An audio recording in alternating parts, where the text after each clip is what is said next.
To address the fuel shortage, the Astral Express followed Miss Black Swan's suggestion to travel to Amphorius, a place known as the Eternal Land. However, soon after the arrival, March suddenly fell unconscious, and the landing that Don Hung and I made on Amphorius was anything but smooth.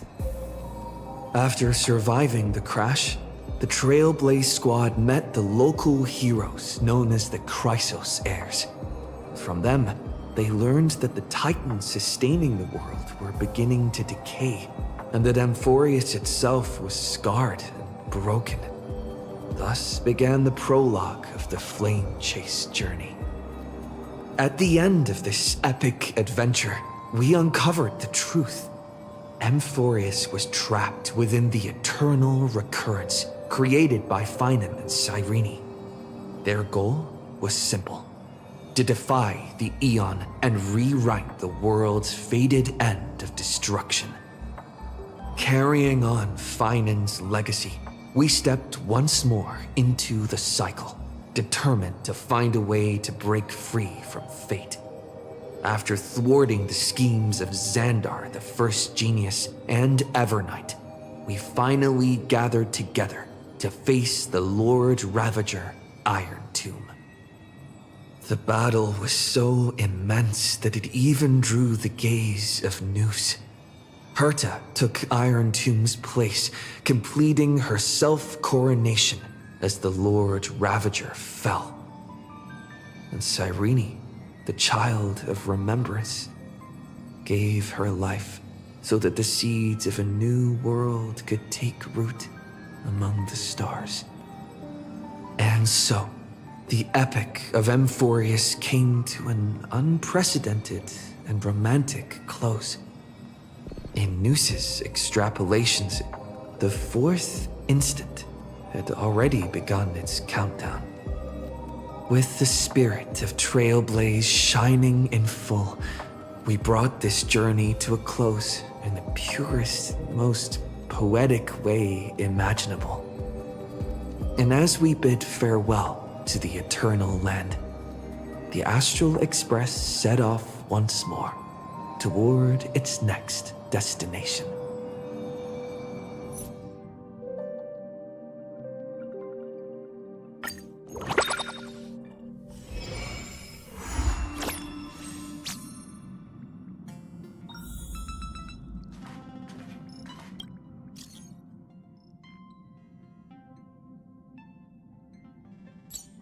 A guest?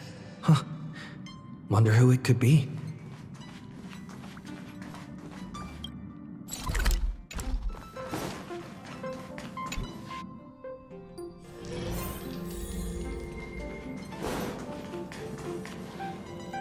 That's my proposal. There's no harm in giving it some thought. I understand, but the Express's voyages are meant to extend the Silver Rail. That won't change. But the cosmic situation will. The Legion's threat looms over the universe, and no one can avoid it. Isn't that why you started the trailblazing journey? To connect? When it comes to the Express's course, I can't make any decisions on my own. Madam Jade, your olive branch should be extended to everyone. Greetings, nameless ones. Deliverer of Amphorius. I'm here to celebrate our victory before the Express makes its warp jump, and lay the groundwork for a long-term partnership. On behalf of the Strategic Investment Department, and in the name of Diamond, I hereby invite all of you to Astropolis to discuss our alliance.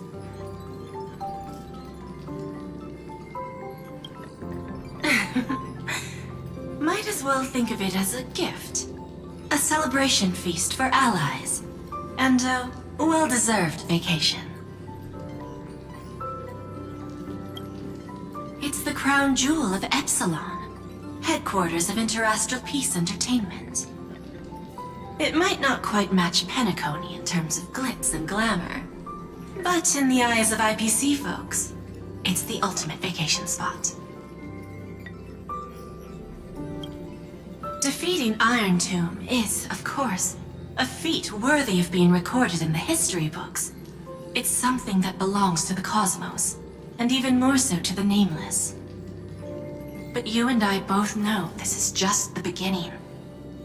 To eliminate the threat of the destruction, all forces must still unite as one.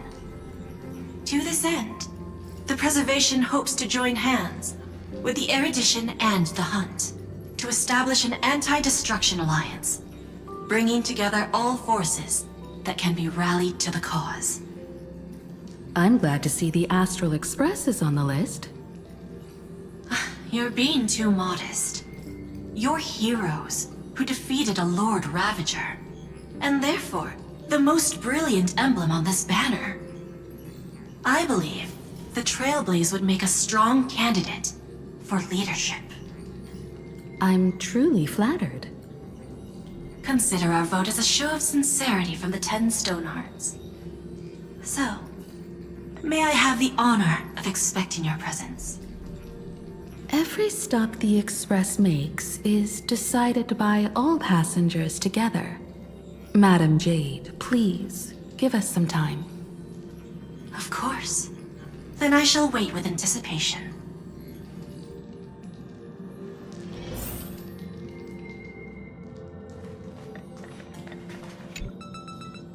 Getting to visit the Interastral Peace Entertainment headquarters and become the leaders of the Anti-Destruction Alliance?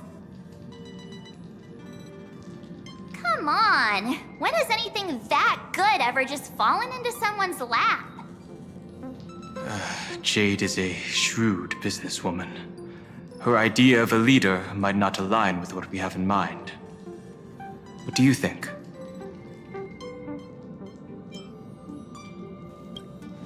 Why? Mind telling us your reasons? We should agree for now, and take things one step at a time. Well, you're not exactly wrong if you put it that way. But it's still better not to take any risks. This responsibility is too heavy to bear. Even if it makes sense, we must proceed with caution. Besides, it goes against our identity as free people of the Express. Once we accept, the nature of the Trailblaze would completely change. Anyway, we should politely decline for now.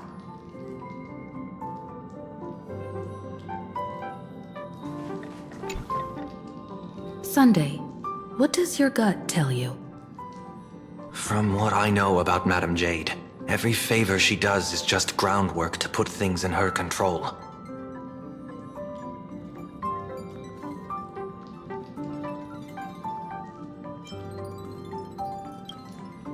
I assume there's more to it than that. According to her, the IPC sees the Trailblaze as something to rally behind.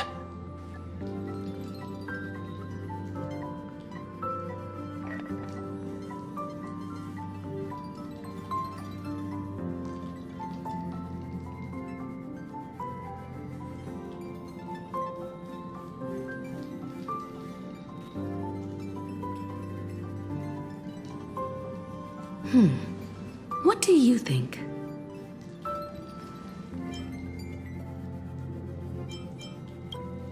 To fight the destruction, we need more allies. You're right. The more friends, the better. But I'm worried that the cost of this friendship will be our freedom.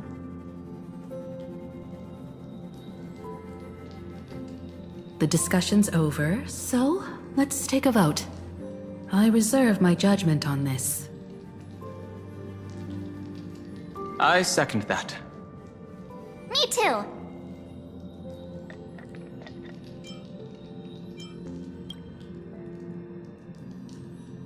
I abstain.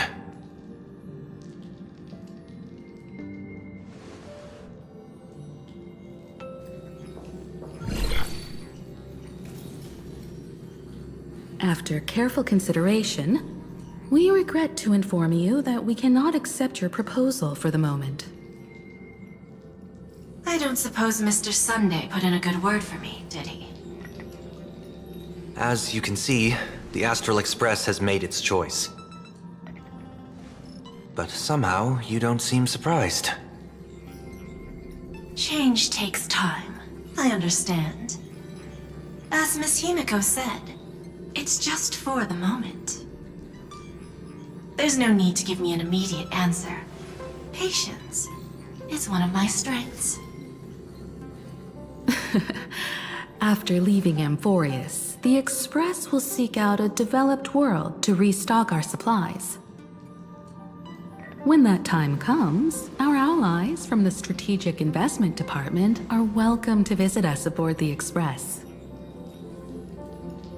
In that case, I have another proposal. One that might be more familiar to Miss Himiko. I hear the moon of Planarcadia is full again. I bet Miss Himiko would love to go home and see it, wouldn't you?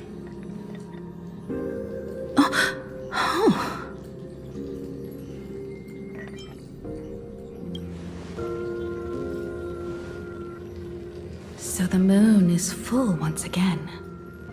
I wonder if all is well over there. Stable and prosperous as usual. Planarcadia has long since become one of the IPC's most valuable planetary assets. Although I cannot visit there in person, if the Express passes through Planarcadia, my colleagues will surely give you a grand welcoming ceremony. That's very thoughtful of you. We'll give it serious consideration. Sorry for taking up so much of your time. I should get going now. Remember, the gates of Astropolis will always be open to the Astral Express. May the winds be favorable on your trailblazing expedition.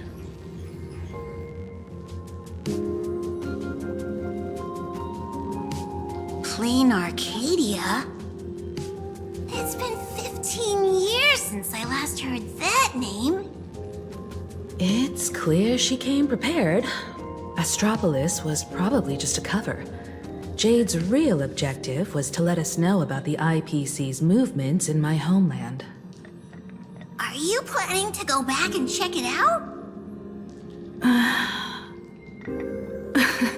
Why don't we first explain things to these confused kids?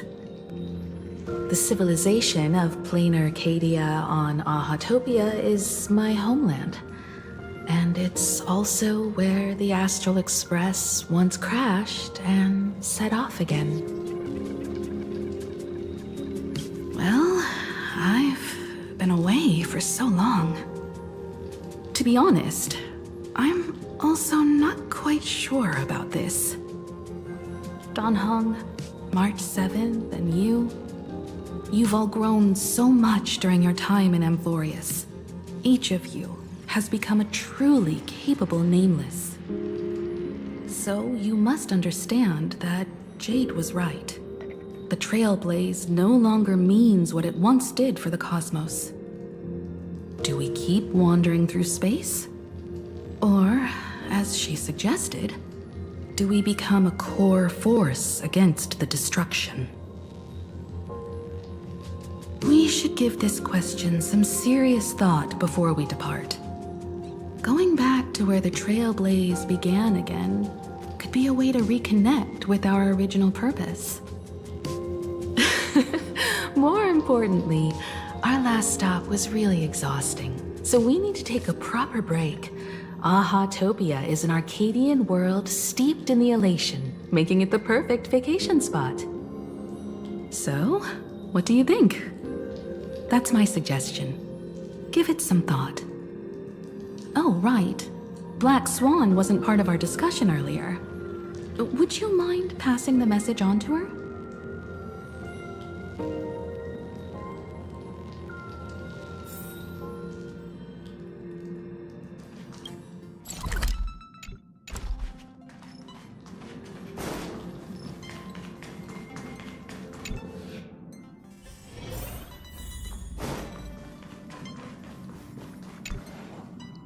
I heard you have some ideas about the next stop. Sorry, but I'm afraid my journey with the Express has come to an end. The Memo Keepers have received summons from the Garden of Recollection, so I must return to report. But this journey through Amphorius has given me many unforgettable memories. Your trust, and my small act of rebellion against the Garden of Recollection. Covering up these traces won't be easy, so I need to leave quietly. Fortunately, a cremator has agreed to help me out, and she's waiting for me. If the Astral Express ever needs a memo keeper, I'll be glad to help. When you miss me, gently call out to me in your thoughts.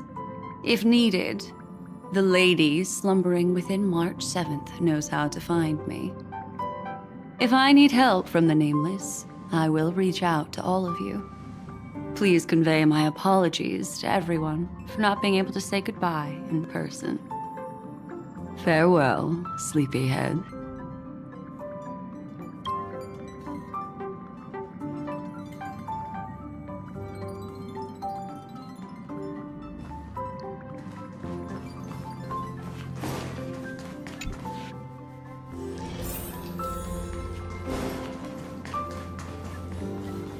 Planarcadia, another land known as an Arcadia.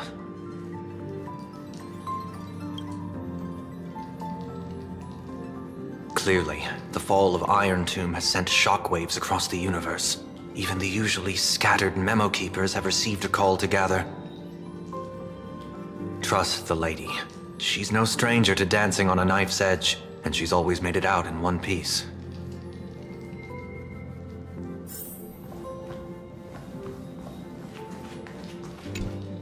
Still thinking about the next stop?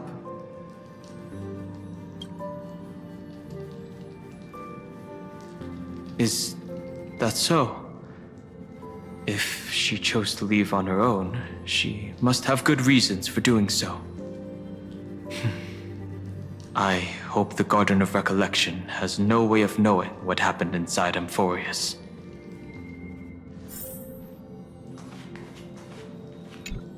I wonder what interesting sights await us in Planarcadia.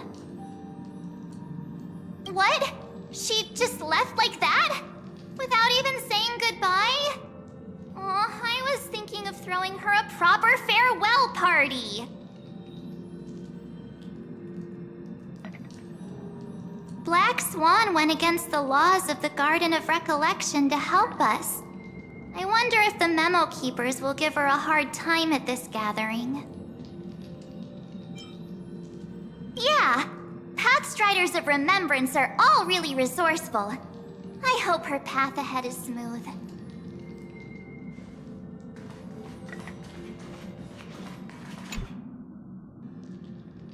Without Black Swan, the Express would have never made it to Amphorius, let alone experience this unprecedented adventure.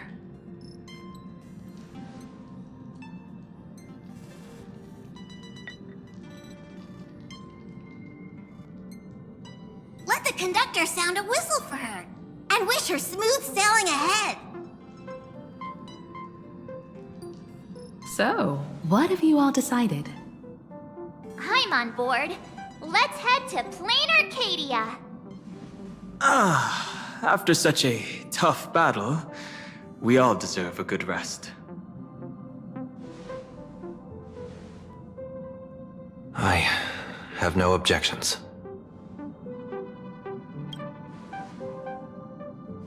Since we're all in agreement, Conductor, prepare for the warp jump.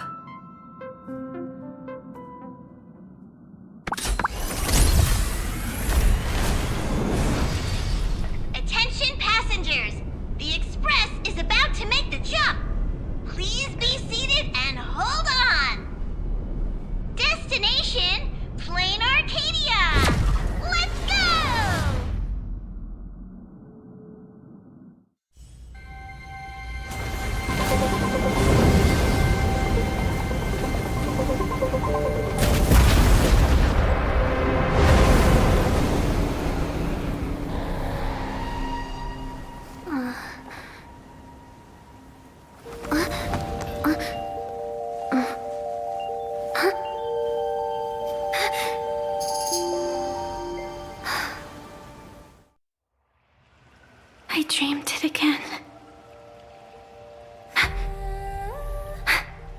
What a ridiculous dream. Even more over the top than what that guy promised. Looks like the Express has once again taken the wrong route. There's nothing we can do about it. In the river of time, if cause and effect can be kept apart for long, they're bound to have a terrifying reunion.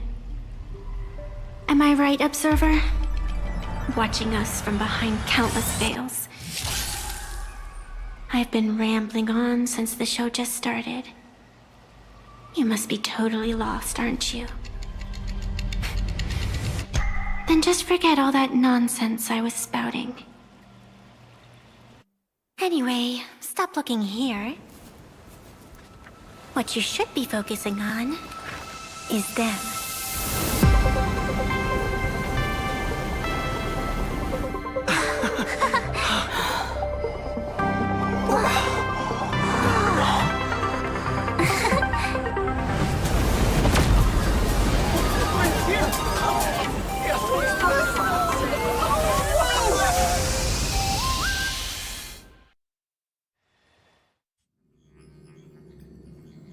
So we're not just stopping in low orbit this time, but making a direct landing?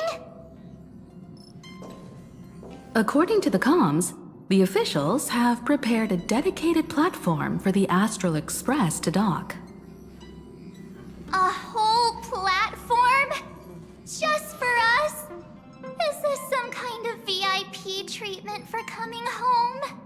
Oh, talk about rolling out the red carpet!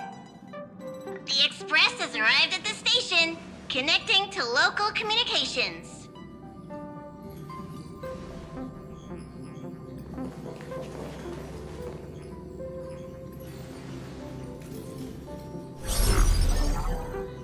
From what I see, the Astral Express is considered a legend across the cosmos. So, preparing a fitting gift would be more than appropriate. Allow me to introduce myself. I'm Pearl, from the IPC Strategic Investment Department. Now, in my capacity as the legal representative and CEO of this Arcadia, I welcome the Express Navigator, Miss Himiko, back home. Hello, Miss Pearl. This is news to me.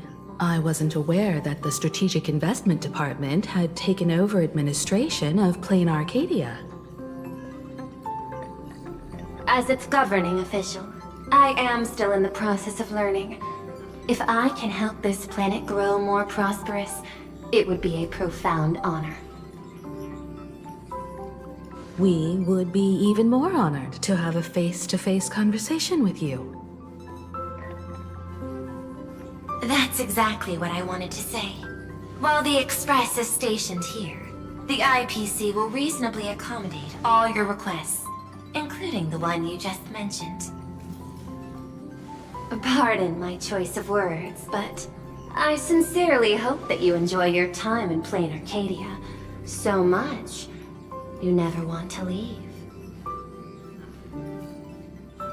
In that case, I'd like to know about recent events in this world. I heard from Madame Jade that it's once again the time of the full moon. Indeed. I believe it's also welcoming the Express. After 15 years, now that the Phantas Moon of Elation is full again, the Phantas Moon Games will begin as scheduled. The more lively, the better.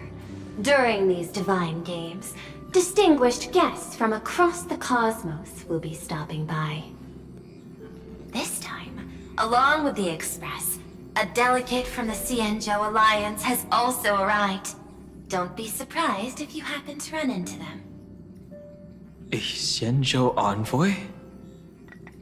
That's right. A big shot from the Yuchui.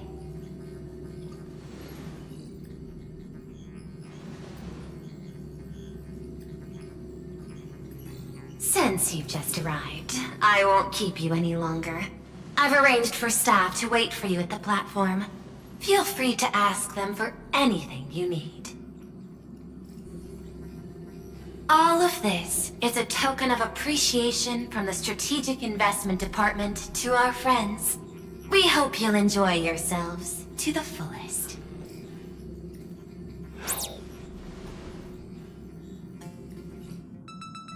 Madame Pearl's style is different from Aventurine's, but her methods are cut from the same cloth.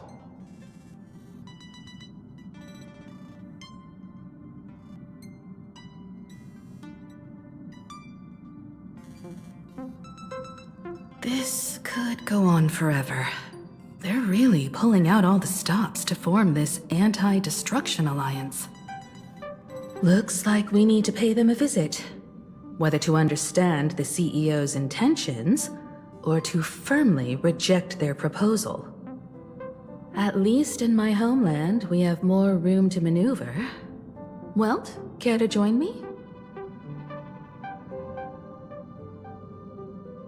As for everyone else, you're free to do as you please. My suggestion is, why not take a look around and get to know this world better?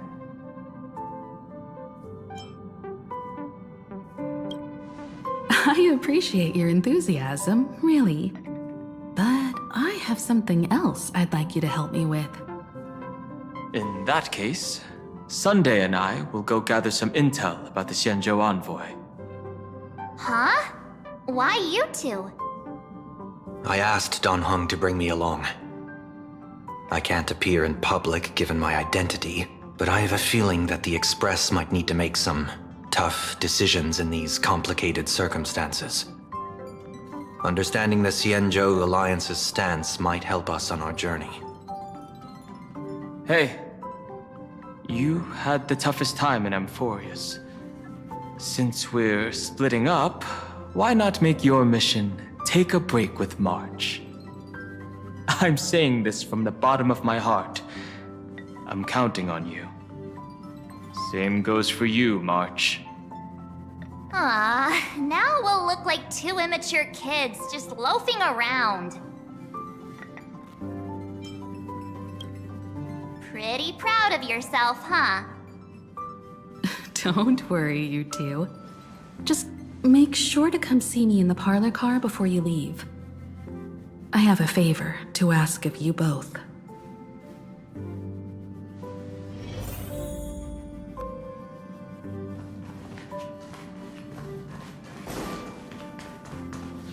I've made contact with the Xianzhou delegation. Sunday, let's head out. If there is any etiquette I need to follow when meeting Xianzhou people, please let me know in advance.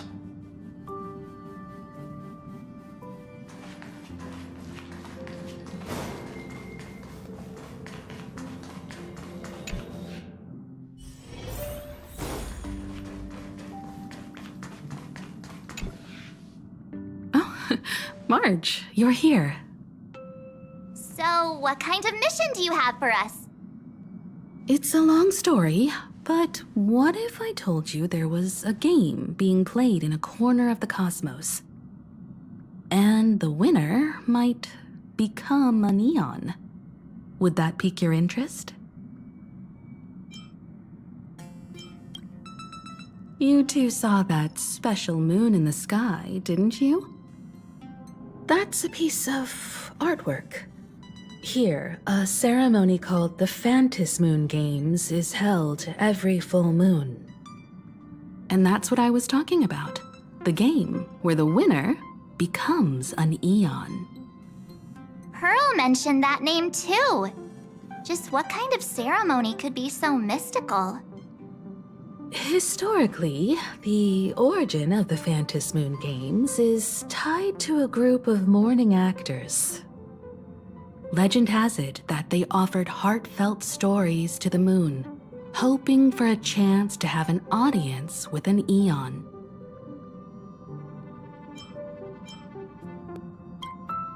Not really. As far as I know, many factions have their own ways of gaining an audience with them. Like the IPC's tourist package, one-day glory tour of the Amber Lord. Pay 1.8 billion credits and you can get a close-up view of Klapoth from an orbital ship at Pier Point. But the Phantom Moon games are different. They're one of the few well-documented ways where you can actually see an Eon and receive their response.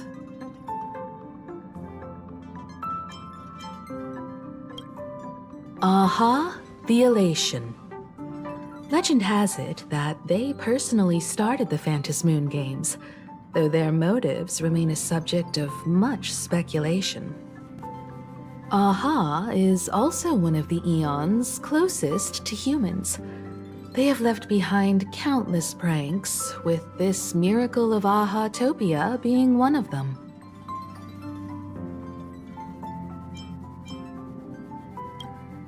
According to historical records, when a supplicant rises above the rest, the elation will manifest, listen to the victor's wishes, and share their authority for 1 minute. Considering this Eon once injected all their power into a noblesse worm, it's not surprising they would do something like this. What does it mean to become an Eon for a minute? Among past winners, some sought ultimate power, some yearned to erase their past regrets, and someone even stored this planet within a scroll painting. But how their wishes were granted and what became of them, only rumors remain, and no one knows the truth.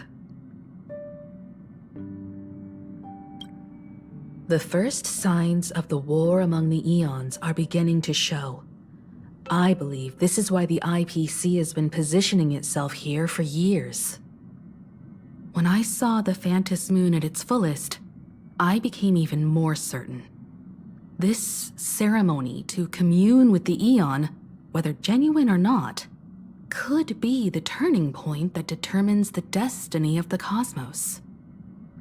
With all eyes on these games, the IPC won't be the only ones with ulterior motives. The road ahead will likely be fraught with hidden dangers. But what's important is that you make your own decisions, such as whether you'll take part in these grand games, and if so, how. I have only one mission for you both. Explore and understand this world in your own way, as the place where the Trailblaze began anew, and my homeland. You might hear completely different versions of what I just said from others. Trust what you see with your own eyes, and believe in what you choose to believe.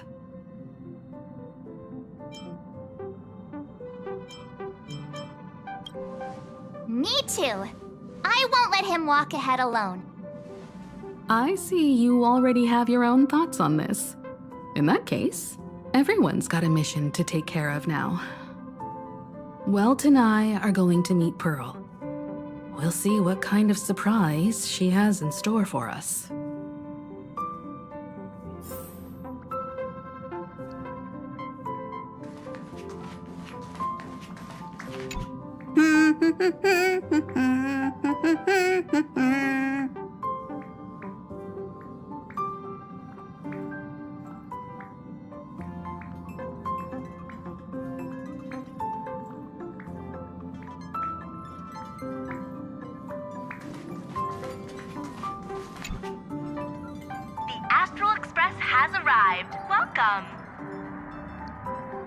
Now this is what I call a grand welcome! Let's get off the train! Oh, right! After a few trailblazing expeditions, I've totally figured it out. The first person we meet at every stop is somehow involved in some earth-shattering secret. So when the door opens, keep your eyes peeled.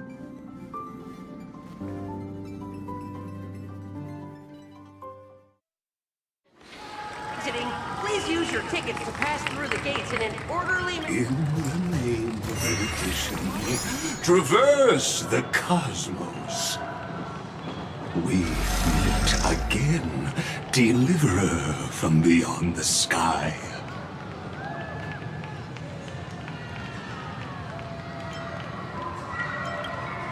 I am not the Theoros you know, but the masked fool, Xandar II Kuwabara. This time, I choose to walk the path of elation, and I shall defeat Noose with my sense of humor.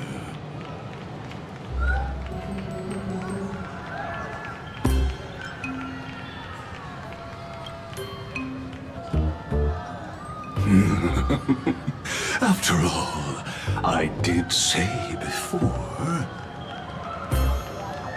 My latest dream is to join the Genius Society and play the role of a genius.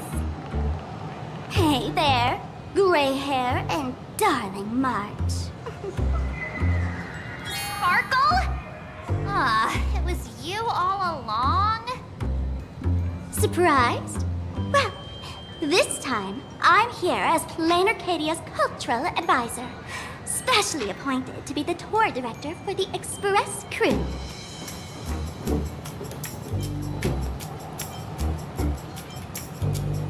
Correct! 10 points for the Astral Express. I know we had some minor entanglements and panic on me, but you all had fun there, didn't you? Now, the Astral Express has become quite the hero. Her Excellency, the CEO, wanted to find someone who got along with you to show you around this place. So I took on that job. What kind of misunderstanding does she have about the phrase got along? Time's ticking away. Thankfully, there's no bomb here. So are you coming with me or what?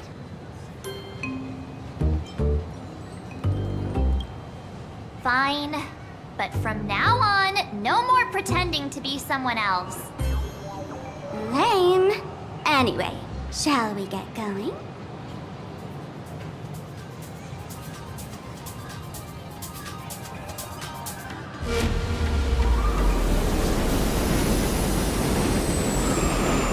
Whoa! Pretty please?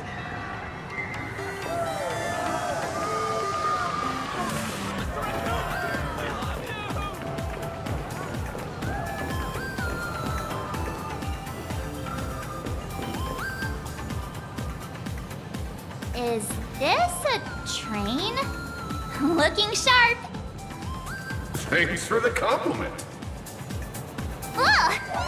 The train just spoke. Before us stands not just a train, but a strangeling. The term strangeling is so outdated. Times have changed, dear guests. Please refer to the Fekine Protection Act. We prefer to be called imaginary. Ugh. So by the book. You really love those fancy scientific names from the IPC textbooks, huh? Fine. Have it your way. This here is a species unique to Planarcadia. An imaginae, or a being born from paintings.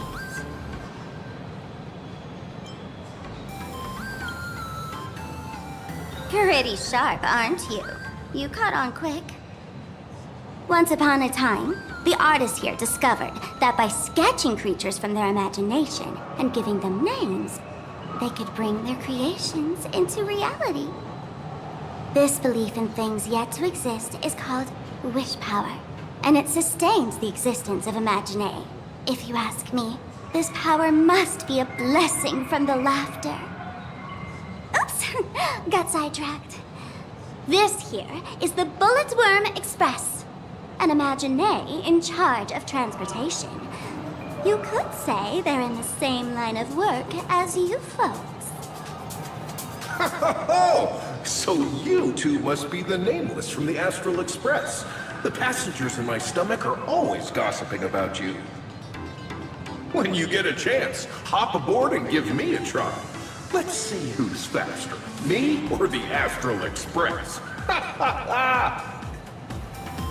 Thanks. We'll definitely do that when we get the chance.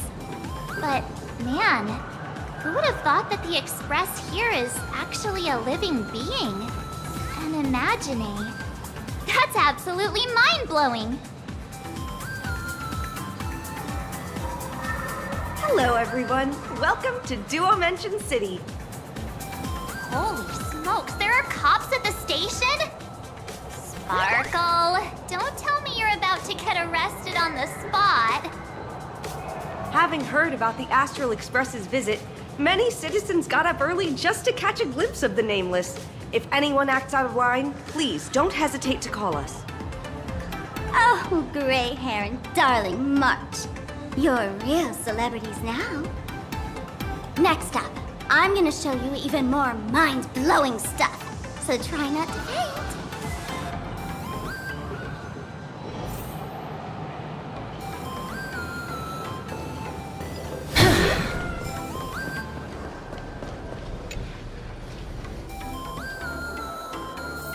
Holy cow, it's packed in here. What do we have here? Don't worry, just some local specialties.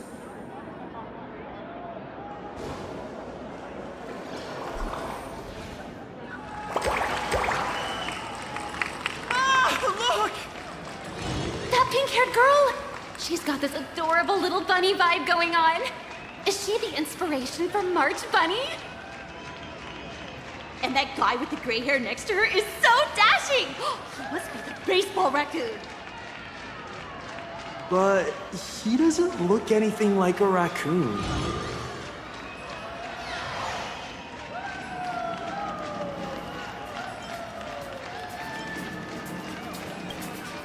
Drill this into your head, huh? It's the Galactic Baseballer, not some baseball raccoon. And what's this March Bunny thing about? He spoke to us! By the laughter! This is the most amazing moment of my life! Wait, over here! Mr. Raccoon! Grab your autograph, please! I love your work! Please, over here!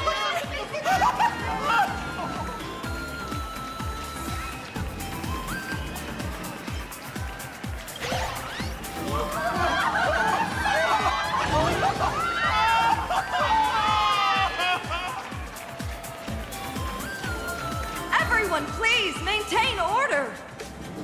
The people here are way too passionate. I've never experienced anything like this before. So, this is what having rabid fans feels like? Feels intoxicating to be the center of attention, doesn't it? Just don't get too caught up in it. You might not find your way out. Excuse me, bosses! Stop getting caught up in fan interactions. Today's schedule is really packed. Hey, you up there, Mr. Noodle-looking cat! Could you tell me how to get these two out of here? Excuse me, that's quite hurtful. I am Station Master Meowton, responsible for overseeing Perdido Station. Whoa, cats really are liquid. Wait a sec. This kitty is the station master? This world is so weird. The station's completely surrounded. If any of our esteemed guests get so much as a scratch or loses a few strands of hair to these rabid fans today, my measly pension will go right down the drain. So I've prepared the staff passage for our Astral Express VIPs. Please hurry and exit the station that way. Duo Mention Line. This train originates at Perdido Station and is bound for the terminal station. Staff passage? To be precise, it's the Imagine Staff Passage. A long time ago, all of this Arcadia was sealed inside a scroll painting. For people inside the painting, they just entered another dimension. It was completely safe.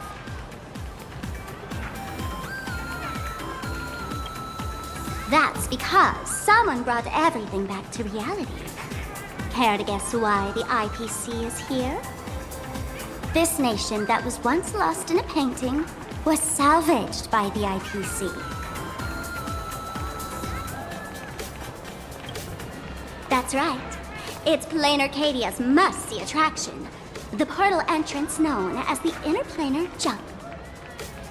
Though civilization has moved beyond the canvas, the world within the painting wasn't abandoned.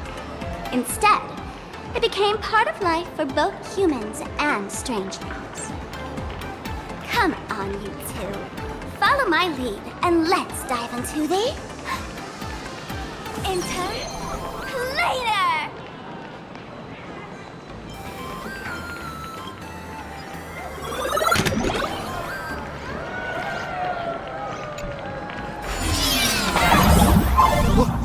How did I turn into Pom-Pom? Oh, wait. On closer inspection, you don't look exactly like Pom-Pom. Maybe this is what the Trailblaze looks like to the people here.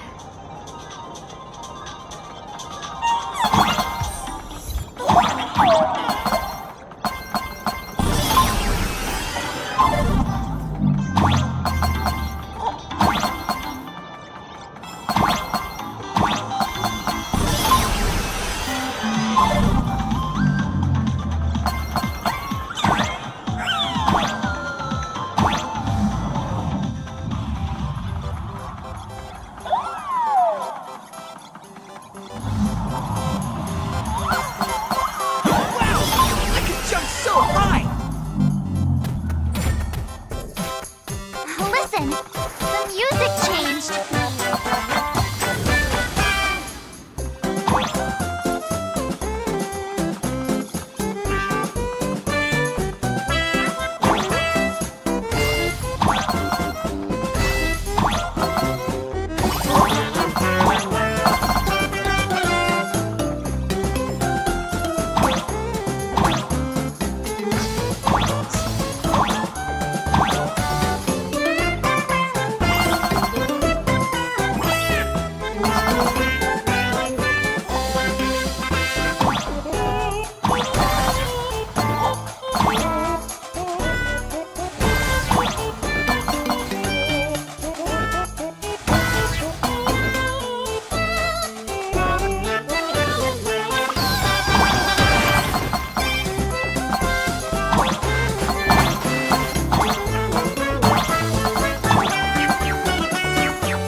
I thought I was about to go to heaven.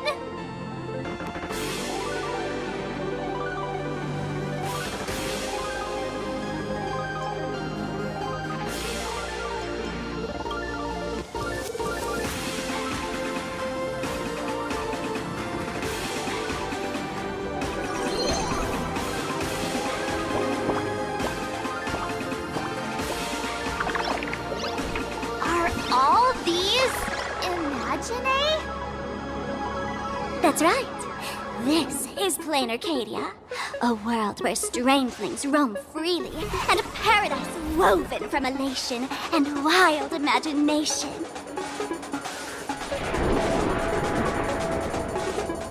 That huge creature perched on the tower is staring right at us.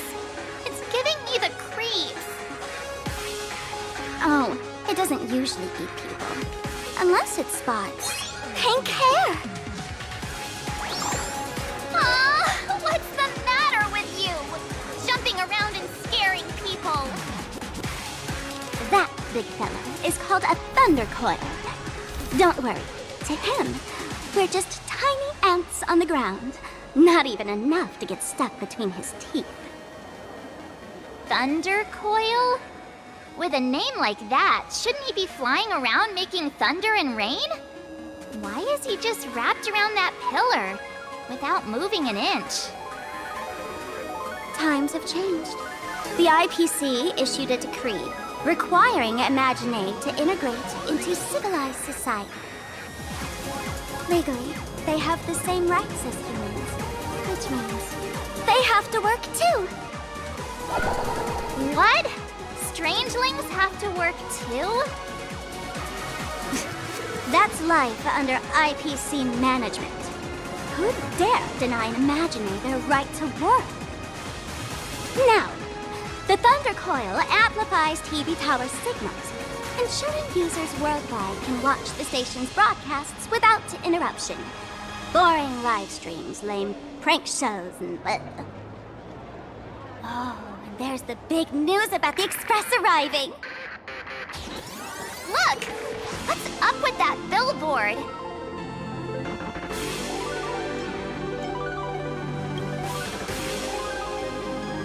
If it were me up there, I wouldn't be saying such negative stuff. Huh. The IPC is really pulling out all the stops to hype you guys up. Don't mind me saying this, but for every penny the IPC spends on you, they expect a return in the hundreds or thousands. You'd better watch your back. That's one of those giant robots Mr. Yang loves.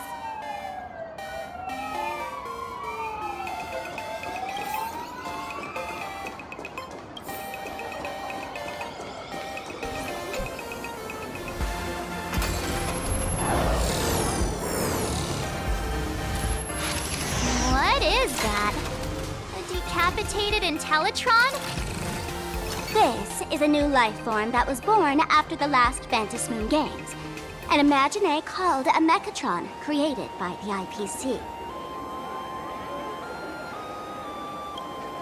Technically speaking, it was drawn by IPC machines. Even though in Planarcadia, the creation of Imaginate has always been the artist's responsibility.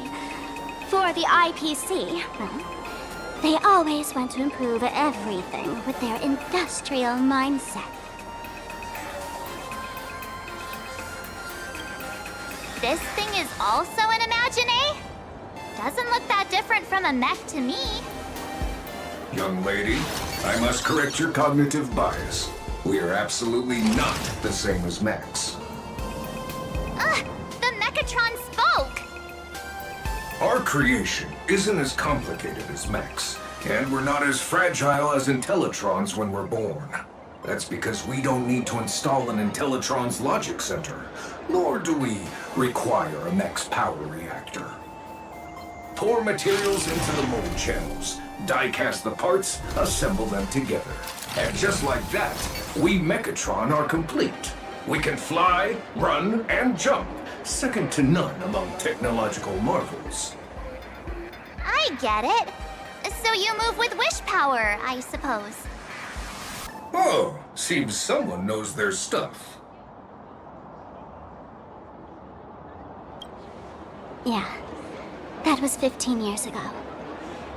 Wish power reaches its peak during the full moon, and so Imaginate take this chance to multiply and thrive.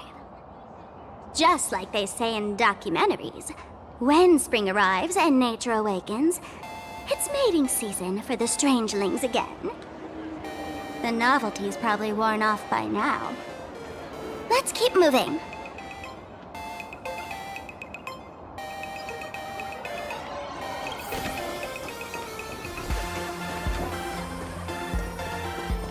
Is that a dessert shop run by cats?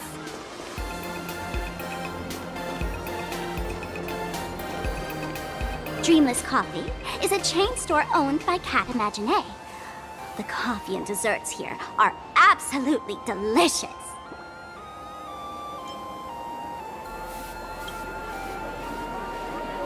Comparing it to Himeko's handcrafted liquid bombs would be a bit unfair to this place. Let me have a taste. Are you two travelers from outer space? Welcome to Planarcadia. How's the situation in the cosmos these days?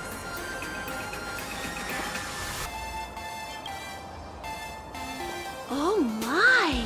If it isn't the heroes of the Astral Express! What an honor to meet you both! As Nameless, you must go on life and death adventures all the time, right? Would you like to keep smiling happily forever, no matter what adversity comes your way? Happy forever? Is that even possible?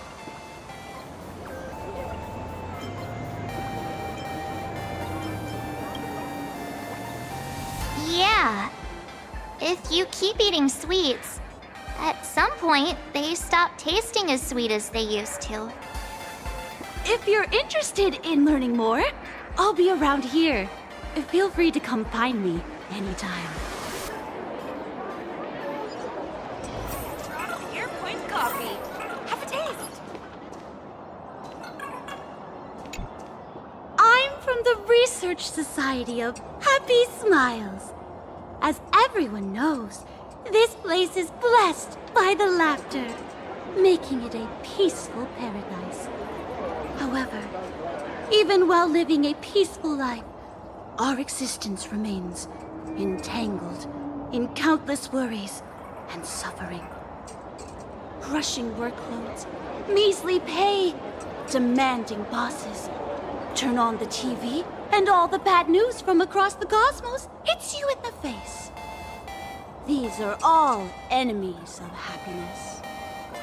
Just like how the Astral Express defeated the Lord Ravager, we, the founders of the Research Society of Happy Smiles, have received divine revelation from the laughter and vow to help the residents of Planarcadia defeat these enemies of happiness and bring joy to everyone. Every fool in the tavern says stuff like this when they get drunk. Listen, the laughter is talking to me. Hey, you two, interested in joining us? It would be such an honor for all our members if you could become part of our society. Oh, gray hair March, don't tell me you two are buying into her nonsense. This lady seems a bit off her rocker. Let's get out of here quick.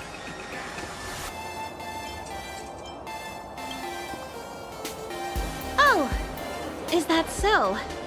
That's a shame. But don't worry.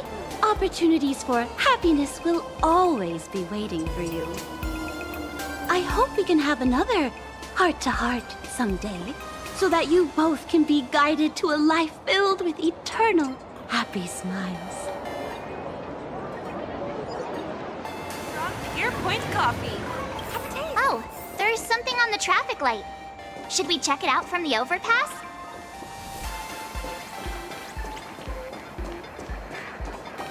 Oh, look! There's a comic book store!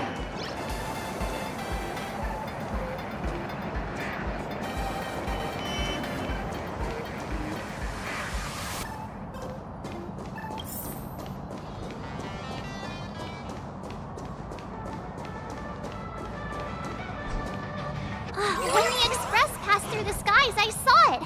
That's the Phantom Moon, right? Legend has it that the Laughter themselves painted it. If the legend is true, this would make it the first Imagine ever created.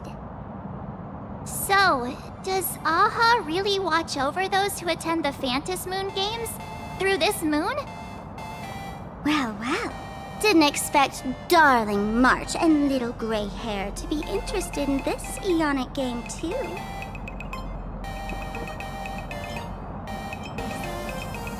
I knew it! The Laughter once traveled with your Akibili, and now the Nameless are drawn to their game in this Arcadia.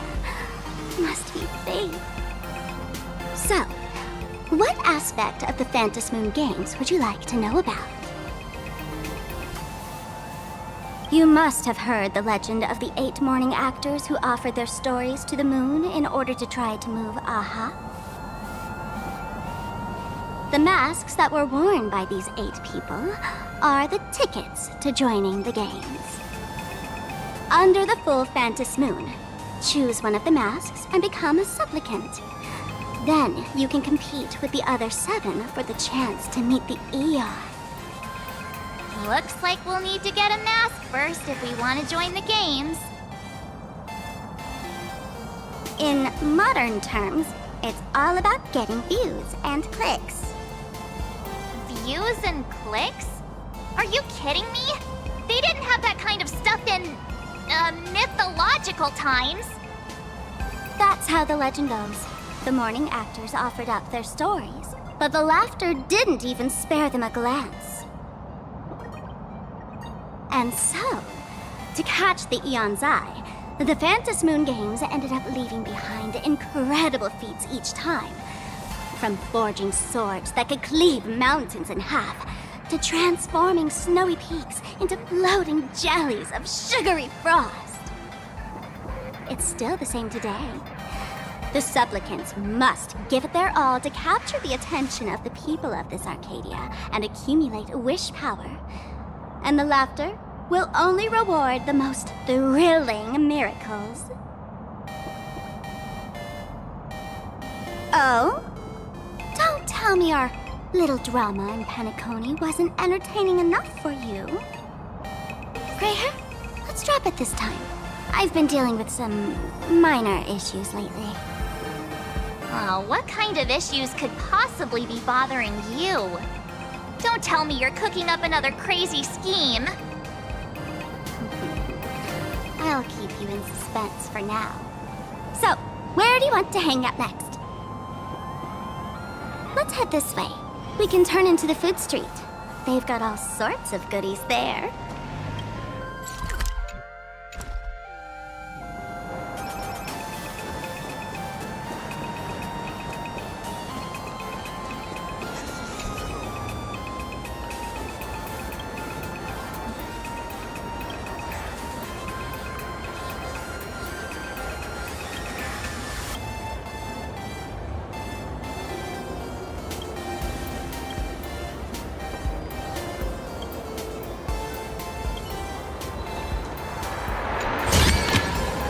How does this compare to the ones you've seen before?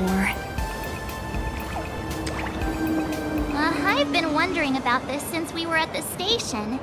These colorful little dumplings seem to be all over the streets here. Ah, you must be tourists? Don't panic. Those are just little things we call Wispe.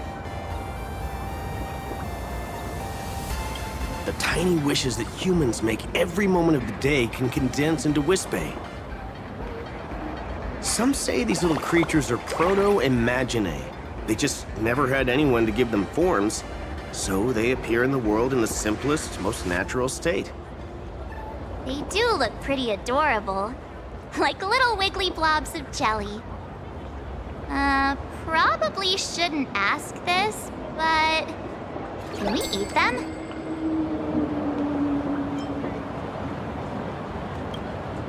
They may be mischievous, but please don't hurt them. Ugh. Eating random things off the street will give you an upset stomach.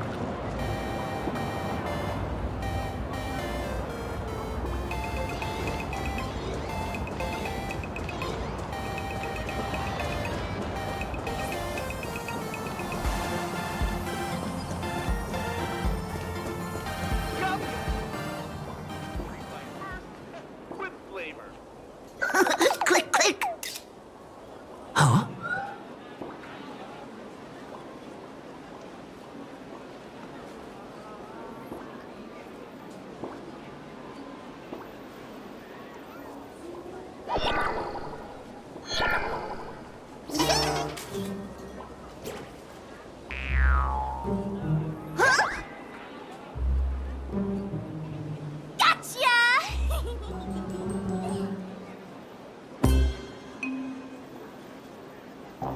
I felt like someone was sneakily following us around for a while now. Looks like it wasn't my imagination. What's this little thing's deal, huh?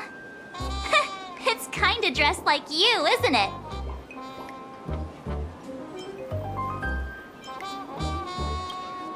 Not surprising at all.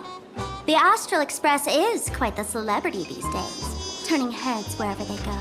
There's always someone keeping a close eye on your every move. Click, click, click, click! Holy for Bowly!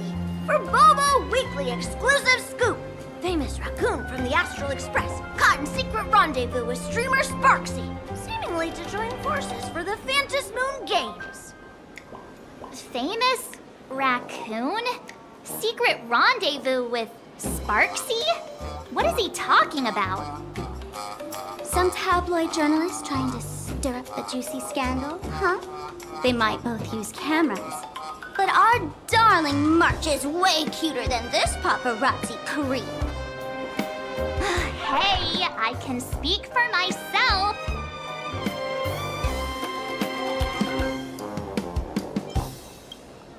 Click, click, click, click, click! Breaking news from Burbobo! Famous raccoon from the Astral Express openly claims Burbos can't be journalists, suspected of human supremacist ideology. Hey, don't write nonsense in your report. Why are you just standing there? Hurry up and catch that thing! Can't catch me! Boom, boom, boom, boom, boom! I'm out of here!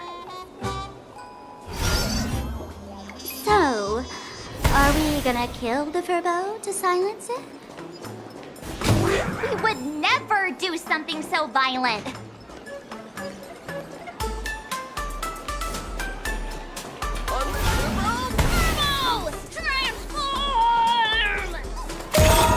That little fella can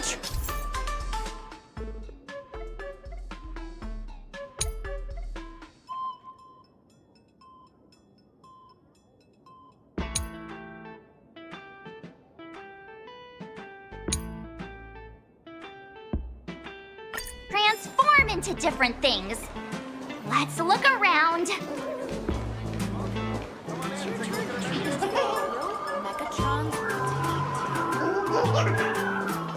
Yum Yum Alley, where every bite first with flavor.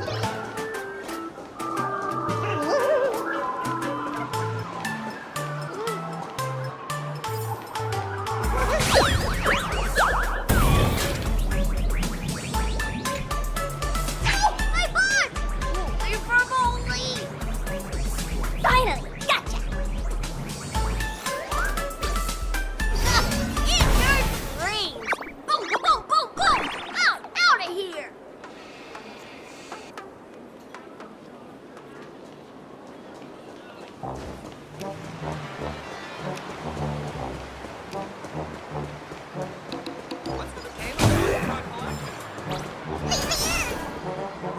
Finally cornered this troublemaker.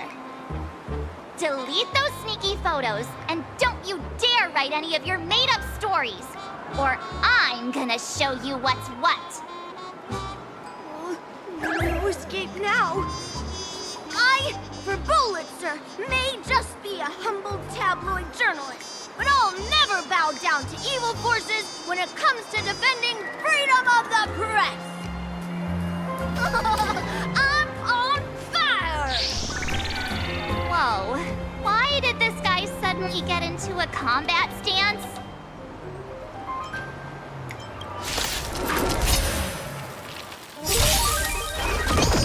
Future is great. Fighting the West Wind. Away we go! Night falls. Good night. Show me the way. Dispel the gloom. Destroy the skies.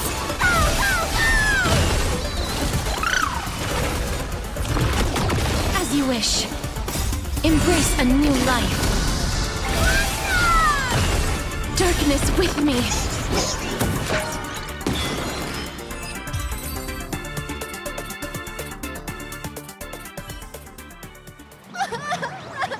Please, don't hurt this poor working Furbo!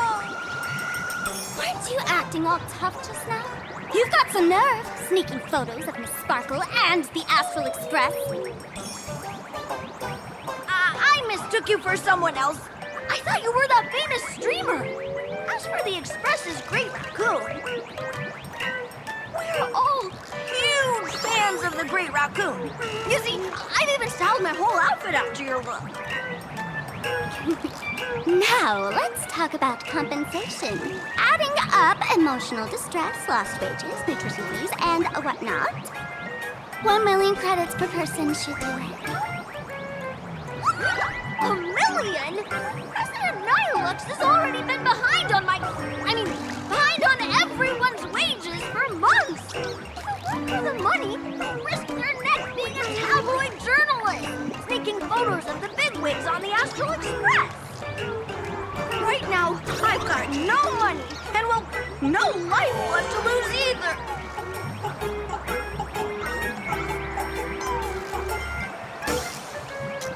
This humor is my trusted companion, carrying my journalistic dreams. Please, I'm begging you, don't take it away! Since I offended the Great Raccoon of the Express, I suppose we could settle this with some compensation. Huh? Didn't you just say you had no money? What's with the sudden change of heart? This seems fishy. My pockets are truly empty. However, regarding compensation, I implore the Great Raccoon to visit our Furbobo Weekly magazine office. Here's my business card right here. It has the magazine's address and contact details. Rest assured, President Nihilux will definitely present compensation that'll satisfy the Great Raccoon. Please, please make sure to come claim your compensation. What's it? Ugh, darn it! It got away again. Make sure to come claim your compensation?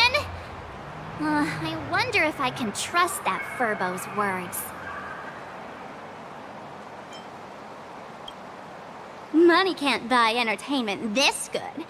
Since that scheming little Furbo's extended an invitation, might as well go check it out. Right now in Planarcadia, there are eyes following you everywhere, just like that Furbo. So, Sparkle, what's your angle in keeping tabs on us? My darling March, you still doubt me.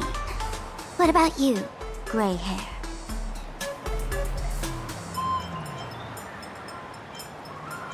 You got that right. Why would I ever hurt my favorite source of joy? What you should be worried about right now isn't me or that tabloid journalist from earlier. Has the renowned Astral Express come to Planarcadia as tourists on vacation? Or are you here for the Eon's game, eager to share their authority? For the local residents, you're already in the spotlight without doing anything. If you decide to join this game, you'd better stay on your toes. There are quite a few people looking to join the Phantasmoon Games and become a supplicant. In their eyes, the Astral Express is the perfect prey. Among the folks I know, there's one who might become your enemy. She's about to put on quite a show at the plaza up ahead. Wanna go check it out together?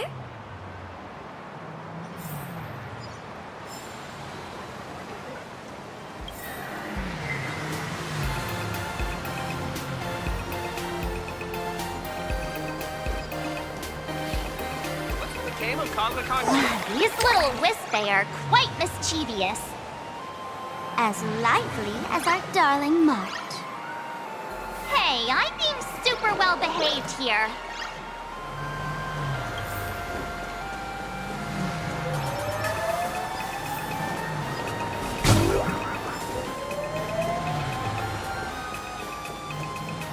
Wow, so many gold coins! Just some unclaimed wish power fragments. Pick them up when you find them.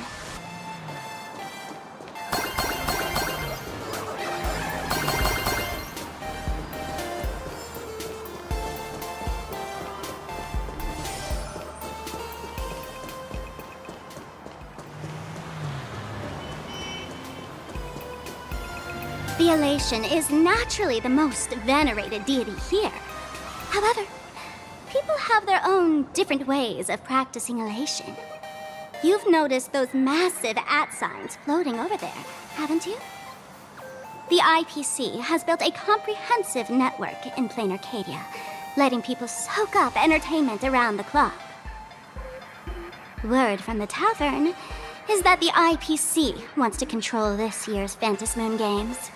Though, they've been itching to do that for 15 years already.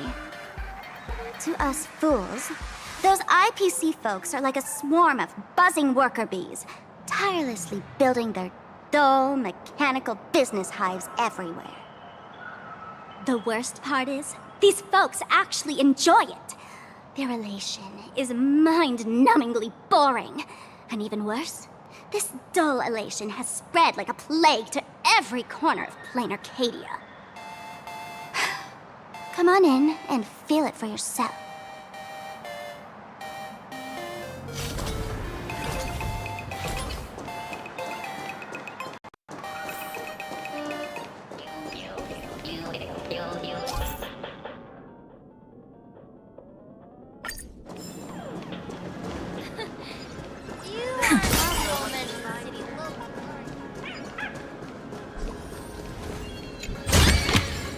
Want to take some pictures?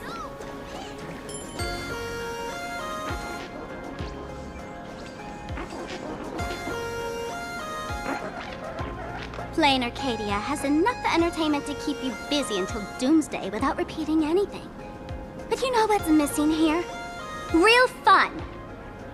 What's the difference between being glued to the internet all day and being stuck in a dream? The Phantasmoon Games must not fall into the IPC's hands and be reduced to a business deal decided by internal bidding. It must not become just another bargaining chip in the power struggle between cosmic forces.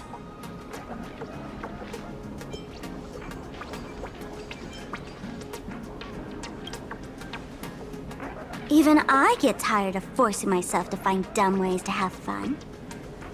This is a rare opportunity. So let me show you what Miss Sparkle looks like when she gets serious. I witnessed the potential of the Trailblaze in Penacony. The sparks that fly when paths collide. It's absolutely mesmerizing. In Planarcadia, what surprises will you bring for the elation? And there's also the preservation, the hunt.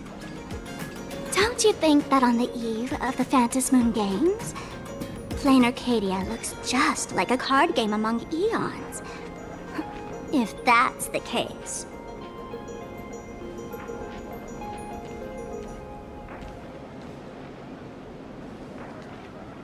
Friends, have you ever heard of Cosmicon Collective? What's that? It's the hottest trading card game in the world right now. Tons of people are playing it at the tavern, too. The cards feature legendary figures from across the universe, along with their power levels. Just roll the dice and compare numbers to see who's stronger and who's weaker.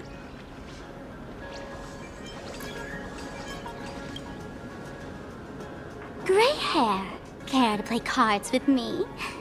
Think of it as a rehearsal for the Phantasmoon Games, right here, at this tiny card table. If you beat me, I'll tell you the enemy's name. Maybe we can team up and take her on.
As expected of you, Gray Hair, starting off with a bang. Since you won, this card is yours. If you want more cards, go chat with the card masters at the plaza. A streamer who's about to go live at the plaza. She calls herself Sparksy. That's right. She's your enemy. This streamer, just like you, has been seeking a chance to join the Phantasmoon Games. It won't be long before she shows up at the plaza. That little trouble you've gotten yourself into. It's her, isn't it? Darling Marge, I just can't escape your sixth sense, huh? She's our common enemy. If you need my help... Oh, there she is! That woman who stuffed me in the trash can! Ah, she's right there! Get her! Everything we leave behind in life has a way of coming back to us in unexpected ways. Now that the IPC guide is here, the tavern guide will be on her way. So, you really weren't sent by the IPC to welcome us? Quality time together is always so short. Before I take my leave, allow me to give you a friendly hint. Remember this well. For all supplicants who join the Phantasmoon Games, whether they look up or down, the moon that humanity gazes upon in the sky is always the same Phantasmoon. Is this some kind of riddle? Remember this little riddle? You might need it when we meet again.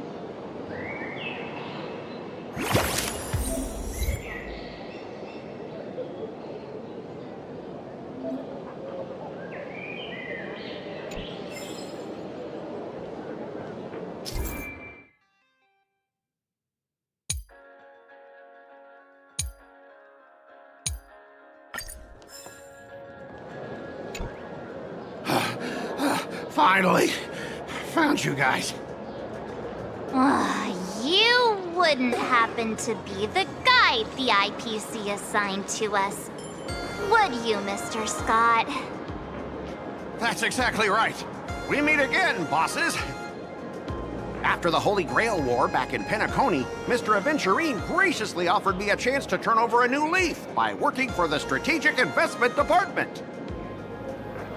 And as it happens, Madame Pearl wanted to find someone who got along with the Express crew to be a guide. So I was assigned this important task. But just before I came to start my job today, someone suddenly knocked me out cold. And when I woke up, I found myself stuffed in a trash can. That's right. It was that woman who kidnapped you just now. When I catch her, I'll make her pay until she's completely broke.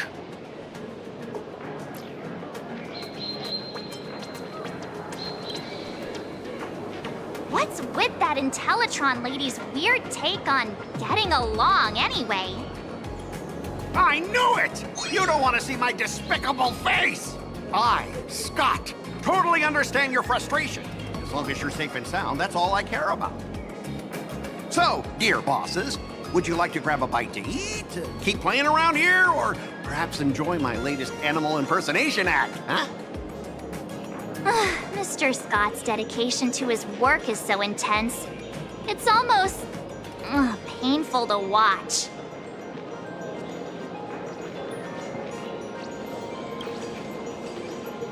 Enemy? Not on my watch. Anyone who wants to harm my esteemed bosses will have to first step over my dead body.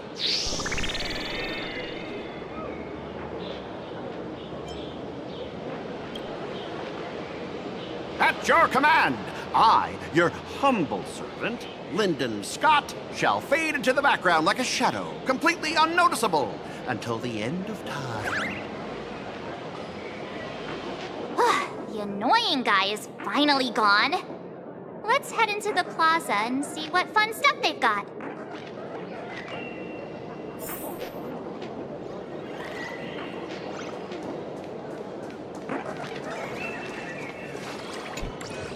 Hey there, buddy. You getting the hang of traversing the world in canvas yet? Need some practice? You can always try your luck with me.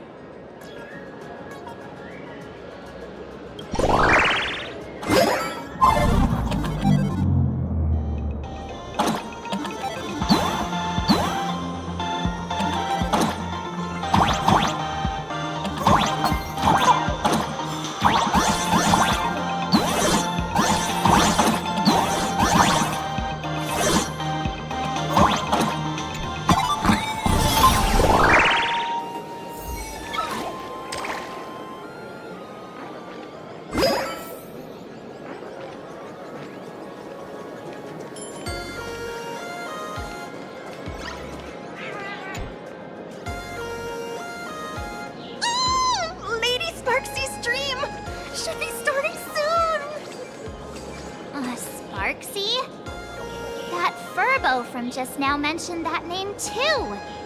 What's her relationship with Sparkle? Oh! You're someone who doesn't know the great Lady Sparksy? I smell a new fan in the making! Would you mind introducing this Miss Sparksy to us? I am so glad I get to introduce Lady Sparksy to those who don't know her. She's the cutest live streamer in Planarcadia and our savior. The first thing I do after work every day is wait for her live stream. She's about to start streaming right here in this plaza. Stay with us, and we can all enjoy her performance together.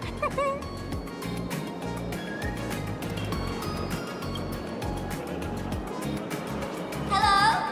Hello? Oh, my lovely fans. Sorry to keep you waiting. Can you hear me? We can hear you, Sparksicle! Has everyone been working hard today? Did everyone eat properly? A full belly makes a happy heart! Let's watch Sparksicle till it gets dark! Has everyone been treating me with lots of love today? Forever devoted to Lady Sparksy! If ever not, may lightning strike me! Something's off. Why do I sense my old model's aura on some people in the audience today? Oh boy. She must be talking about us. Let's see. Which naughty ones went to meet someone they shouldn't have? Sparksicle! Sparksicle! Sparksicle! Isn't this the gray hair my old model always talks about? Teaming up with Hannah to deal with me? What a jerk! Her favorite toy is mine now.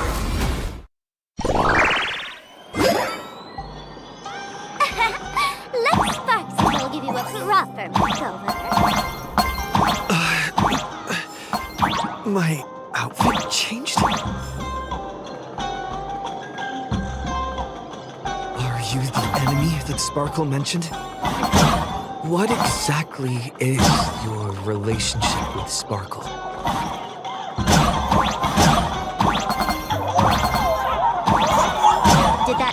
useless old model sent you to save her?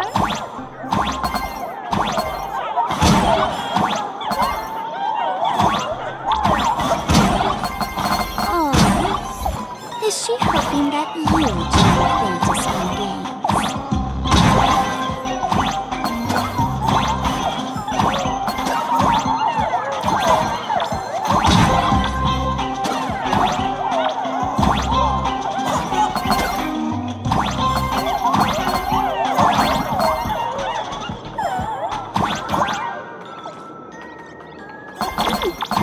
Not bad.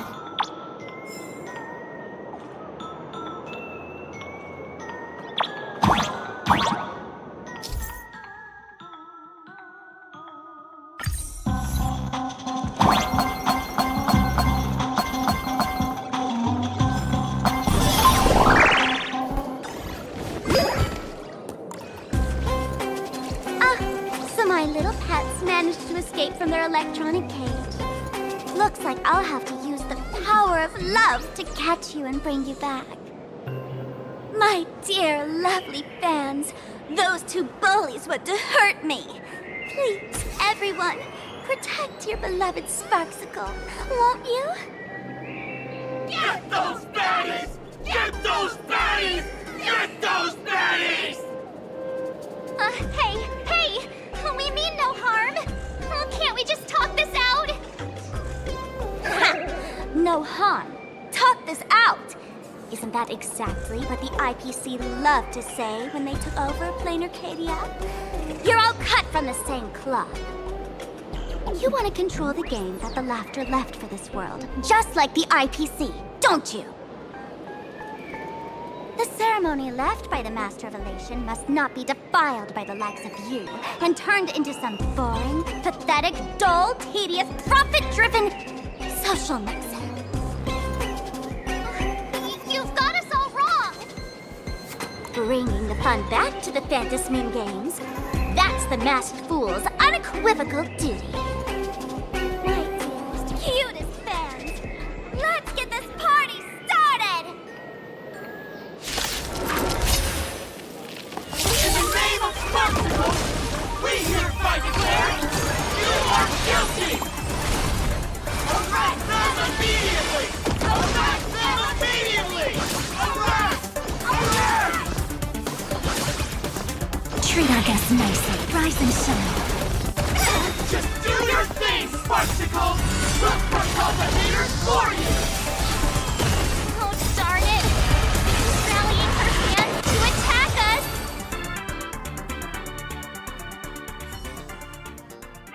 Stand down! Everyone, don't move a muscle. Imagine you're under arrest for breaking the law. Passengers of the Astral Express. I'm an officer from the Department of Aberration Defense. Don't worry. She won't be able to harm you as long as I'm here. You meddlesome fool! Officials have no right to interfere with the supplicant's actions during the Phantasmoon Games, do they? Only those who possess a mask can be called supplicants. You're just one of thousands of troublemakers in this land who claim to be joining the Phantasmoon Games while actually causing chaos. Planarcadia is a society governed by law. Any act that violates the law, even if done in the name of the Phantasmoon Games, will be severely punished by the Department of Aberration Defense. Severely punished? You're just a lapdog of the IPC, yet you're still so full of pride, and that's very funny. That's exactly what I'm saying. Planarcadia under the IPC's rule is boring as hell. Even the Phantasmoon Games have turned into some kiddie playdate for all the goody two-shoes. Nameless, you're free to go for now. But I'll be keeping my eyes on you. Next time we meet, I'll turn you into devoted fans. I'll make you mine. Escaped, huh? Excuse me. I'd like to have a word with you two. Thank goodness we made it in time. Otherwise, things could have turned out pretty badly. Don't worry. March and I don't get hurt that easily. By saying things could have turned out pretty badly, I meant you and Miss March knocking out all of her fans.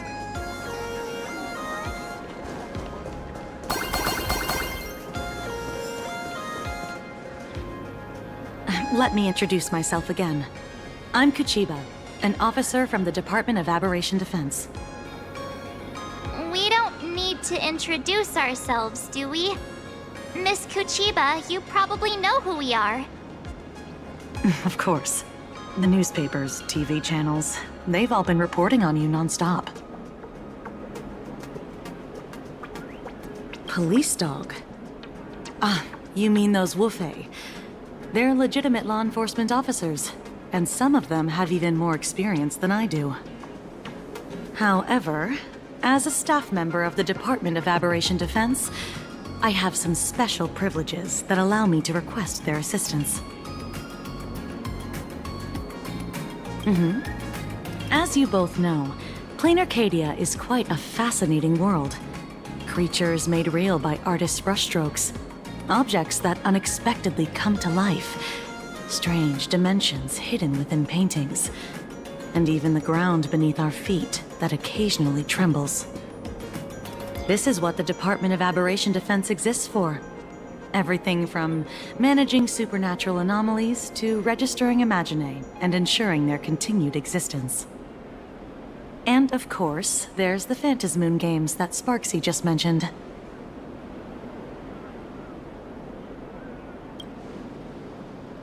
If I'm not mistaken, was it Mr. Scott who sent you here?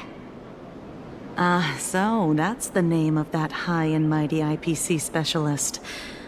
This... Mr. Scott believed he wasn't dealing with ordinary criminals, but with masked fools, which required decisive action. So, a phone call was immediately made to the Department of Aberration Defense. Well, it's not surprising. But what do we do now? Our guide ran off, and we got into a fight with Sparksy's fans. I guess our shopping plans for today are down the drain. Should we give Himeko a call and fill her in on what's going on? I guess you're right. No need to rush, you two. I bet you haven't tried the local delicacies yet, have you? How about this? I'll take you both to grab a bite nearby. That way, you can kill some time while waiting for your friend. Oh, yay! My stomach's been growling like crazy!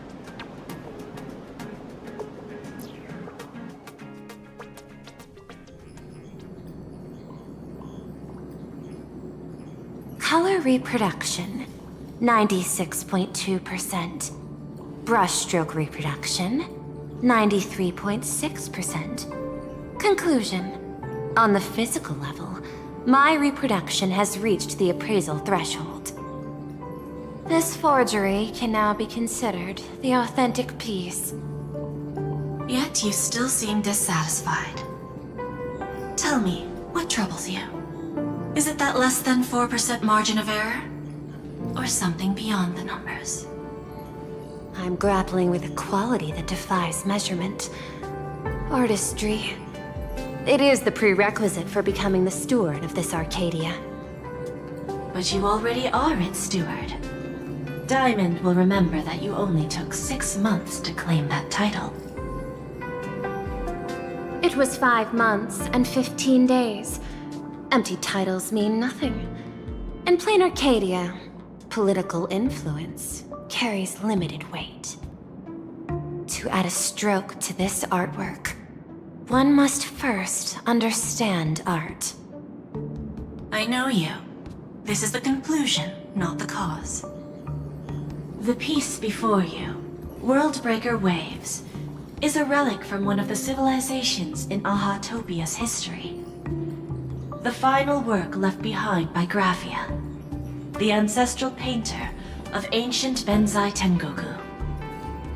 Legend says she performed a miracle, conjuring an entire plane of existence and sealing the whole world within her scroll. Do you want to know how she did it? I will not deny it. People call her achievements a miracle, meaning its true nature remains unknown. In other words, it is an unexplored market. Understanding comes first, then investment. That is the natural order. Perhaps this is why Diamond chose you. An Intellitron devoted to results and efficiency. Cast into a realm sustained by imagination. The 10 Stonehearts await a metamorphosis. May you find your own pearl in the strange and dazzling sea. Thank you, but my mission is to oversee the progress of the Phantasmoon Games. Personal growth is not part of the task. Jade, allow me to point this out. The 10 Stonehearts are 10 independent decision-makers. Your attempts to bind people together will only prove counterproductive and bring needless loss. As always, I follow the optimal choice. Neutrality. That is also my answer to Obsidian. A flawless reply. Your cool logic is always captivating. Lady Pearl, that Express Navigator has come to see you. It seems we no longer have the leisure to speak of art. This is all I have to say. Tell Diamond, I will fulfill my duty of strategic investment. Send the guests in.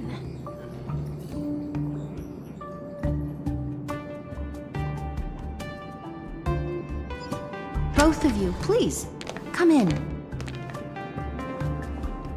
Forgive the sudden visit, and thank you for receiving us. It is not sudden. In my deductions, a visit from the Express crew was an optimal choice for achieving effective communication. I am glad. Everything is proceeding smoothly. To skip the formalities would be best. I imagine that, at your core, you're already well aware of our purposes. I know that you have come for the Anti-Destruction Alliance.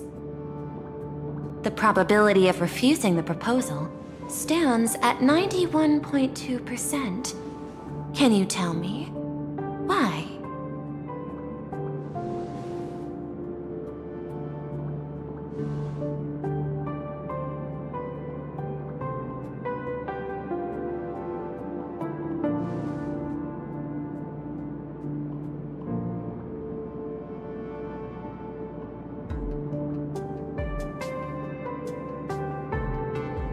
That is a reasonable concern. Allow me to present data that is often overlooked. In the past 2 eras, 1,263 planets have joined the Pan-Cosmic Trade System, and 63% of them have preserved their native civilizations. This is the result of the Strategic Investment Department's work. Planarcadia is one such world. On this land, the preservation and the elation coexist in harmony. That remains open to debate. I recognize that throughout this war against the destruction, every participant may experience moments of doubt or retreat. But based on extrapolations, we believe by following the route of the Trailblaze and building upon the framework of the preservation, we shall gather the manpower of the harmony, the computational strength of the erudition, and the military might of the hunt. The threat of the destruction will ultimately be eliminated. Hesitation breeds instability, and instability makes us vulnerable. And our enemies will exploit every crack to break us apart. Your point is valid, but allow me to note one error. That number, 91.2%, is inaccurate. Then, is the probability of rejection 100% in your eyes? No, it is 0%. Interestingly, the difference between 0 and 1 is also only a matter of perspective. We did not come to refuse the notion. On the contrary, the Astral Express seeks to work with you. This outcome exceeds my extrapolations. Tell me, was it a change in your emotion that led you both to shift your decision? No. Actually, your earlier perspective inspired me. The IPC deals with powers that command billions of lives in this cosmic game of cards. The Express had always been insignificant compared to them. We've simply been earnestly trailblazing and exploring all this time, trying to help worlds in crisis. Now it is this earnestness that has drawn many to journey with the Express, while the Nameless's simplicity assures our friends that they will not be consumed and lose their sense of self.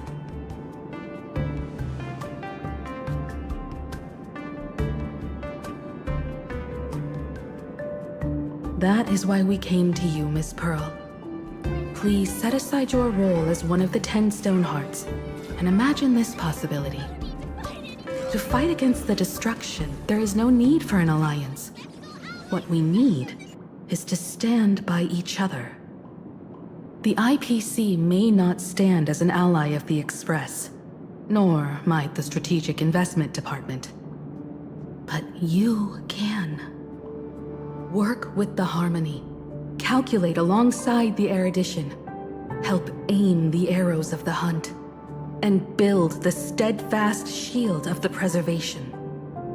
Then, what part does the Trailblaze wish to play in all this?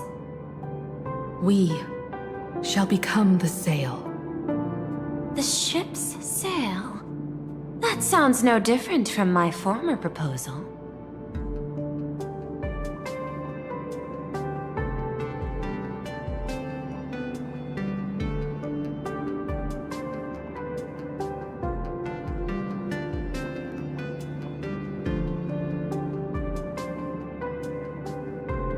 Interesting. Logic reminds me that those words you spoke are little more than rhetoric.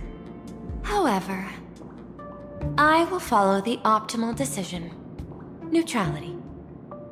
You mentioned that the IPC has never changed Planarcadia, and it still follows the path of elation.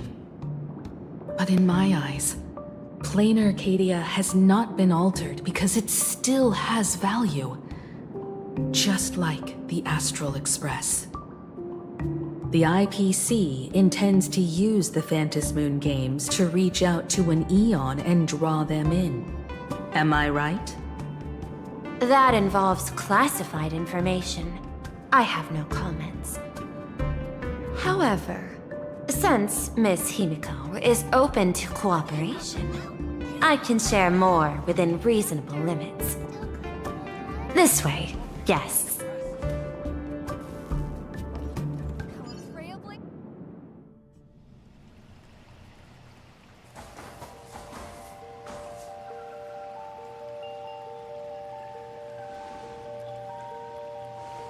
A place in the world in canvas, called the Phantasmoon Courtyard.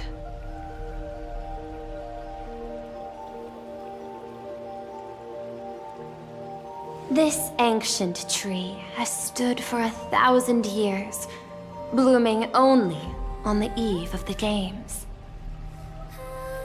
According to ancient texts, this is the heart of the Phantasmoon Games ceremony. 8 masks, 8 supplicants. When people don the ancient masks in the near future, the altar will also reveal the masks' forms. Then, the games shall begin. I've been told, Miss Himiko, that Graphia's blood courses through your veins.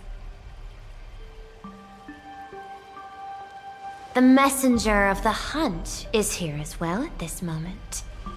This ceremony, to compete for the elation, is but a reflection of cosmic politics.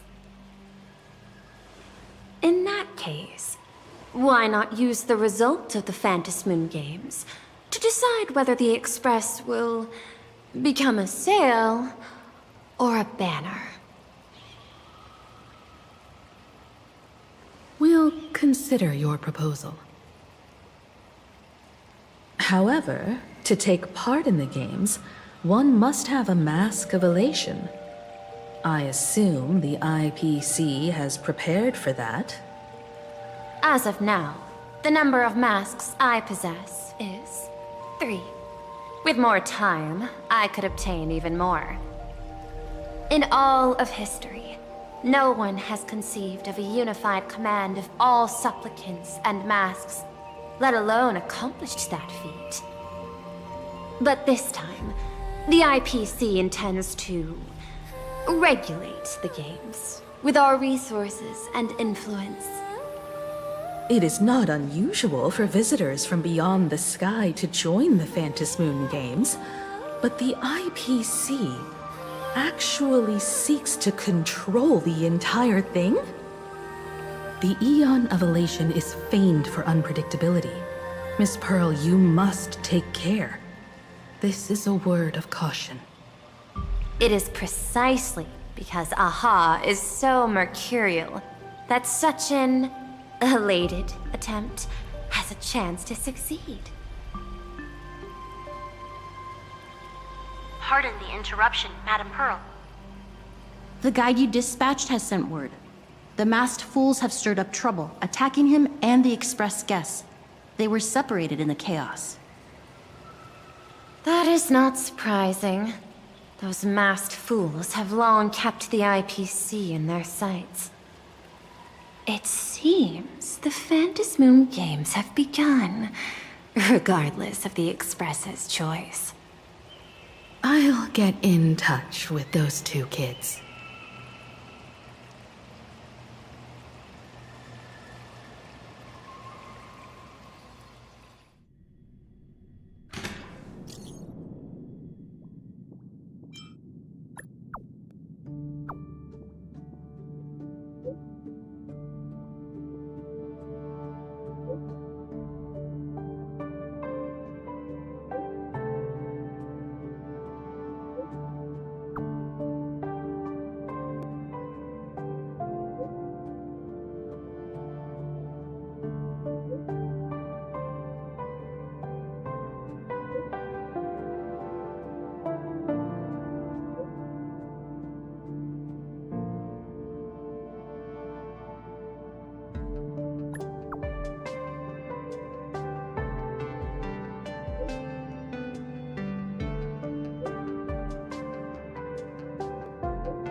Miss Pearl, Welt and I must take our leave now, for the sake of security. Are you both leaving already? I had another plan in mind. To speak with Miss Himiko about the art history of ancient Benzai Tengoku. Especially your ancestors' final work, Worldbreaker Waves, and her unparalleled mastery of imagenesis art.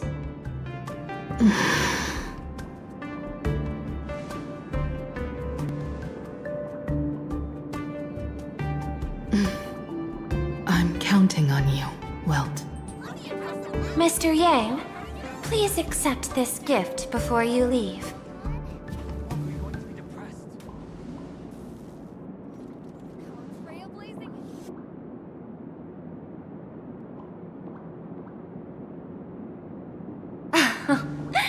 You misunderstand.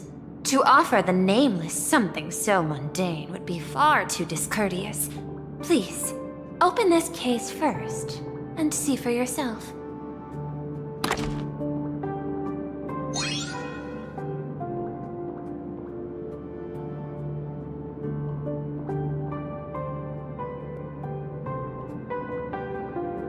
I am aware. Mr. Yang has an expert understanding of robotics. I chose this gift especially for you, and I hope it pleases you.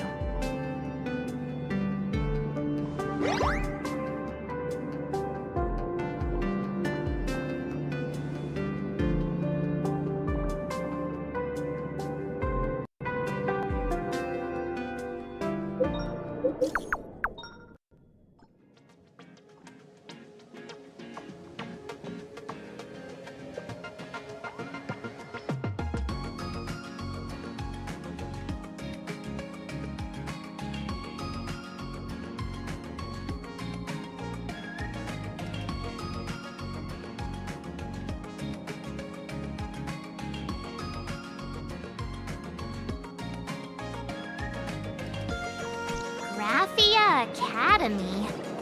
What kind of place is that? It is a school that trains artists, and it's quite well known in this world.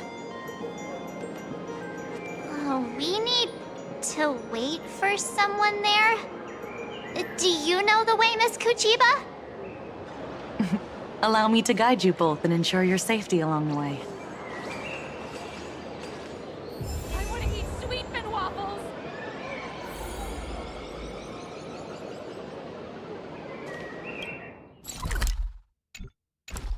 I want to eat meatballs!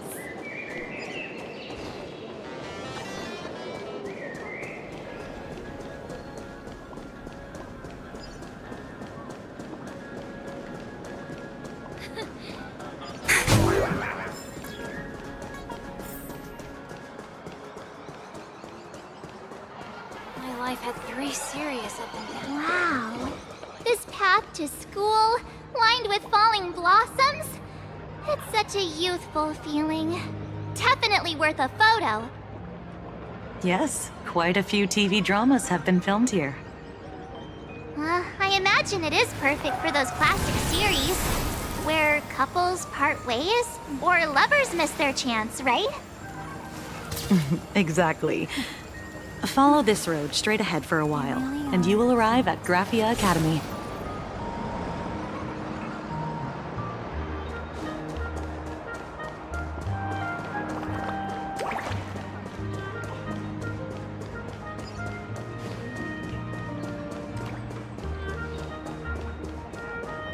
Where should we go today?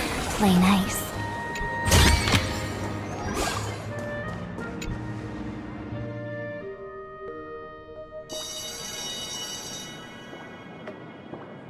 This is Graphia Academy. You can wait for your companions here. Oh, and to prevent further surprises, I have already informed your guide of your situation. Here is my contact info. If you encounter any problems during the Phantasmoon Games, you may reach me at any time. Thank you so much, Miss Kuchiba. Sorry for the trouble. We're here. Let's check in with Mr. Yang first and see where he is.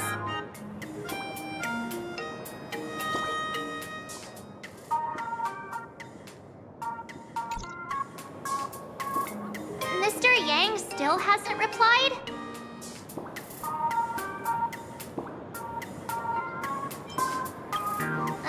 Shall we find a place with better reception? How about heading inside the school to take a look?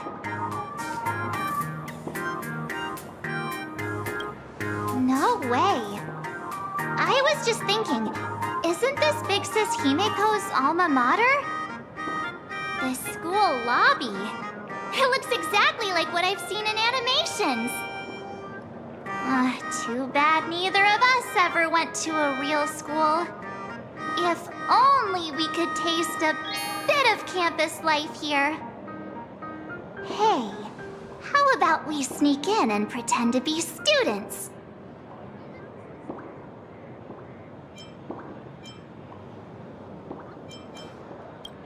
Oh, please. We only spent a few days at Paperfold University. Where did you even buy that diploma? Well, since we can't contact Mr. Yang yet, why don't we stroll around and keep an eye out for him? Maybe he's already here somewhere.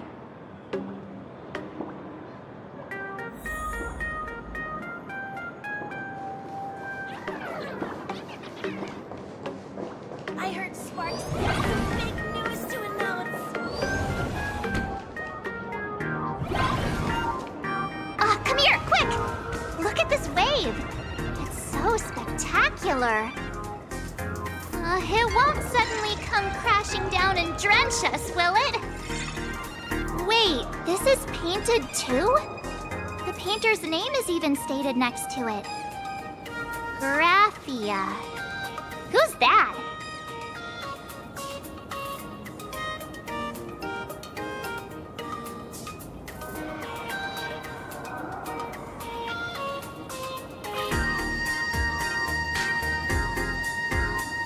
March 7th and Company. Your transfer procedures have been completed. Please proceed to the Dean's office immediately. Transfer procedures? What's going on here? Let's go take a look, shall we?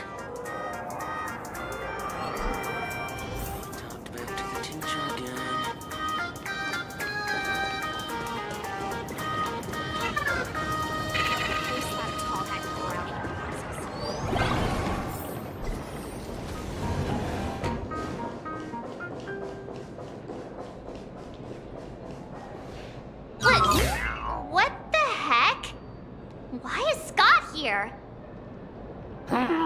What year are you two in? Senior, and not even bowing. How rude! Wait, you. Why do you two look so familiar? It feels like someone sent me here to find you. Now I know it's definitely the real Scott.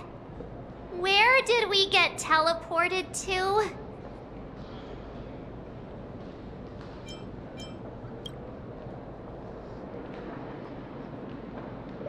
Ouch! Pinch your own cheeks, not mine. This is real, not a dream. Mr. Yang, you're here.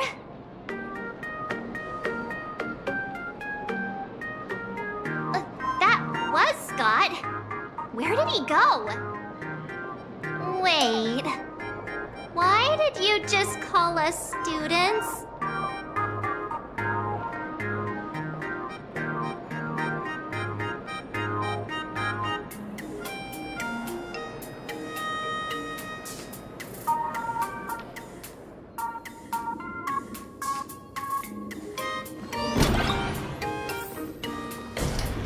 What's this transfer business all about?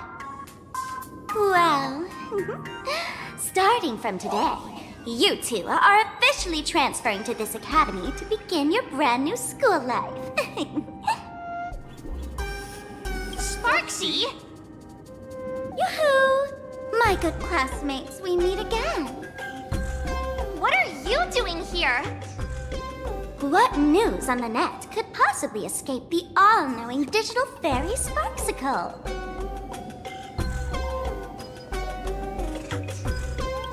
Of course! As of this moment, I have taken over this school and become its acting dean. After all, this school is filled with fans who watch my streams. A little cognitive adjustment is all it takes to make plenty of them do whatever I want. Huh? Why the hostile stares? Surely you're not thinking of roughing up the dean? All right, relax. How about forgetting the fantasy games for now? Instead, throw yourselves into a carefree, cozy, romantic, and enthusiastic school life. Oh no!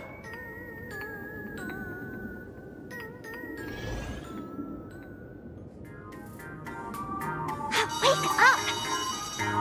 Wake up! The teacher's here!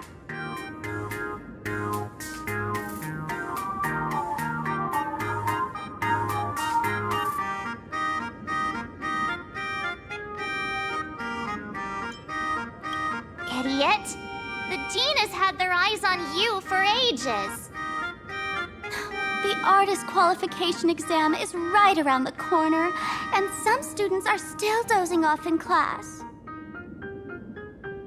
Silence! How dare you call the dean by name? Do you have no respect for her at all?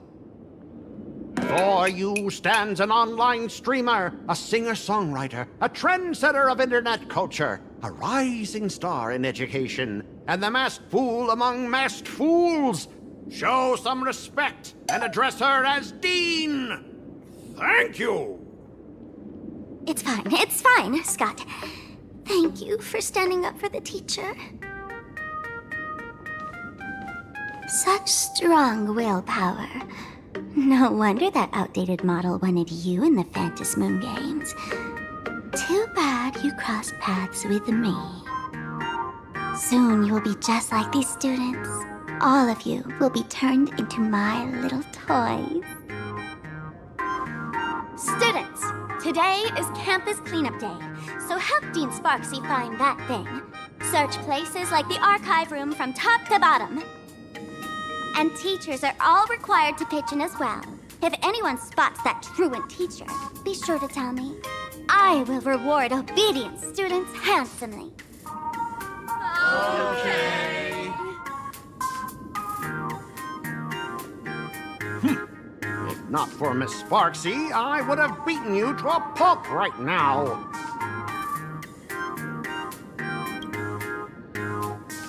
Scott, it has been 2 years since that baseball club incident. Are you still holding a grudge against him? Ha! Easy for you to say. If it weren't for this one, I would already have made my mark at the school sports meet. That jerk crushed my baseball dreams! Huh? What do you mean, that's it? Were you planning something even worse for me? Just last week, when I was about to confess my feelings, you folded my love letter into a paper airplane and sent it flying into the toilet! And when I tried to fish it out, the girls in class completely misunderstood me! Listen up! I'm here to challenge you to a duel! After school today, I will be waiting on the rooftop. Do you dare to come?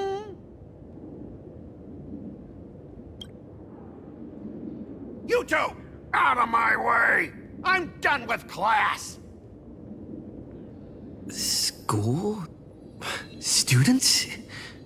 What in the world is going on here? I'm never gonna be able to graduate. My dear classmate, you're acting kinda strange today. Is it because graduation's near? She has always been our dean, hasn't she?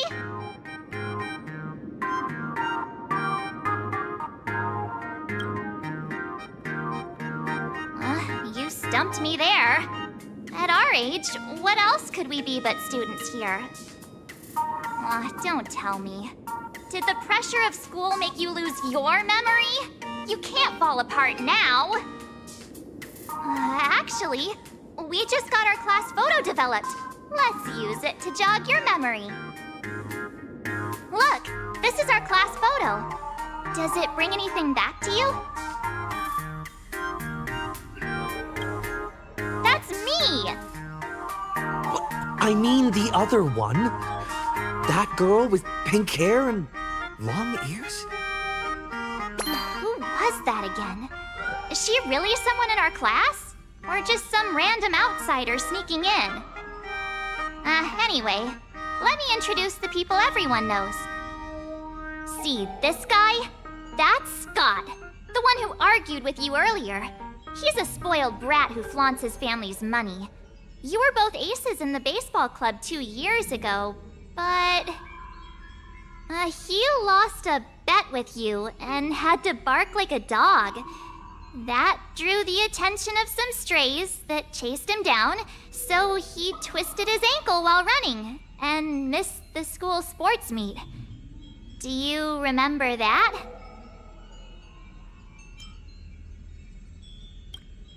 Look! The dean is in this photo too, and so is Mr. Yang, our homeroom and history teacher.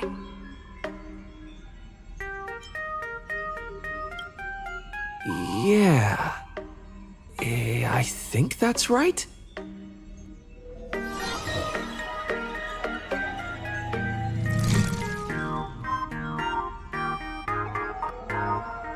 Remember that night we snuck into the archive room to retrieve the camera we left behind? And that time you bravely stopped Scott from bullying the underclassmen. We've shared so many wonderful memories in this school. Don't tell me you've forgotten them all. Yeah, I think that did happen. No wonder Scott hates me so much, huh? See? I knew you'd remember. Nothing sparks our memories better than Scott's barking like a dog. With graduation just around the corner, these are likely our last days at Graphia Academy. My classmate. Is there anything left you still wish to do here on campus?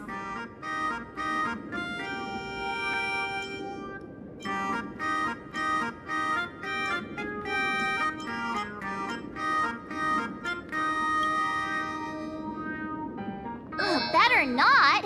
Getting expelled right before graduation is no joke. Anyway, even though our time at school is running out, we still have the chance to do something now, don't we? Many adults only start to regret once they step into society, longing to return to those carefree school days. But time does not go backwards, and life gives no second chances.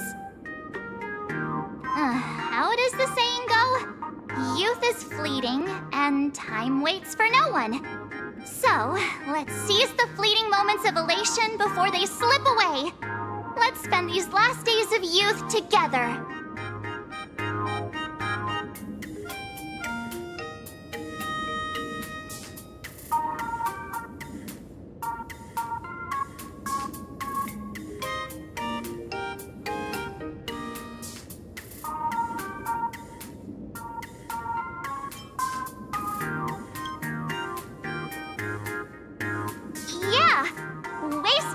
With me. If we don't waste it now, it'll be too late. I have so many things I want to do. Where should I start? Should I head to class? Deal with Scott? Or just wander around?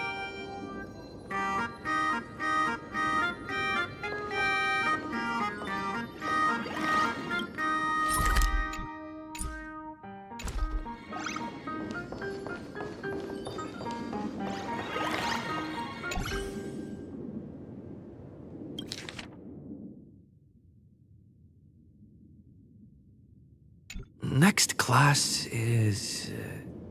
history? Should I go? Or check out another classroom instead?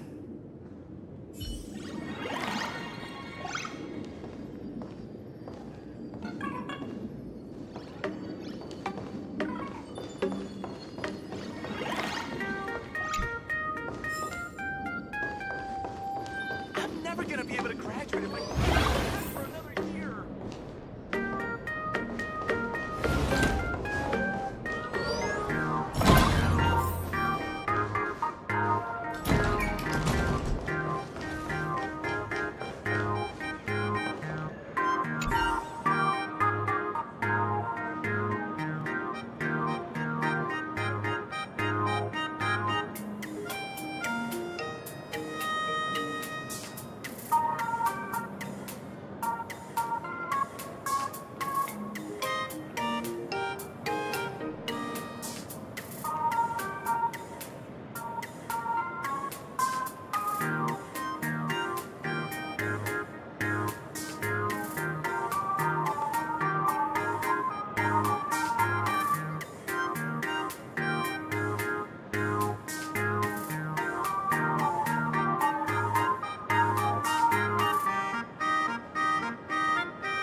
Scott said he wants to duel me on the rooftop. Why not take the side path up and see if there's an ambush?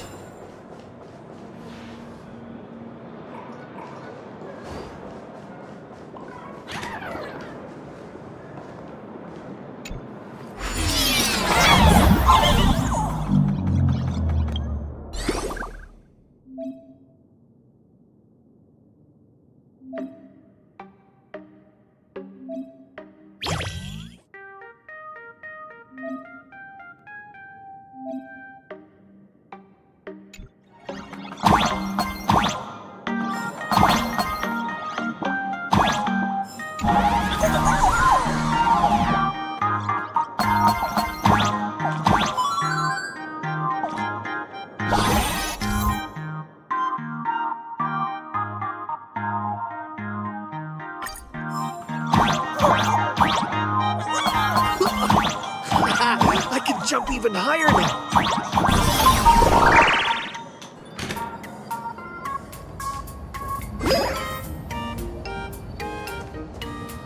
I've explained it to you so many times already.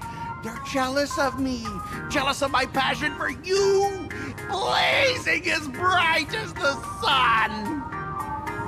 So he set me up on purpose, making me into what you girls call the maniac of the swirling waters.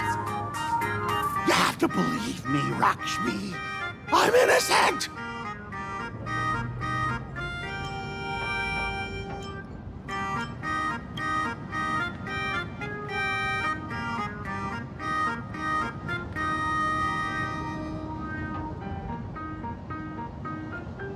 Finally, the perfect chance. Come on, hurry and confess. Oh, Lakshmi, stop tormenting me like this. Say something. Scott, did it ever occur to you that the gray-haired human you say is so jealous of you might actually want to possess you? After all, we girls know these little schemes best.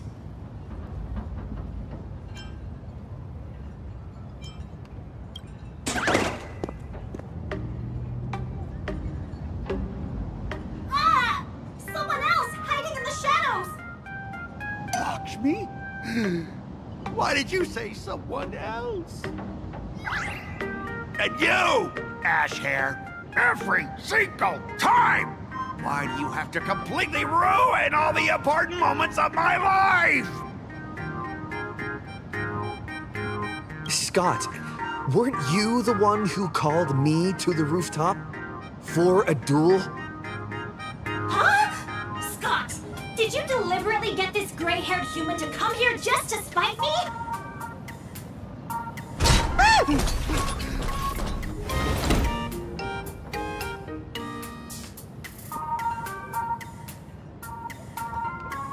No! I challenge you to a duel.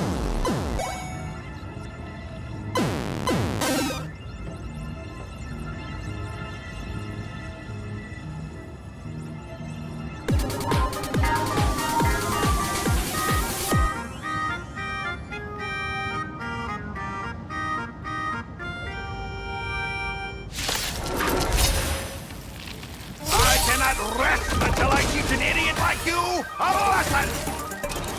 All of you, charge! Hiding the west wind! Away we go!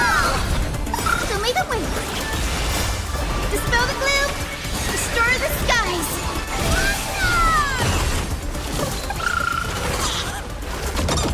Rise and shine. Hey, why aren't you getting in on this yourself, Scott? Just despite numbers!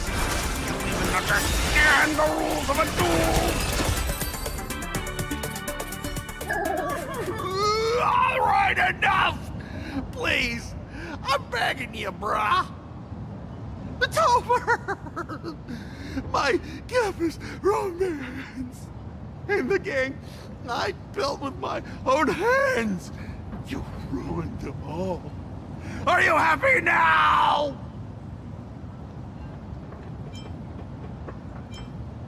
Quiet! I need to calm down. You stay away from me!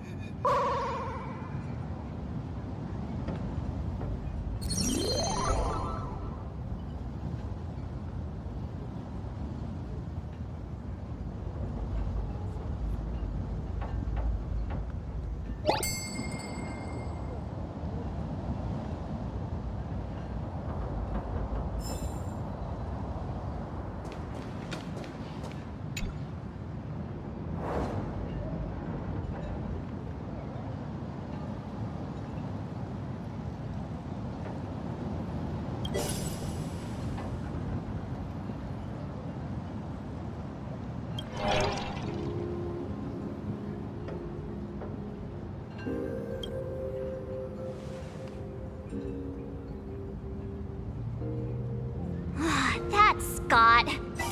No, wait. I remember now.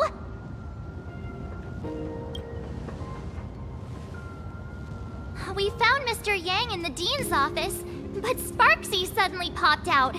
We were actually here to find Miss Dolly.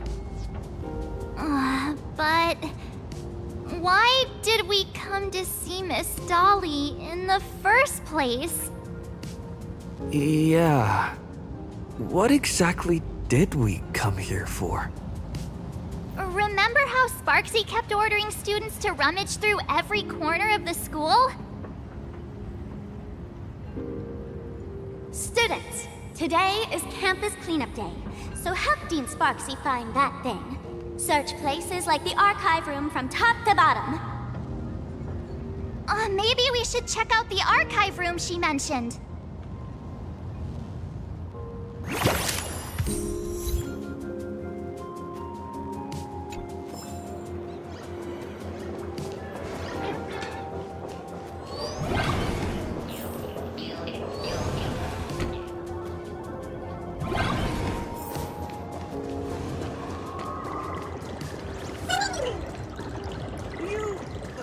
Say yes? I heard from the math teacher fitness club's looking for new members. Anyone interested?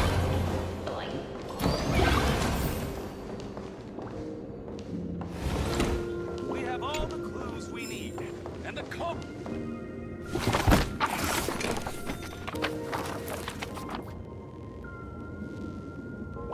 Oh, did the dean send you here?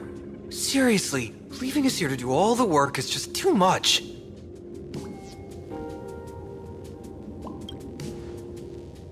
What's going on? Not paying attention in class is bad enough, but you don't even listen to the teacher's instructions? Have you seen a mask with a smile on it? The teacher told us to find it. A mask? Now I remember. We came here to look for a mask. What a coincidence! I'm here for the same thing. Get to work already.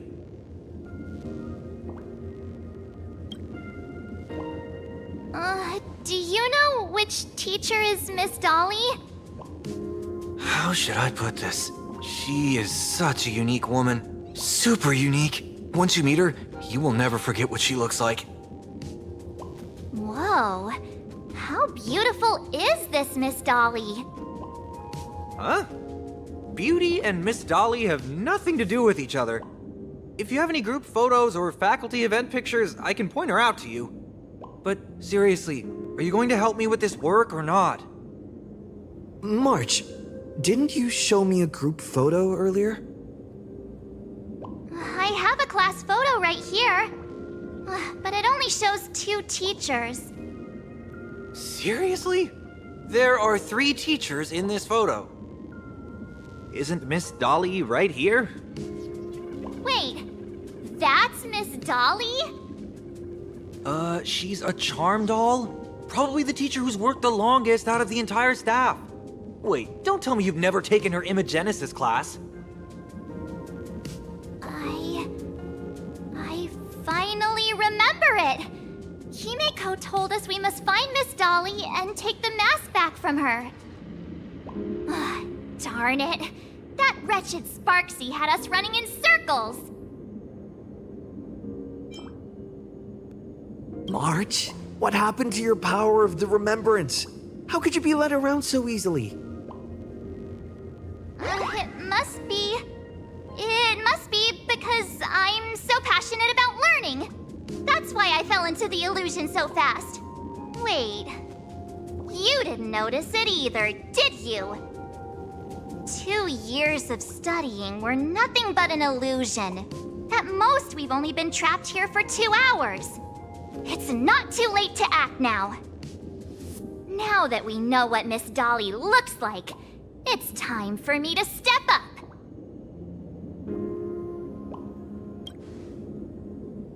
Miss Dolly has vanished.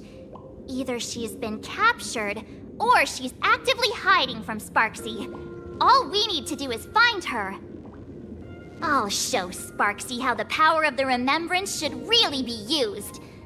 It'll just cost us some film. Even though Miss Dolly is in hiding, we can still capture her lingering memories. Follow the trail of these memo sprites. Well, this is the last murder mystery game I play with you.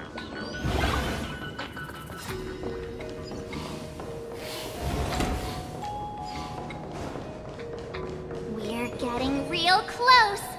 There's a fragment of Miss Dolly's memory here.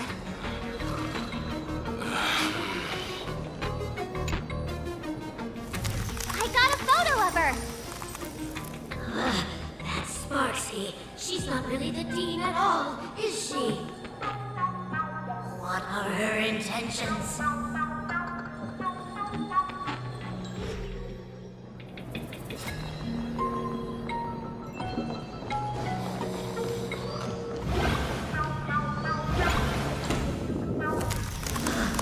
She is searching for me. I must stay hidden. Seal up within the Genesis classroom. Can't let her find me. Found it. Let's go. We have to get the mask before Sparksy does. The door to this classroom, it's locked, just as I thought. Better look for another way in.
Are you a student from Graphia Academy?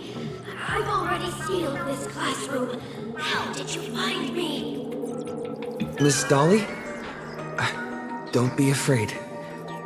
Himiko sent me. Kira, I will never hand over what she entrusted to me to outsiders. That imposter Dean outside is rummaging for it too, right? That's right. The masked fool Sparksy pulled off a takeover of the academy. It took me so much work to find you. I'm one of the nameless on the Astral Express, and right now I'm the only one who can protect you. Please, you must trust me. The Astral Express? Indeed. I read about its arrival in Planarcadia in the papers, and saw it on TV recently. Since you claim to be Himako's friend, answer a few questions about her. If your answers are correct, I will entrust you with the mask. I'm ready for this. Fire away. What kind of coffee is Himako best at brewing? Oh, wait a second. How could you ask such a question? Don't you know her coffee is absolutely undrinkable? Looks like you've suffered from it yourself. Then here's the second question. What kind of people does Himako hate the most? A real chatterbox with a silver tongue. Word is, she even managed to kick a nameless off the Express because of that. I may not know much about her time on the Express, but that does sound just like the bossy vibe she had back in school. Very well, I can almost trust you. The final question. Himako experienced the greatest regret of her life during her time at this school. What was that? Oh, who knows? Could it be about that time she got a stylish short haircut to keep up with the trends? She actually told you that story. It seems you really are her friend. But that's not the answer. Huh? Did I really get played by that guy? It isn't that you were wrong. Perhaps Himako never told you. Now that I think about it, she might never bring herself to share such a burden. The thing she regretted most must be what happened 15 years ago. No, better not bring that up. I believe you. You truly are Himako's friend. Then, since you've proved that you're Himako's friend, I will give it to you.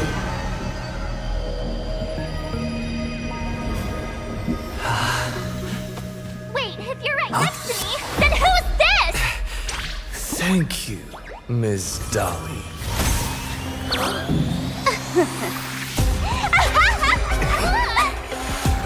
The mask is mine now! What? I actually let myself be fooled by such a cheap trick! You two came much too late. Sorry, Miss Dolly.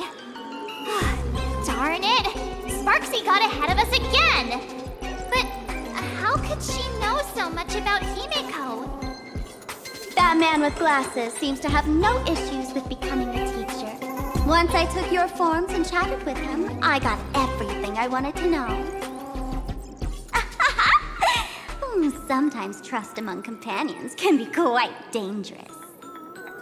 Now you've done it! How dare you trick Mr. Yang!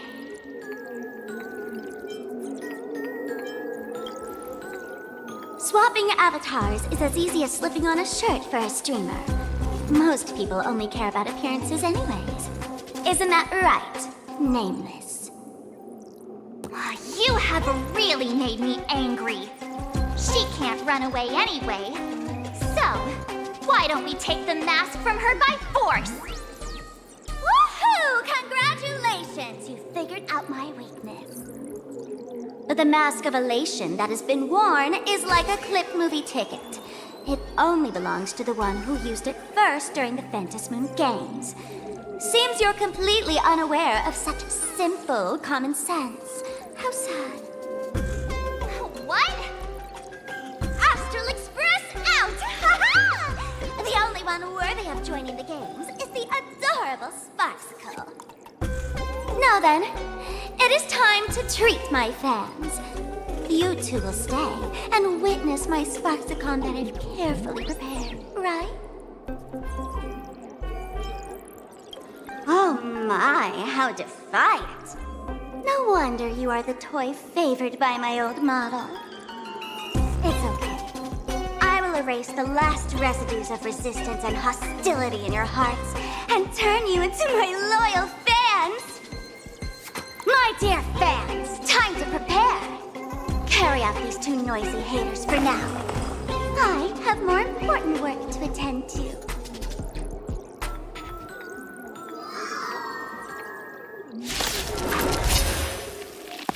My dear fans, be charmed by me. Fight for me. Give me all of your joy, sorrow, and obsession.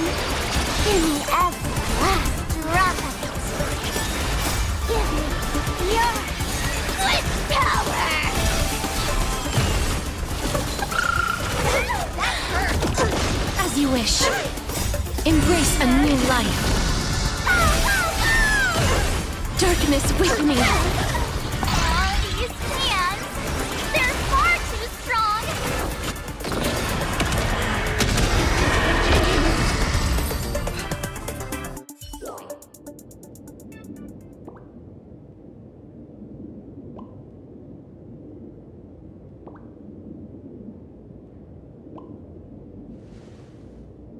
Is this the archive room?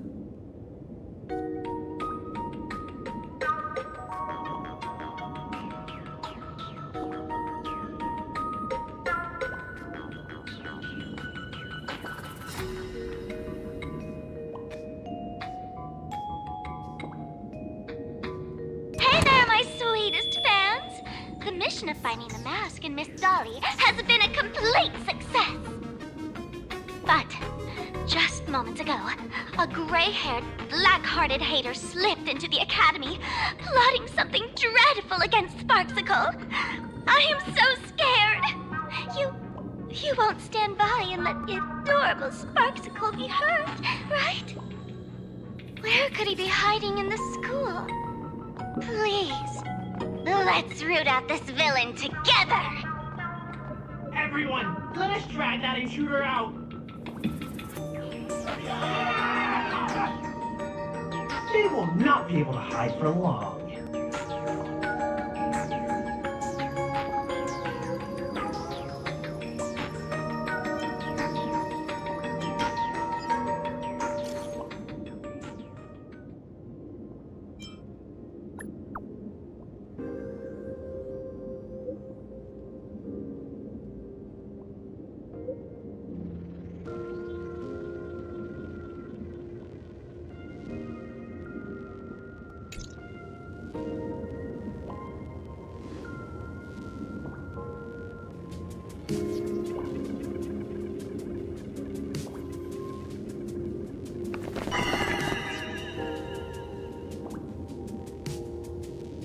Hiding won't save you. We will drag you out soon enough. Have you reached the end of your rope?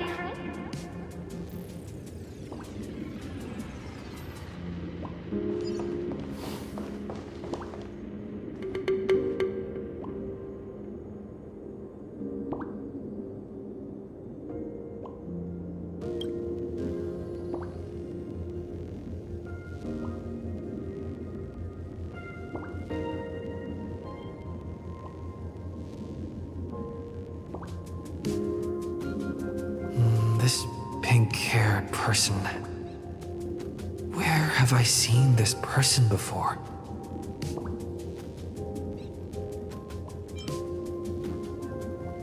Is that right? No, that can't be. Right? I remember now.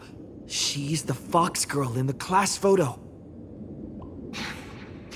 So you actually managed to remember. Seems like this is what they call in comics a fateful encounter. You stumble into a bit of trouble and I will happen to show up here. Hey, come a little closer, will you?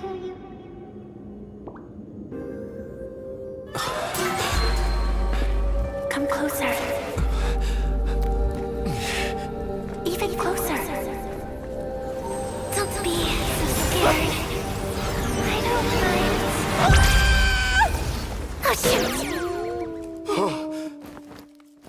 think I'm stuck inside. Give me a hand.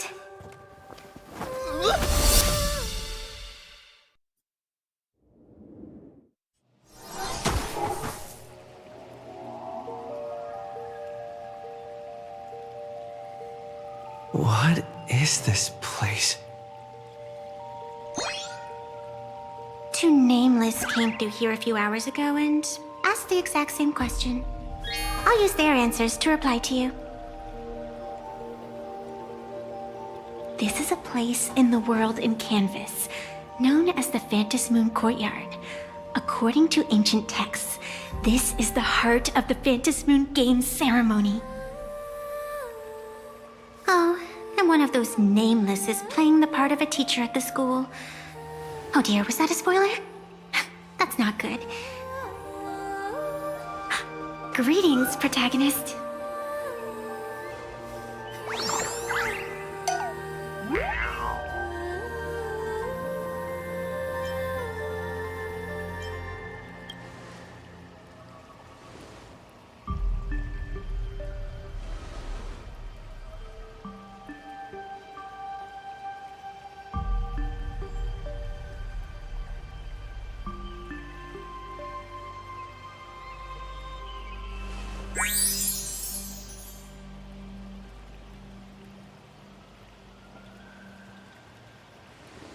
Huh. Greetings, Miss Fox. Technically, everyone is the protagonist of their own story. But you are different. You are the protagonist of the Fluffy Across the Blue, aren't you? Galactic baseball raccoon? You do not really look like a raccoon.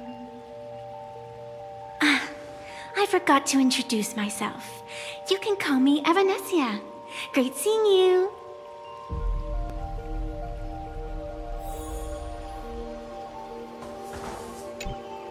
The first supplicant wearing a mask has appeared. The Phantasmoon Games will soon begin.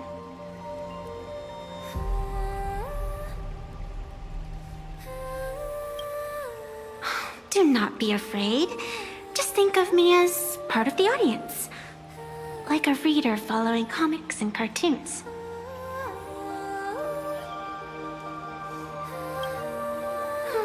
A bit of experience.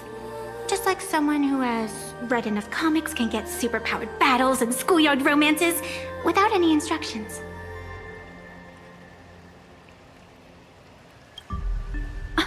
Do you seriously mean you've never read it? The comic that has taken this world by storm? It is inspired by the adventures of the Astral Express, telling the tale of cute little animals riding a train across the cosmos. Fluffy Across the Blue.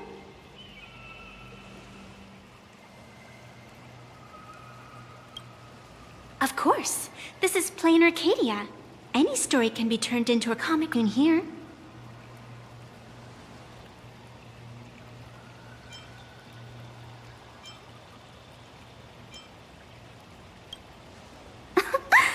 You are such a curious one.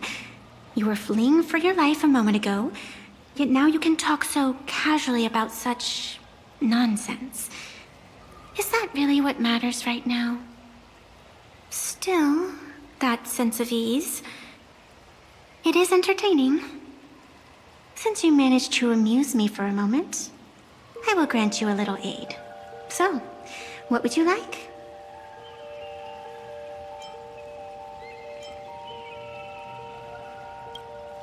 I don't like it when someone answers my question with another question. Think before you speak. I can see it in your eyes, Mr. Raccoon. You will not accept defeat.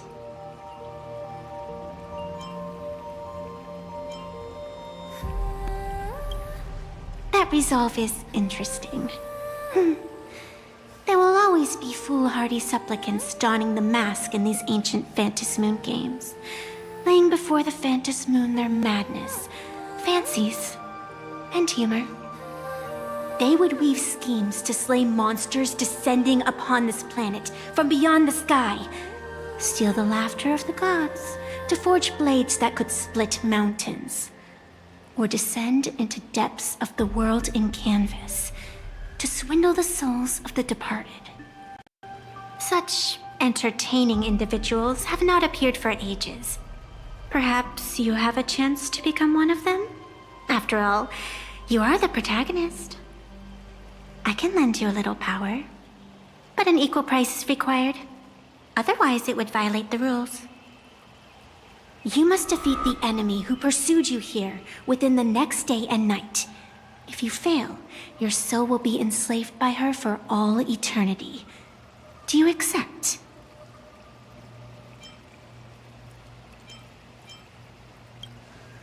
Then it is done. Phantasmoon above and sacred tree below, witness this oath at this moment.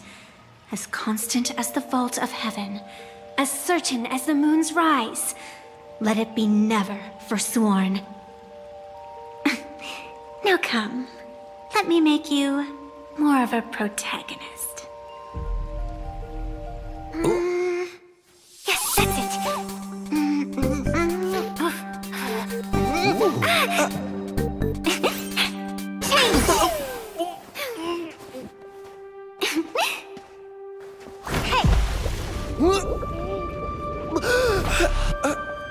Where's this?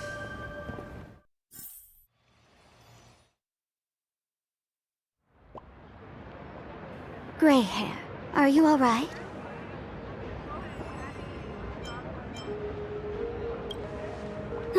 Can't say I am surprised.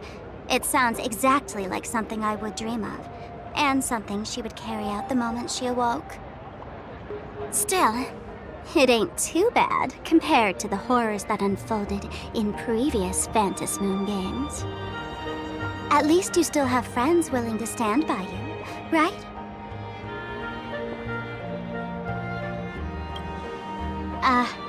And now and then I do odd jobs here. Live streaming is one of them. Sparksy is the name I use to stream online. An avatar that I personally sketched line by line. To keep the streams running, even when I was absent, I breathed a trace of power into that avatar. Who would have figured that everything changed after the Phantasmoon turned full?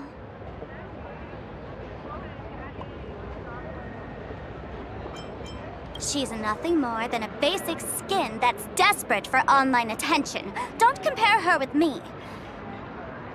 People offload their wishes and desires to her, and in the end, she too got consumed by these emotions.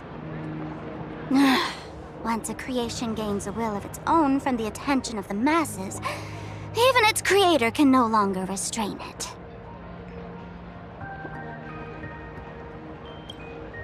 I've been watching you from the start, waiting for the right moment to step in and help.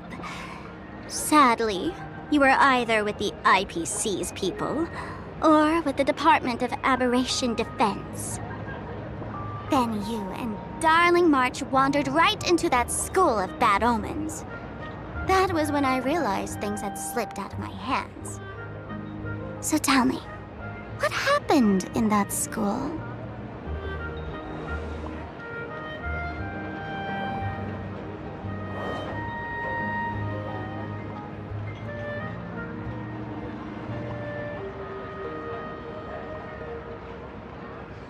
Is this the Mask of Elation that grants entry into the Phantasmoon games?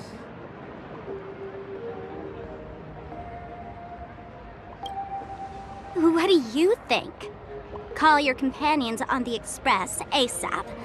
Or, since this is a civilized society, you could try phoning the Security Bureau. But these matters are obviously far beyond what they can do. They say that no one could restrain the supplicant's actions in the past. Ah, those were the good old days of freedom.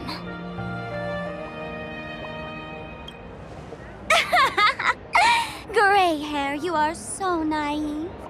You've been to countless worlds. When the skies collapse and the end draws near, what can the authorities possibly do? Don't make their jobs too hard. The Phantasm Moon Games are nothing less than a ceremony set down by the Master of Elation. Amazing miracles always appear in the world after every game ends. Like the birth of a new imaginé, unthinkable phenomena, or a future brimming with hope. Perhaps you have heard this question.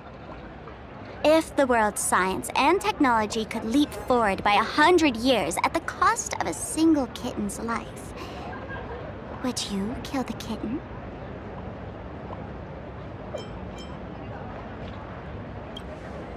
Natural disasters, traffic accidents, sudden illnesses. The number of deaths from such causes in this world could fill a small city every day. The Phantasm Moon Games are just erasing one school from the map. Isn't that much better? You probably want to ask whether the worth of human lives can truly be calculated in that way in this ceremony, where we surrender that cost to purchase the future. No one knows. Whatever. This is not the time to debate over ethics. Gray hair, are you gonna save Darling March and Mr. Yang or not?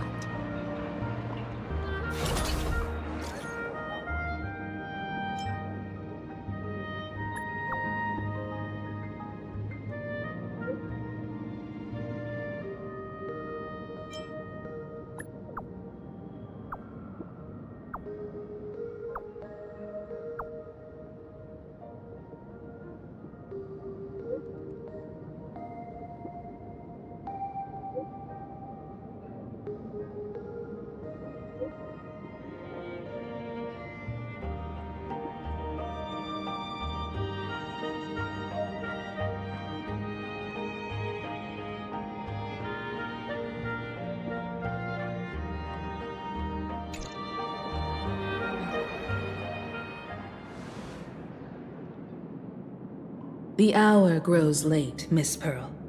Matters regarding the Express demand our attention. Be it the Alliance or the Phantasm Moon Games, if you seek deeper cooperation, my doors remain open. Then, I shall take my leave.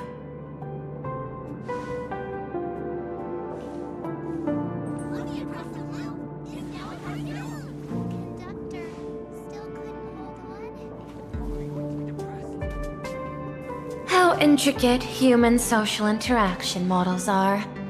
My extrapolations still cannot account for the full strategy tree of the Astral Express. Master, General Yao Guang of the Xianzhou Yuchui is here to see you. Shall we have her wait? No. The Xianzhou will also become a key ally. Only through enough contact and emulation can we hope to comprehend their methods and strategies. Conclusion. I don't think I'll be able to keep copying the painting for the rest of today. Let General Yao Guang in.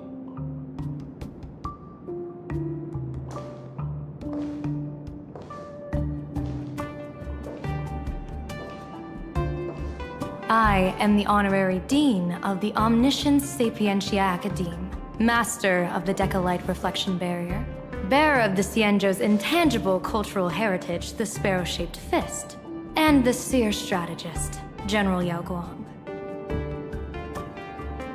Thank you for seeing me despite your busy schedule, Madame Pearl. For a moment, I nearly mistook your words as a fault in language processing. I believed you had brought the entire delegation inside. Few Intellitrons in the cosmos have a sense of humor. I have heard that, like that genius, you are one of the many wonders wrought by the celestial differentiator of planet Scrulum. Meeting you in person far outshines your reputation.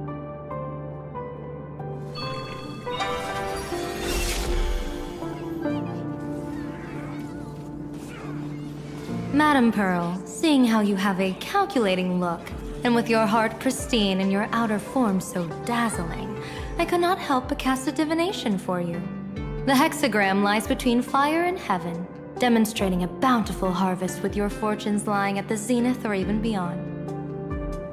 I have no training in divination. General, may I ask you to interpret it? Then let me speak in terms even an Intellitron can follow. I extrapolated your fortune using the Cienjo's predictive algorithms. The result is 101111, a sign of great blessing. If you treat others with sincerity, abundance will follow. I have long heard of the Arbiter General's legends. The strategy of General Jing Yuan. The courage of General Fei Xiao. The ingenuity of General Hua Yan. Often, I have wondered, what kind of figures are the Cienjo generals who remain away from the public eye?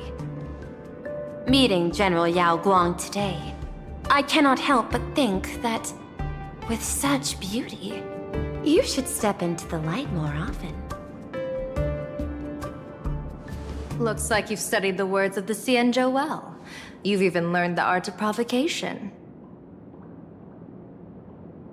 You praise the others for their individual and unique talents, yet when it comes to me, the only thing you had to say was beauty.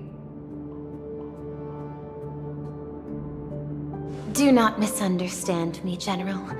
To me, beauty is the rarest of treasures, and the most fragile to preserve. Besides, intel on you is truly scarce. It is quite difficult for me to find ways to compliment you.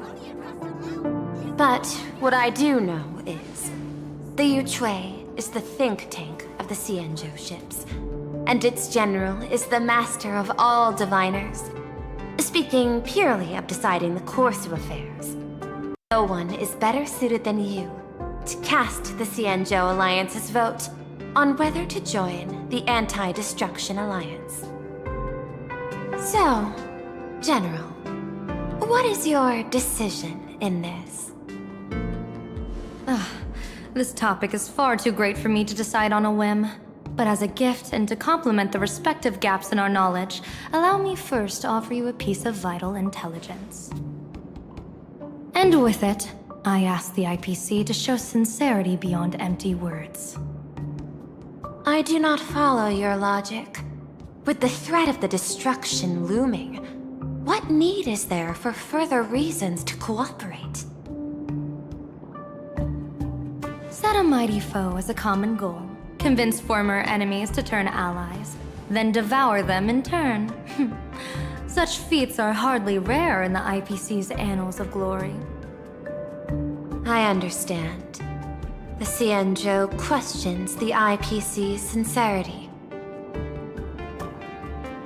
It would be better to say we ask the IPC to demonstrate its sincerity. Courtesy demands reciprocity, and the intel I now offer you is both urgent and weighty. Question. What could be more important at this moment than forming the Anti-Destruction Alliance? Nanook won't erase the universe in the next few days, but someone else might destroy Planarcadia within that time. You have heard of Blade, the Stellaron hunter, right? The IPC has long placed a great bounty on his head, though I have never laid eyes on him. The Yuchui recently intercepted a report. Styling himself as Cienjo's #1 assassin, this man accepted a contract from the Sinwish Syndicate, a local organized violence group. I do not know his exact aim here, but he is a major criminal of the Cienjo. He is guilty of the 10 unpardonable sins and is a formidable fighter, with few able to match him. As general of the Yuchui, I will take it upon myself to bring him in before he can cause disaster here. This planet, Ahatopia, is part of the pan-cosmic trade system, and Blade is a wanted criminal of the IPC. Since he has set foot here, he falls under its law. General Yao Gong, is the sincerity you seek for us to capture this man and deliver him into the hands of the Xianzhou? I hear the Phantom Moon Games are about to begin, with the entire nation awaiting it with bated breath. I imagine you will also find it hard to extract yourself from the festivities. If this cursed man were to quietly depart on his own at this time, would that not be a perfect outcome for all? This is my understanding. You wish for the right to act freely within Planarcadia. Apart from this cooperation, what better proof of sincerity could there be before we join forces against the destruction?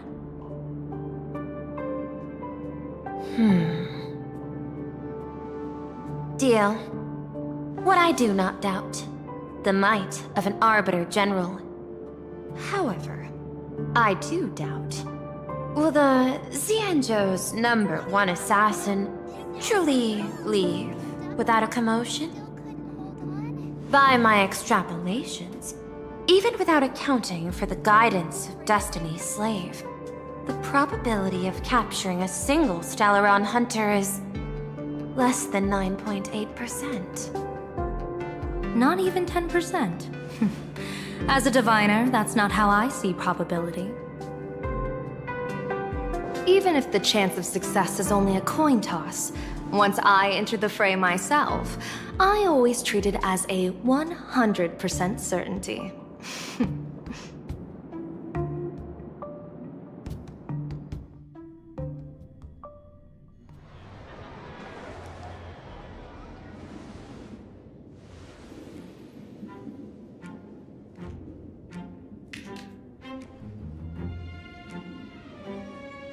Is that even a question? 100%. Of course. In other words, there will be no survivors. Anyone who recognizes my face, I will not let them off even if they hide at the ends of the world. I was willing to make an exception when I was hired by your gang's leader, but I see you folks are not interested in accepting my goodwill. Not that I don't trust you, but you know the rules of the trade. You hire someone to do a job, you gotta see what they're made of first. People say that the Lords of Hell are easy to deal with, but their underlings are the real trouble. If a group's underlings don't know their place, even their masters may not be safe. So, since the mighty Sinwish Syndicate gang actually had the guts to hire the Xianzhou's #1 assassin,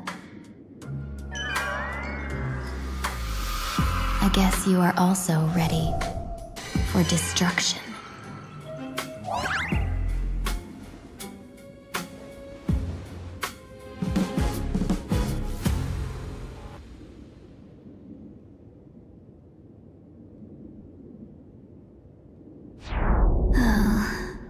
Years of wandering have given me nothing but exhaustion, and I have finally come to know how harsh the road of life truly is. Impersonating the Xianzhou's #1 assassin, Madame Yao, you really stuck me with a wonderful task.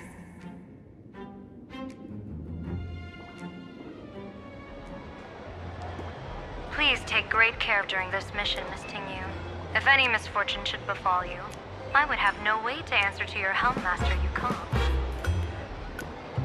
You worry too much, Madame Yao. When I pledged my resolve to Madame Yukong and departed for the Yuchui, I had already steeled myself for the worst. But, may I ask, does this task of misfortune really have to fall upon me? I cast a divination today. This task lacks the fire element.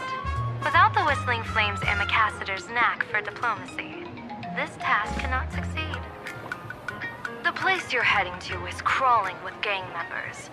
If they pick a fight, you can try to drop the name Xianzhou's #1 assassin, and they might step aside. Do not worry, General. I have journeyed far and wide with the merchant guilds for years and faced no shortage of danger. A handful of gangsters is hardly difficult to deal with. If you're not afraid of danger, then why have you not set out yet? Shall I read your fortune and give you a little peace of mind? What I fear is that fortune-telling of yours. No, what I really fear is you, Madame Yao. Afraid of me? Am I so notorious on the Xianzhou Lafu? I've heard many tales about you. After the Battle of the Fanghu, you willingly surrendered your command token and became a general in name only, with neither troops nor soldiers. They also say that the seer strategist, for the sake of a tiny chance at victory, stood by as her mentor went to a noble death, treated the countless lives of dead verdant knights as nothing more than numbers consumed in her divinations, and even doomed an arbiter general. Are you afraid that I, the cold-blooded diviner, might send you to your doom here in Planarcadia?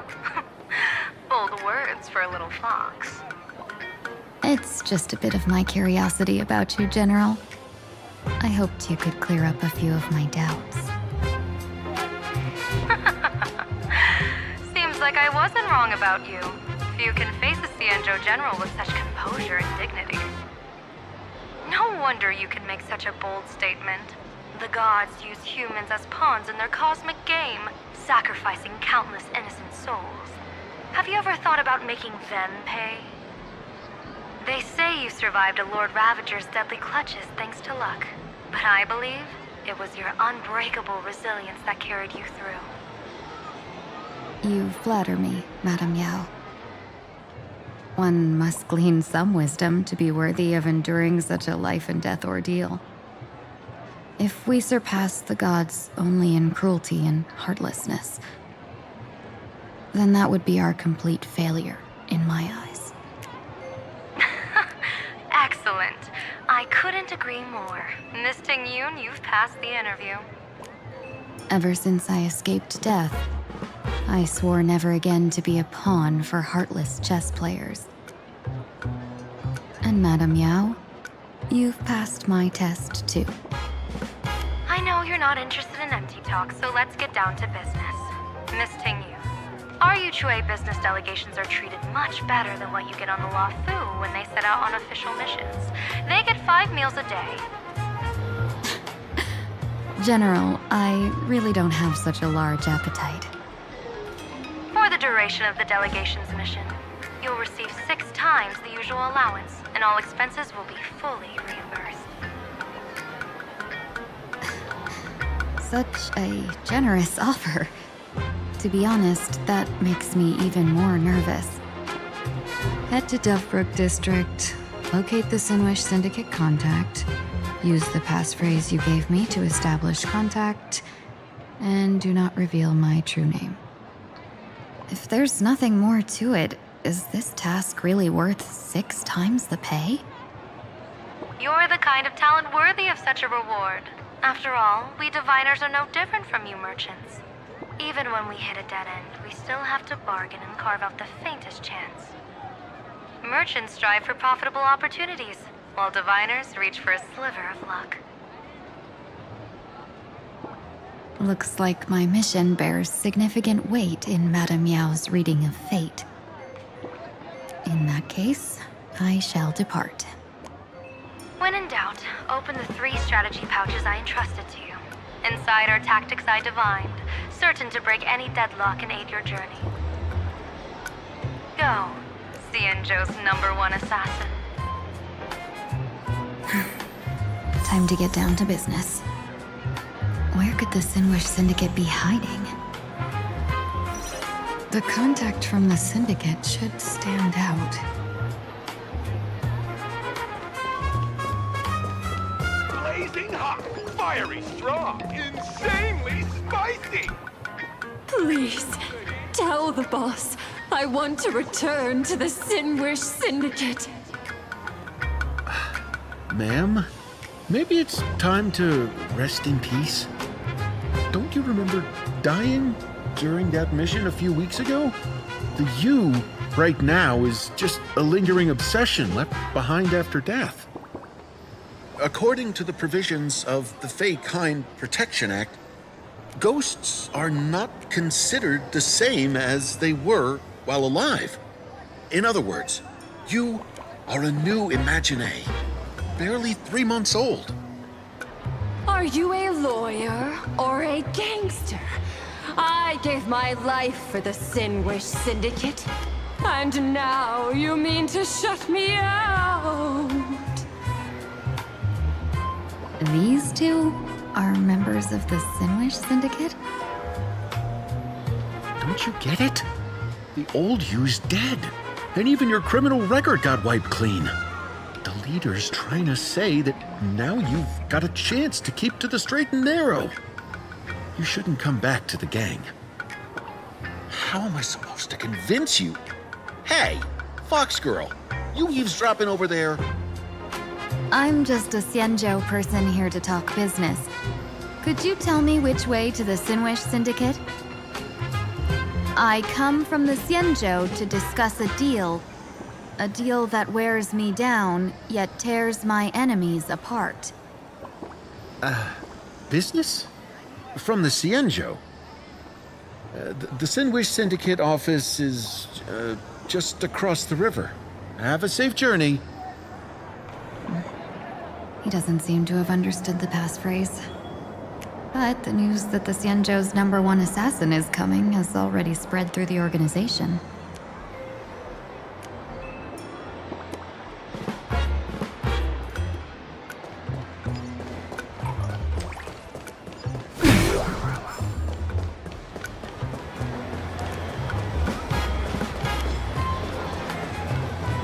Those people over there, are they also members of the Sinwish Syndicate?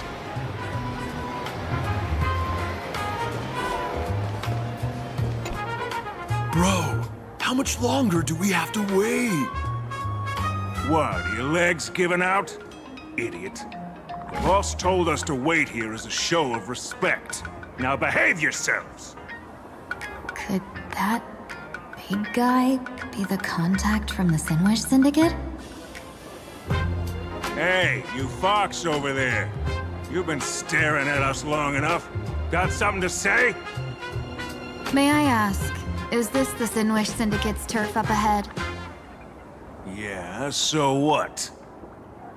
I should act tough, and say less than what I want to say. Since this is the Sinwish Syndicate's turf ahead, not only am I going in, you will invite me in with respect. What did you say? You're here to stir up trouble, aren't you? I come from the Xianzhou to discuss a deal. A deal that wears me down, yet tears my enemies apart. You're the guest our boss invited? Hold on. I nearly fell for that. Looking all delicate. How could you possibly be the Xianzhou's #1 assassin? Spill it! How did you know the passphrase? Why don't you take off your sunglasses and let me see if you still have your eyes? The Xianzhou's #1 assassin is nothing more than a nickname coined by the common folk. I have always considered myself a merchant. A merchant? Isn't a hired killer the oldest trade in the world? By the way, Mr. Imagine, do you know why they call me #1? You never miss a shot? Not quite. I kill in bulk. The way to keep business going is to offer a little extra. If they pay for one person to be silenced, I throw in 2 more.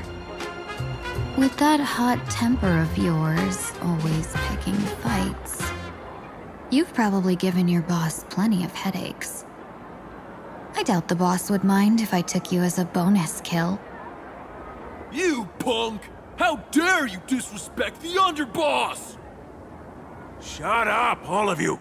The boss's orders come first. My name is Costine. Sorry about my underling's rudeness earlier. I'll cut a finger off later to make amends. There's no need for that.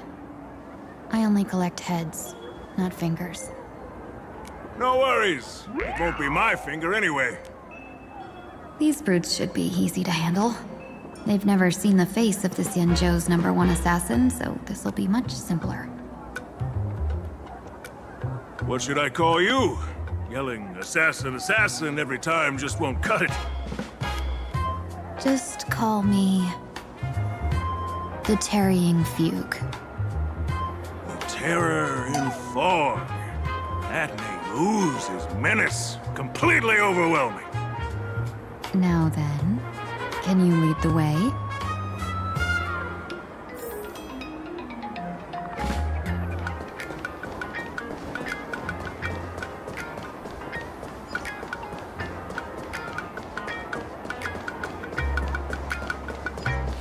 That's the Sin Wish Syndicate headquarters across the river.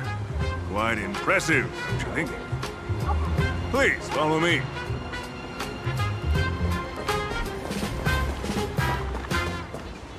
Is this the passage in the painting? Of course. The Sin Wish Syndicate has it under our command for now.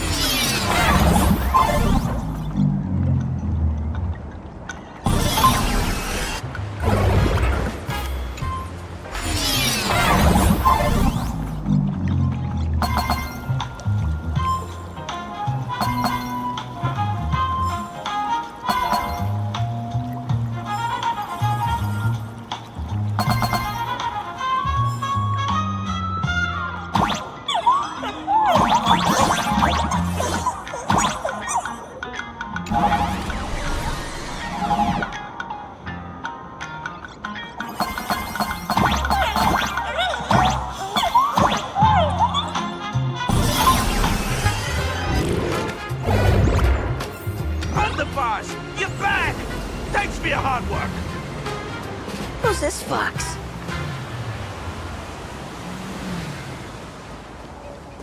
Welcome home, underboss! Is this the one the boss brought in?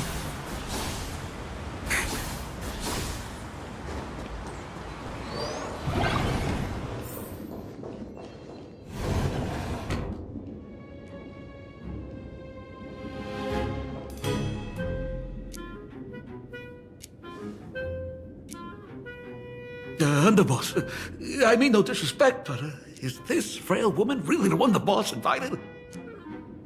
That's right. Her name is the Terror in Fog. Spread the word that the Sin Wish Syndicate has secured the Xianzhou's #1 assassin. Underboss, beat me if you want, but I gotta say, are you serious? Are we really counting on this delicate woman for the Phantasmoon Games? The Phantasmoon Games. Is that why they hired a Stellaron hunter to do their bidding? These Phantasmoon Games are a once-in-a-lifetime chance for the Sin Wish Syndicate to rise. This woman doesn't look like she has what it takes, and we're trusting her. If she blows it, how are we supposed to save face? Underboss, we haven't been duped, have we? If word gets out, the other gangs will laugh us out of town. All of you, shut up! Useless. Lady Terran Fog would wipe the floor with you even if you all came at once. Since you doubt her, why not let Lady Terran Fog show you a few moves? Lady Terran Fog, what do you say? I can find you a few sparring partners. No need to hold back. I thought you were naive, but looks like you're just playing good cop, bad cop to test me. Nah, I'm neither good nor bad. Just opportunistic. Still playing dumb, huh? Boss of the Sinwish Syndicate. Your people wouldn't be doing this on their own. I know you can hear me. I came for business. Making friends would be a fine bonus. But if not, that's fine with me. If you still want this deal, cut the tricks. A real expert is something else. You speak with such overwhelming presence, though we barely understand a word. Come on, show us a move. We fight and bleed every day, and that's the only way we'll be convinced. Oh no. These brutes are not interested in a win-win situation at all. When in doubt, open the 3 strategy pouches I entrusted to you. Inside are tactics I divined, certain to break any deadlock and aid your journey. Looks like it's time. Huh? Just keep alive and open the 2nd strategy pouch once you're done. What kind of strategy is this? There's barely anything helpful in here. Looks like Lady Terranfog isn't impressed with your skills. Out of my way! When I was young, I dreamed of becoming a musician. But fate had other plans, and I was dragged into a world of violence. But even then, I never let go of my love for music and rhythm. Even in battle, I kept honing my singing and instrumental skills. And that's how I forged my one-of-a-kind fighting style. They call me the Roaring Costide! Oh, Cribs! The underboss is getting serious! Lady Terranfog, I humbly challenge you. Show the Sinwish Syndicate the assassination skills you're so proud of.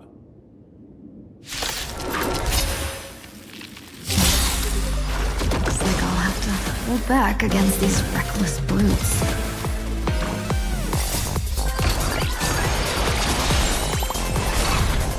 Night falls. Good night. Show me the way. Dispel the gloom. Destroy the skies. As expected of the Terranfog, such incredible strength! That power of destruction within me. It's still hard to control. Madam Yao, done everything in my power to keep them alive, as you said.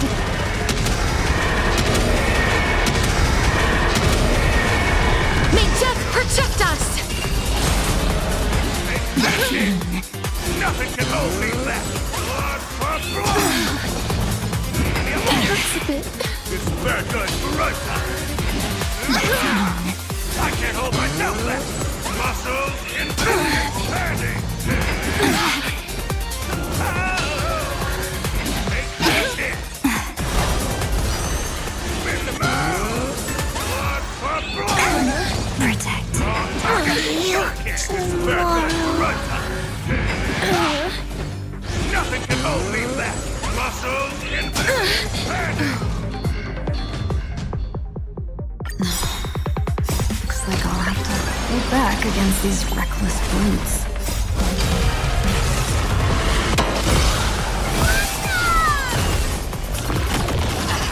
Please open up.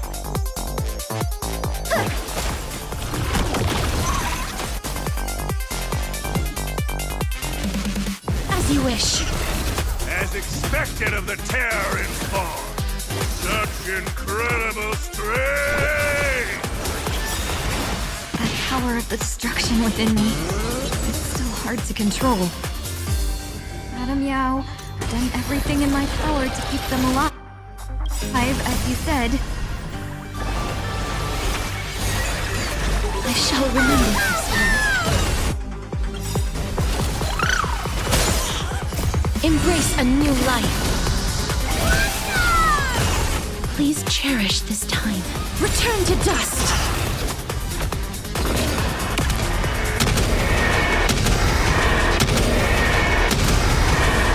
May death protect us! I don't want to take your life. Back down while you still can. A true warrior of the Sinwish Syndicate fears no death. Don't underestimate my resolve. Underboss, bad news.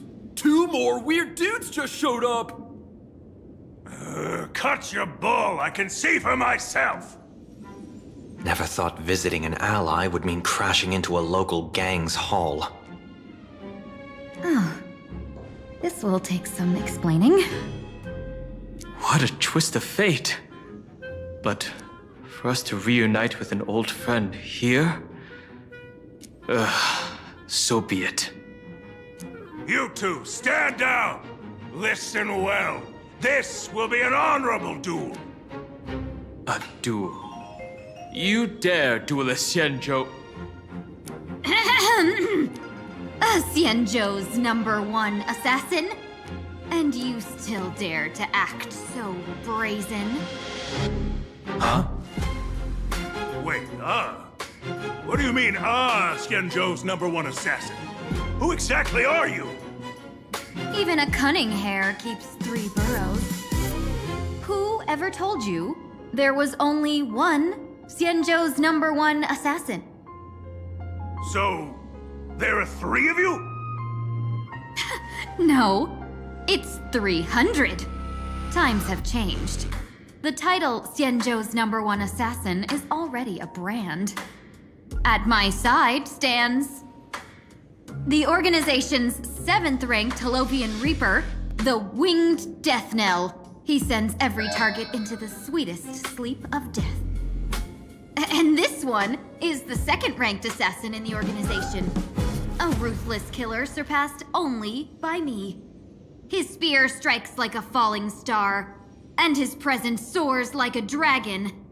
They call him the Jade Dragon. Then you are... You can call me Whistling Flame Fox. I humbly hold the top position in our organization, though I mostly handle business relations and HR work.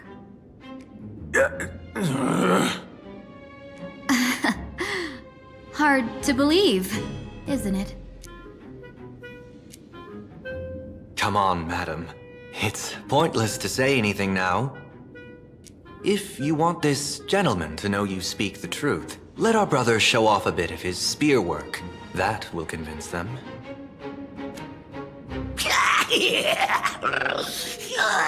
I say, there's no need for that. Course tied. You insisted on testing them and got nothing out of it, did you? If you had let them get me sooner, none of this would have happened. Boss! I cannot hand your grand enterprise over to people we know nothing about. You are the one who hired us? The boss of the Sinwish Syndicate? That's me. I am Polewave, current leader of the Sinwish Syndicate. My apologies. Our gang is full of roughnecks. I will make sure they are disciplined. As for that business, we'll discuss it upstairs. Everyone else, clear out!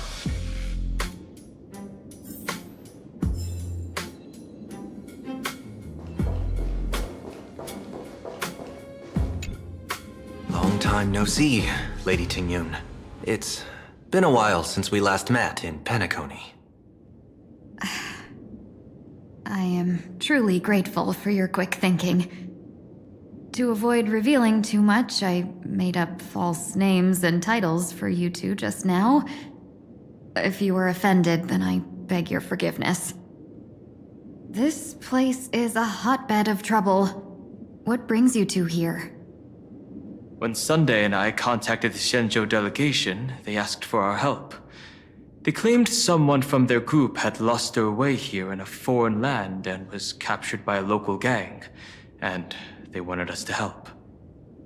It was clear there was more to the story, but we came anyway. Who would have thought? It turned out to be true. Lost? Captured. There must be some misunderstanding. Alas, this rumor was likely a destiny arranged by Madame Yao. Did you just say Madame Yao? Do you mean the seer strategist from the Xianzhou Yucue? I happened to hear of her back in Penacony too. They say she is the diviner general, one who lives in seclusion. Did the Alliance send her this time? Lady Tingyun, you stepped into such danger yourself. Do you have a vital mission? You two are no strangers, so I will speak plainly. She's the one who sent me here on this mission. The Sinwish Syndicate invited the notorious Xianzhou's #1 assassin with the intention of hiring this person to participate in the Phantom Moon Games. But the delegation's intelligence revealed that the person was none other than the Stellaron hunter, Blade. Him? I assumed the title to come here to uncover why the Stellaron hunters are involved and how he will enter the game.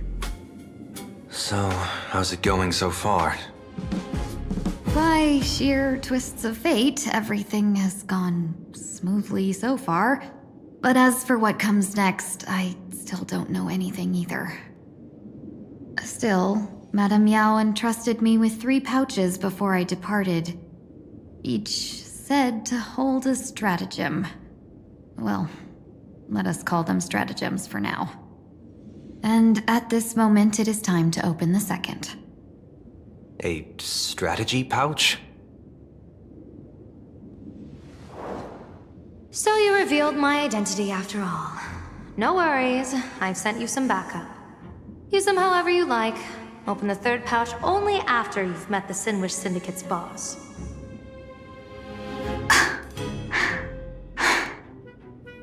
No wonder they also call Madame Yao the Crosstalk General. The what, General? It says the 2 of you will help me clear the way, so I can safely meet the Sinwish Syndicate's boss. What do you say?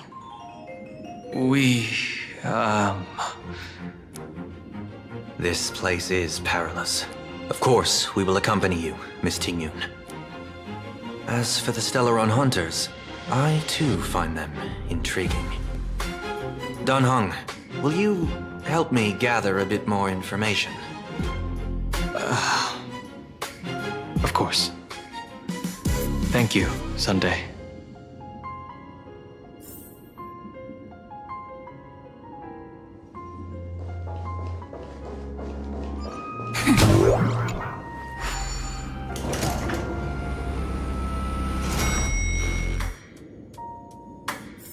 I gotta say, this place is decorated with a touch of style.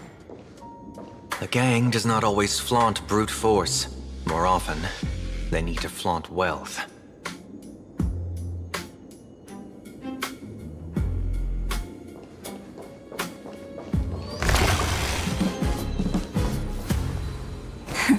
Play nice. How does this compare to the ones you've seen? Gee, before I even realized, the scenery of Dovebrook became unrecognizable. Gee, back then, who would have imagined Iron Hulks running wild on the streets? Let alone us gang members being treated like vermin. You didn't call us here just to reminisce, did you? Of course not. Please forgive Korstide's rude little pest. That narrow-minded fella never understands why young people flock to things that come from other planets. Like Mechatrons, the Masked Heroes, and the Astral Express. What he does not see is that while cosmic novelties are more enticing, big shots of hail from the cosmos are even more fearsome. Wouldn't you agree? You're a clever one, so there's no point in keeping up this charade.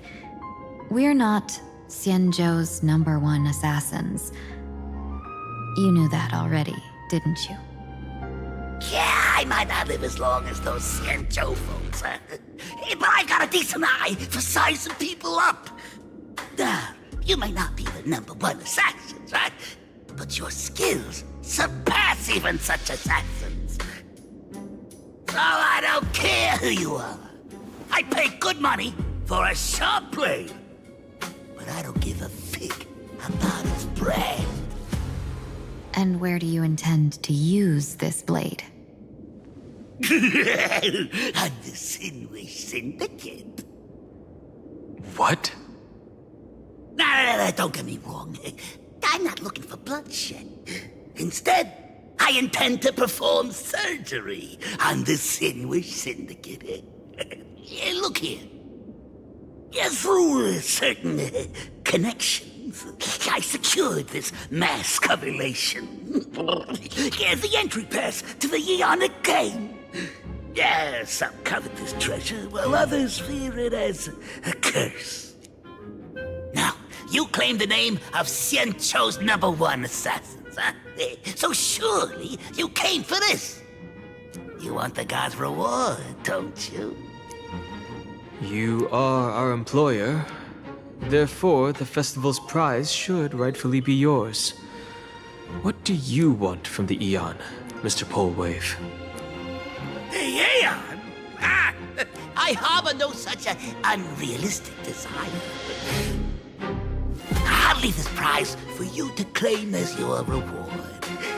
I'm happy enough to share in a bit of your glory. Whether you win or lose, all I ask is that when the press comes a-knocking, you say this. You were sponsored by the Sandwich Syndicate of Toughbrook. That is enough for me.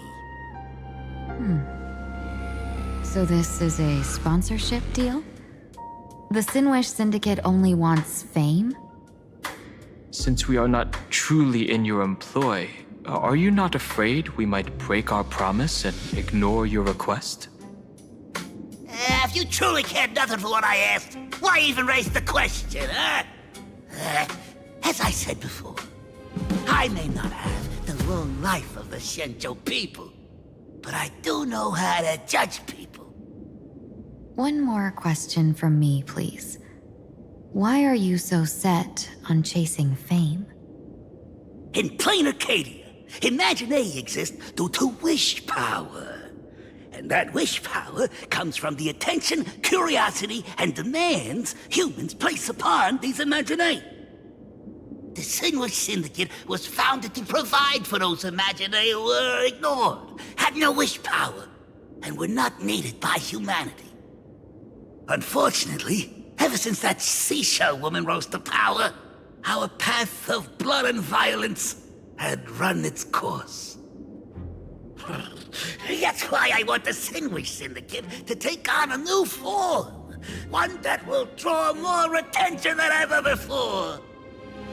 The Sinwich Strangeling Pension Foundation, huh? What do you think of the name?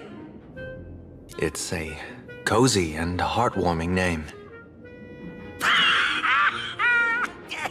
So, will the three of you, accept this job?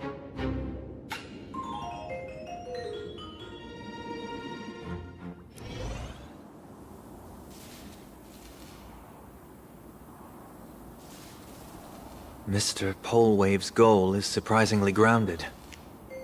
A gang leader won't survive this long by relying on bodyguards. It's about having a sharp instinct for survival. He wants to launder his gang clean, but that will not be easy. In my view, the underboss may not see eye to eye with his boss. My thanks to you both. With your protection, I managed to leave without harm. Yet, we carried off the mask meant for the so-called Xianzhou's #1 assassin. When I think of it that way, this mask feels thorny in my hands. That man. He seeks to enter the Phantasmoon Games? What does he plan to do? Whatever his purpose, this matter is grave. I'm afraid I must take my leave for now and report to General Yao Guang before making any decisions. No need for that. I've been waiting here for you all for some time. Madame Yao, you came in person? Well, you see, I must admit I passed false information to the two behind you, sending them on a wild goose chase. I should personally ask for their forgiveness. As for why I am here, Miss Tingyun, you still have not opened the third pouch, have you? That's true. Whatever they give you, just take it all and bring them to me. What kind of after-the-fact strategy is this? General, had you spoken plainly, Sunday and I would never have refused you. Why did you lie to us and claim that someone was lost and captured? I didn't lie. If not for the appearance of the former Vidyadhara High Elder and the runaway Master of Penacony, Miss Tingyun would still be trapped in those brutes' endless probing. Her being lost and captured was exactly the future I divined. I also foresaw bloodshed awaiting the Sinwish Syndicate. Had it come true, it would have been because Miss Tingyun failed to restrain her strength during the clash. Yet, with you two here, the gangsters' lives were spared. You even foresaw the anomaly with my body. Sometimes even when fate is foreseen, it cannot be changed. Fortunately, things did not come to the worst. As for Mr. Sunday, I've heard so much about you. With my 1,000 feathered eyes, I had the privilege of watching the broadcast of your entire goddess-ending feat in Penacony from far away. Truly magnificent. Let's not speak of that misstep anymore, General. Rather, we have brought back the mask, as you asked. How do you intend to use it? Surely not just to hold it and block the Stellaron Hunter's entry. That was the plan, but from one cause spring 100 outcomes. Now that the mask is in my hands, there are many possibilities.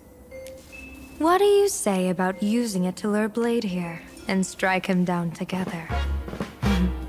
Or perhaps I could wear the mask myself and personally compete in the Phantom Moon Games. That'd be interesting, right? Each mask used is gone for good. The Stellaron hunters will be left with a real headache. That'd be truly killing two birds with one stone. Madame Yao, this is deadly business. It's no laughing matter. Deadly? Miss Tingyun, that is exactly why I am here. Not to put Blade in his grave, that is. His ties to the Xianzhou have long since frayed. There was no need for me to snatch someone else's assignment and come here only for his sake. Snatch someone else's assignment? So the Xianzhou envoy was supposed to be someone else? To be frank, this journey to Planarcadia was meant for Jingyuan, the divine foresight. The Lawfu Cloud Knights recently returned from the great battle against Iron Tomb, and the honor should have been his. Yet, before his departure, I cast several divinations on all parties involved and received this result.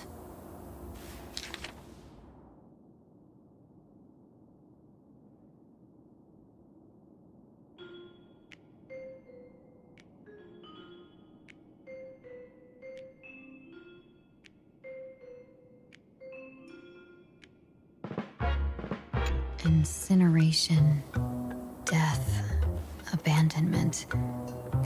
I may not know divination, but even I can tell that there is no good omen. Unfortunately, the two top diviners of the Yuchui and the Lafu, in other words, my junior soarer, Fu Xuan, and I, cross-checked each other's extrapolations and came to the same astonishing conclusion. An Arbiter General will fall in this Arcadia of elation. Even so, you're still taking the mission meant for Jingyuan? Yes. I contacted the Marshal and took over the task. I've simply never seen such a bizarre fate and wanted to witness it. Even if it means your death? It's only death. If I can die in these Phantom Moon games to achieve a moment of godhood, then my death won't have sullied the Xianzhou's honor. Miss Tingyun, hand me the mask.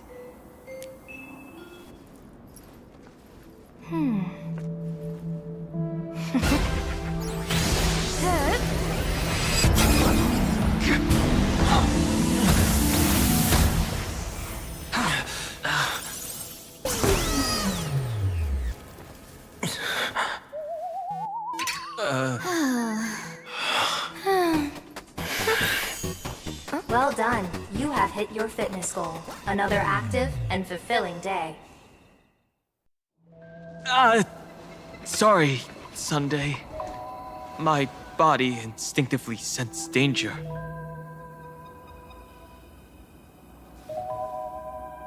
Once the mask for joining the Phantom Moon games is worn, it binds tightly to the supplicant and manifests the shape of the wearer's soul. I read something like this in the Views of the Universe from a Star Skiff. It's confirmed now. This mask is indeed genuine. Congratulations, Mr. Sunday. You're now a supplicant in the Aeonic game. What exactly are you trying to do, Seer Strategist? Twice now you've acted without warning. Do you mean to make an enemy out of the Astral Express? Dan Heng, let me take care of this. Sunday, are you planning to fight? Don't worry, I'm no match for this general.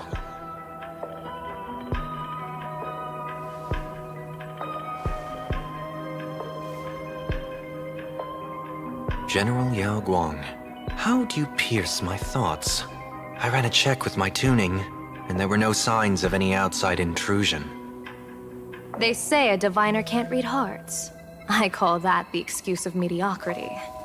Mr. Sunday, you're fascinated by the Phantom Moon games. You even wondered, what if I wore this mask, didn't you? You can even divine thoughts like that? No, I'm simply good at seeing using my eyes. Though Mr. Sunday never asked to examine the mask, he's glanced at it at least 3 times since we started the conversation. Given the character and manners of someone as noble as him, I can't think of any motive for this action but genuine interest. Sunday? Yes, I did think of it.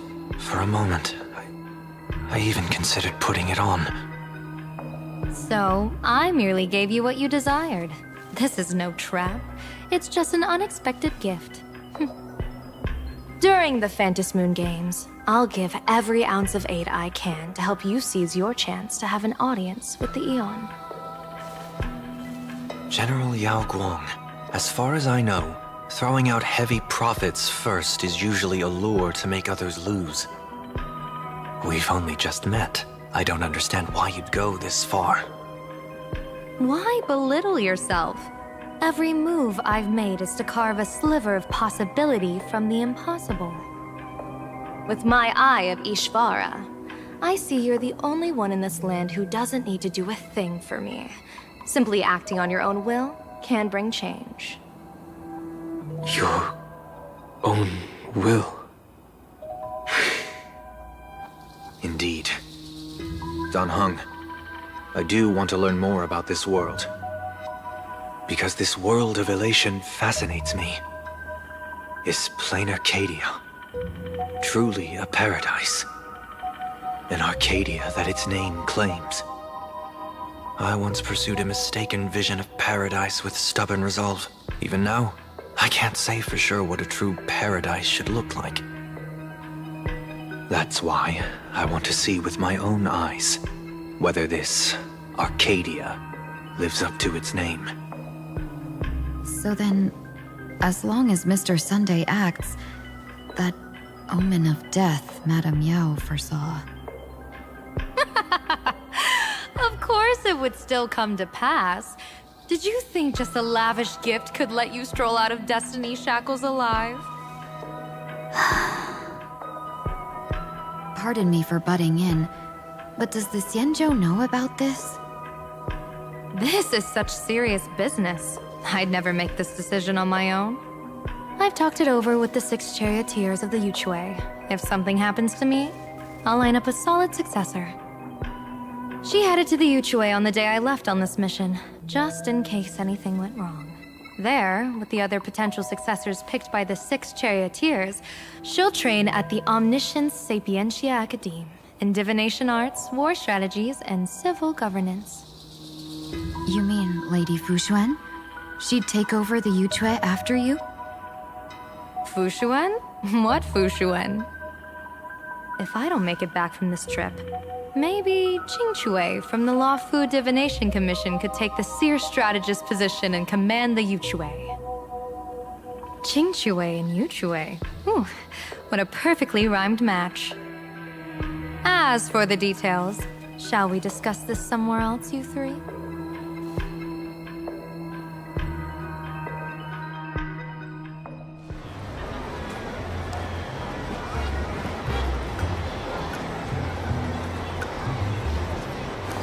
Map says the Ashen Detective Agency should be right here. But why is there just a magazine publisher's office? Holy for holy! Her big drama hit Graphia Academy! A furbo? Taking photos? You really can find anything in the land blessed by Aha. Let's go ask for directions.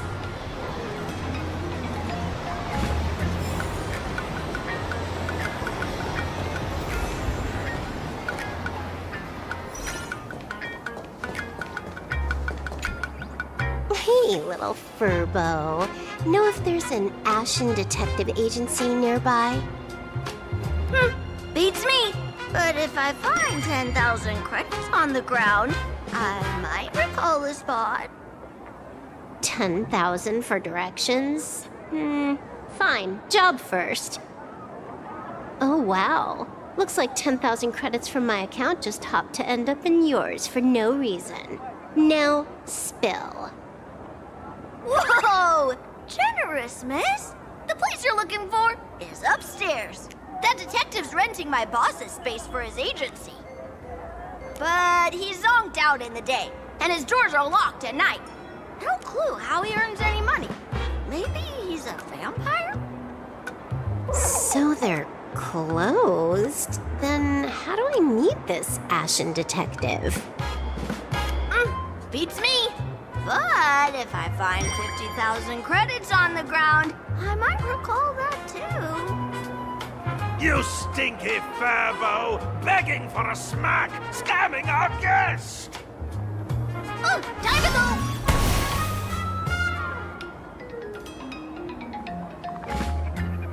Hi, I'm Narrator, receptionist at the Ashen Detective Agency. I'm the assistant of that Mr. Detective.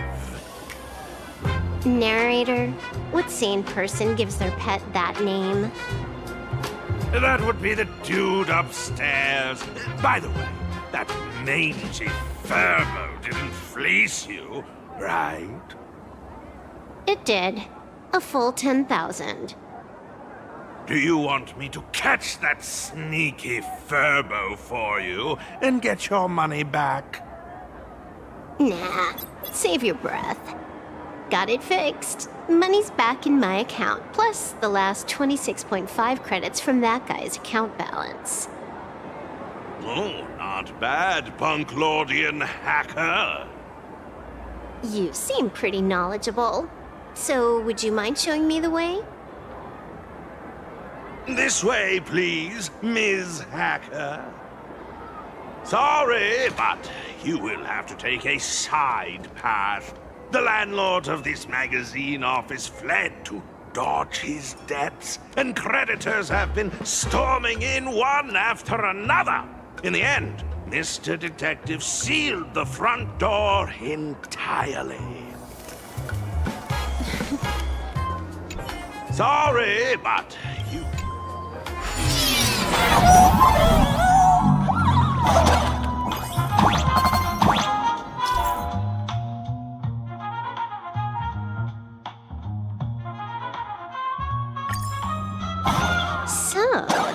even a shooting button. That's interesting. Why are there so many Furbos? They're all employees of this magazine company.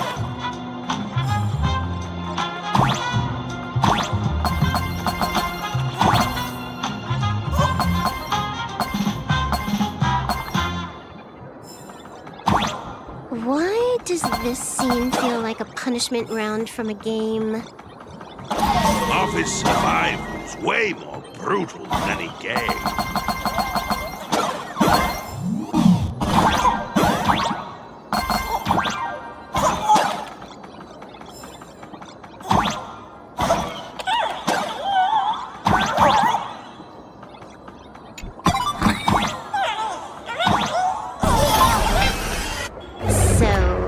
This is where the detective lives? Yes, his office and living quarters are one and the same. It is a little shabby, I admit. At this hour, he is probably fast asleep. Visitors here are rare indeed. Visitors being rare. That really does sound a little sad. Please, come with me. I will wake him at once.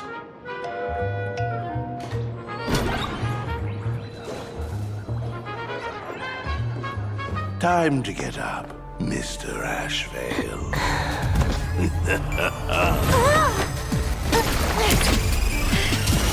How many times do I have to say it? Just leave the delivery at the door. To disturb my sleep? Mr. Ashvale, this lady is not here for food delivery. Oh, then she must be here to kill me. Sadly, not that either. What do you mean, sadly? Not here to deliver food and not here to kill me. How strange. Oh, then you must be a client. You are here to hire me for a case. Your order of guesses is a little heartbreaking. Yes, I am here to commission you. Something has been stolen. Oh, What did you lose? A person, along with an ancient mask that should have been mine. Interesting. Are you here to join the Fantasy Moon Games? At that moment, a cloud of suspicion rises in the detective's mind. Who exactly is this girl? Mr. N, stop the voiceover when we're talking business. Oh, stop! You pay me 900 credits an hour plus 2 bananas just for this, don't you? Yes, but at least throw me a few clues while you work. Between the detective and their assistant, at least one of them should know a thing or two about deduction, right? A name flashed through the otherwise empty mind of the detective. This unremarkable-looking girl was, in fact, one of the top 10 most wanted terrorists on the IPC's bounty list, a Stellaron hunter. Kafka! It's Silverwolf! She's Silverwolf! Mr. Ashvale, did you get your head caught in the fridge door or something? I feel like I need to wipe my personal data again. One of the Interastral Peace Corporation's most wanted fugitives with the highest bounties comes to commission a broke detective. I have seen plenty of stories like this. So, the next thing would be me getting dragged into a massive conspiracy and forced to run for my life, right? Drop the paranoia. I came to you because I hacked into the Security Bureau's criminal record system. What I found was shocking. In all those bizarre police cases, you were hired again and again. The curious case of the Harmony Sect Communion, the mystery of the Ghost Bullet Worm Express, the serial ghost resurrection incident, the super non-serial locked room murders at Kooky House, you helped solve them all. You may not be the most famous, but you're probably the most capable detective around here, right? Is nothing private anymore. Whatever, tell me, how did you lose your mask? Today was supposed to be our meeting with the Sinwish Syndicate. All right, now let's talk about the commission fee. Excuse me, I haven't even finished my sentence yet. A true great detective can know a case without ever leaving the room. While he sleeps, I gather the intel. We already have the basics about today's fiasco with the Sinwish Syndicate. And those 3 Xianzhou #1 assassins who scammed the mask. Can you handle it? Money is not a problem. Do you take dirty money? Sorry, no dirty money. And please do not withdraw your payment plus the account balance after paying. Oh, then how about this? This is the IPC's turf, right? Turn me in for the bounty. You take the reward, and I bolt afterward. We Stellaron hunters sometimes use that trick to raise funds. Or maybe we could discuss the possibility of taking dirty money? 30 million credits? Pay us after the work's done. Deal. I'll try to get that money over the next few days. Here's my contact info. Update me the moment you have any news. Pay us after the work? When did our office have a rule like that? That rule got made just now. Oh, my dear Mr. M, did you truly want to take dirty money? I have come up with another way to make money. Let me reach out to a certain big shot first. Madam Pearl, I've obtained solid intel. Mr. Ashvale, the chance of you initiating a call at this hour is under 5%. Let me guess. Perhaps you are finally ready to consider my offer. No, I found the trail of the Stellaron hunters. They are here in Planarcadia, and they even plan to crash the Phantom Moon games. I can send you her coordinates quietly, without anyone noticing. Quietly, without anyone noticing. The Phantom Moon games? Well, when your IPC chose to speedrun it, it was fated to be more than just a game of fun. You want me to take part? That is asking a bit much of an old man.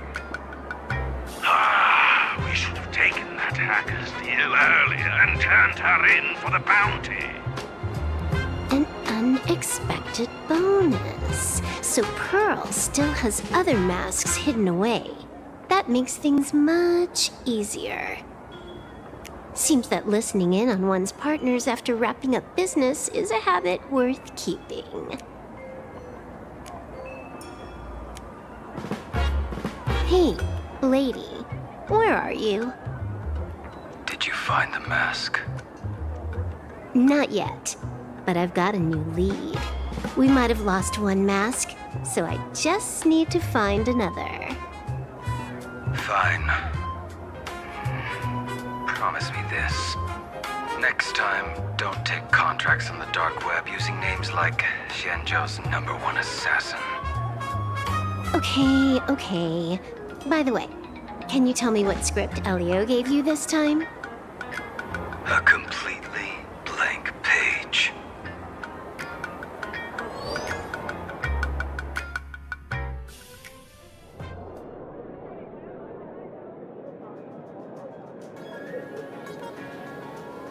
So, what you're saying is that this Miss Sparksy, who was originally just a virtual avatar, has now crossed into reality and taken entire school staff and students hostage.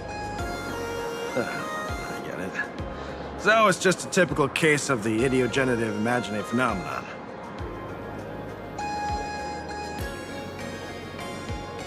Yeah, you could say that according to the old superstition.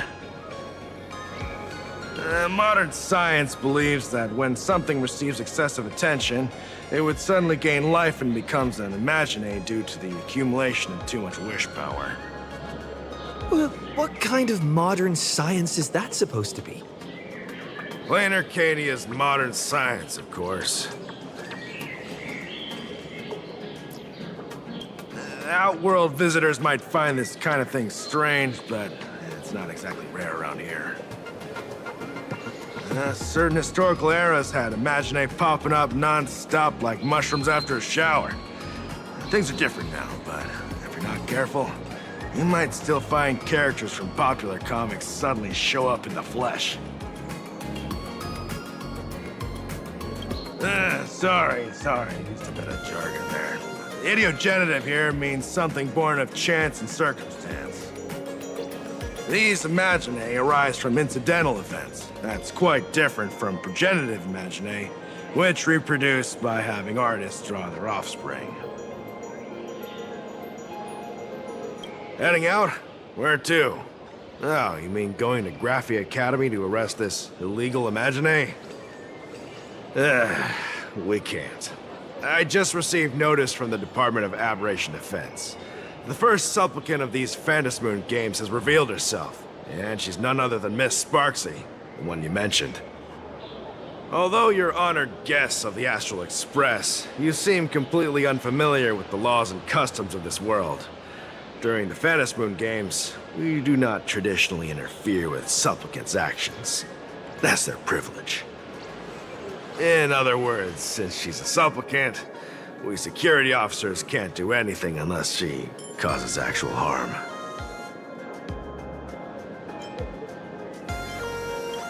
You say she took a school hostage, but the intel I have says otherwise. Oh, right. The news broadcast is about to start. Here to watch? Hello, everyone!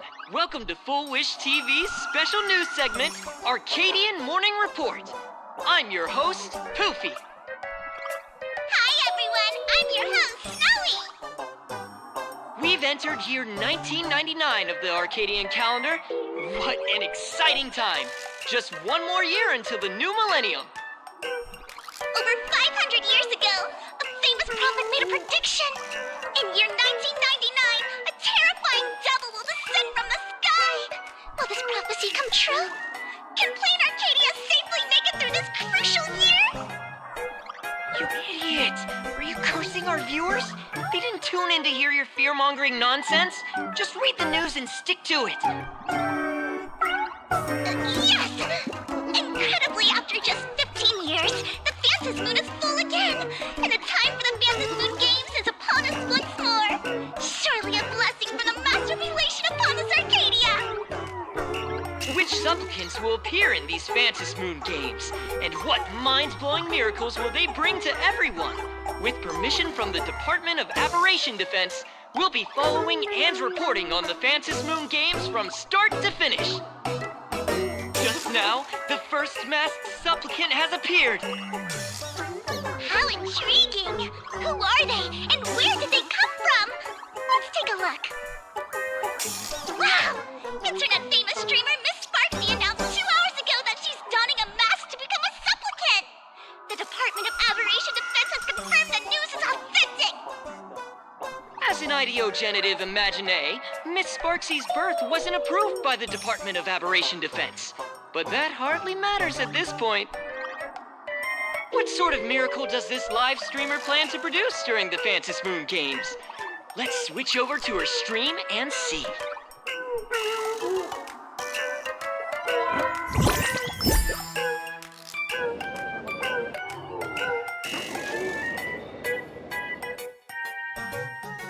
Yoo-hoo! And we're back from the commercial break.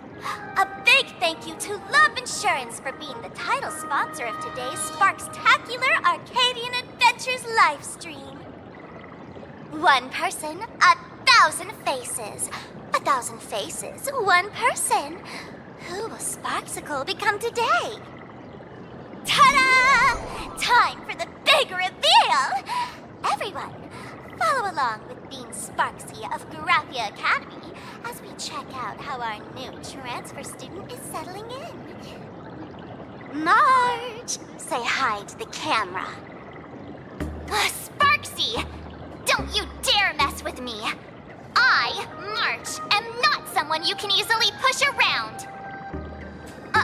I'll have you know I'm the disciple of General Jing Yuan of the Luofu and General Huayan of the Xu Ming.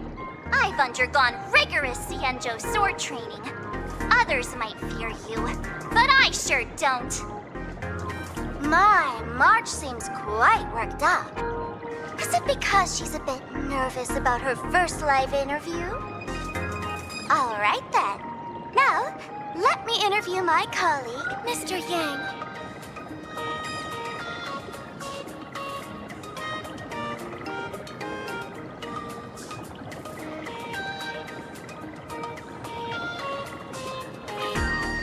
All right, that wraps up our interview for now.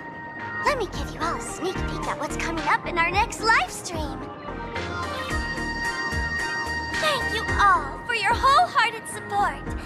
Sparksicle will work hard to repay your kindness. In 3 hours, I'll be hosting a special live stream performance, Sparksicon, alongside our special guests, the legendary Nameless from the Astral Express, who have carved countless legends across the cosmos. Tell your friends, your family, even your enemies. Let's set aside all grudges and meet in the stream to witness the most dazzling sparks light up Planarcadia!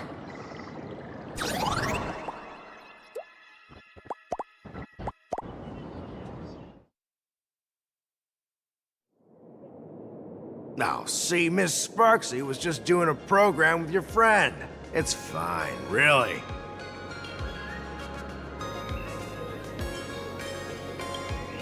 Have you seen shows like that before? You know, where celebrities go somewhere to do everyday jobs, like those reality shows where they trade places with regular people.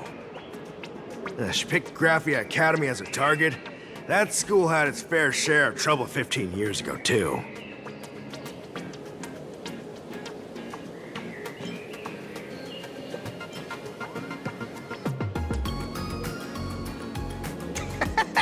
So these are the Nameless of the Astral Express?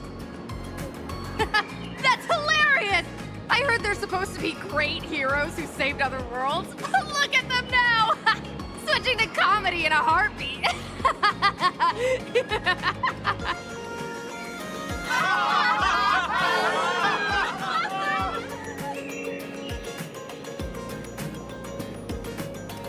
Darn it. Soon the whole of Planarcadia will be saying Sparksy caught the Astral Express crew in one go and made us the butt of jokes. Our reputation would also turn into her trophy. Oh, right. Please keep this Phantom Moon Games emergency response guide safe. Some sections in it might come in handy.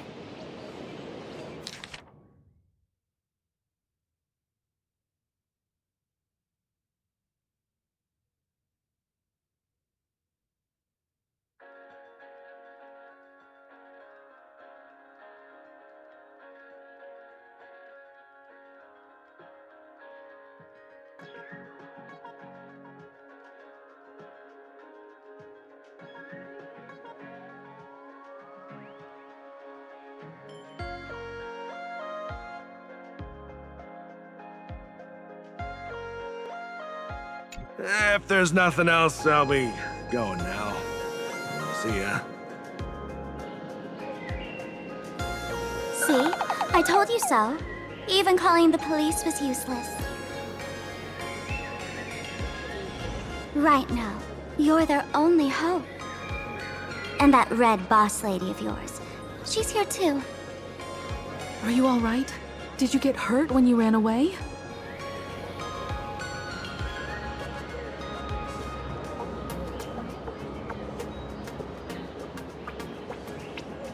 So, March and Welt are both trapped in Graphia Academy now? And that girl called Sparksy took the mask, too. No, it's not your fault. I underestimated the complexity of the situation behind these games. Coming back to my homeland was meant to be a relaxing vacation for everyone. And I also wanted you and March to experience the atmosphere of elation in this world. Throughout the history of the Phantom Moon games, there have been many instances of cooperation between supplicants. But this time, forces from across the cosmos have turned this into their own high-stakes poker table. Rather than honoring the elation, these players are far more eager to savor victory for themselves, itching to knock everyone else out of the game. Sparksy is one such troublemaker.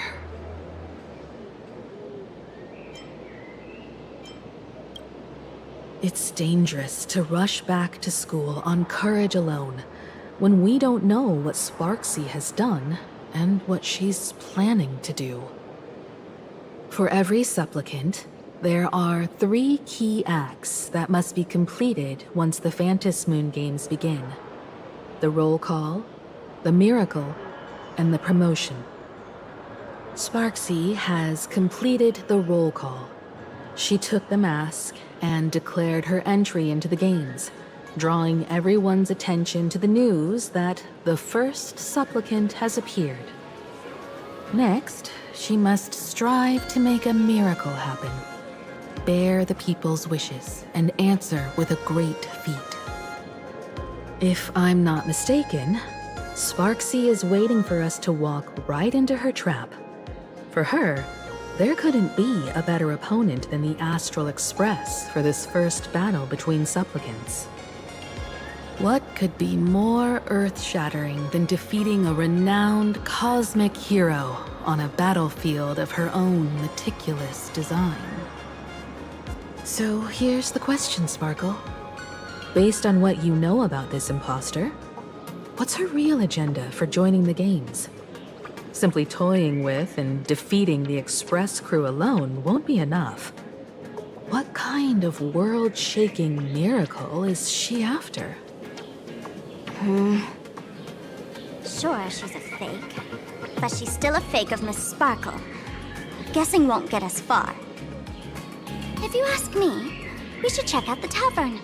Might find some leads there. The Masked Fool's headquarters. The World's End Tavern. That's right. How could we pull off something this insane without Miss Sparkle's prized collection I've been hoarding all these years? That imposter must have known this well. Before this operation, she definitely went to the tavern, using my name. Most fools can't tell the difference between me and that imposter. Or maybe they just don't care. But if we can find out who I talked to and which treasures I stole from my collection of items, we'll naturally figure out what that imposter is up to. That's a good plan, but I can't let you act alone. Can you take both of us into the tavern? Take this business card. The address of the tavern is printed on it. However, you'll have to find your own way to the tavern. That's been the rule since it was established, and there's nothing I can do about it. Since there's still time, I'll head out first. You two can come over when you're ready.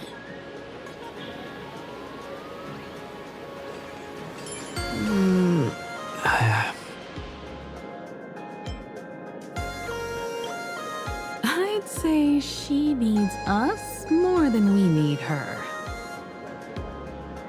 Relax.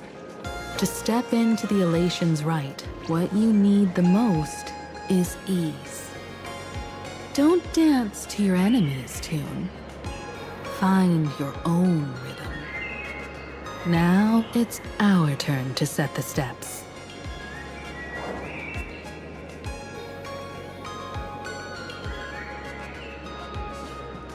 Dovebrook District. It's been a while since I've been home. Perfect timing. Don Hung and Sunday have made some new discoveries. I asked them to meet up with us later.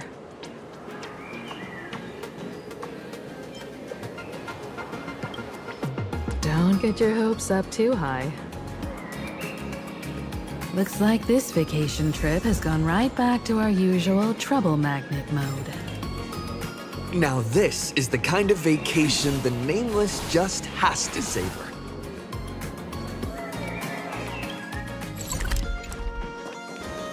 Soliciting is strict.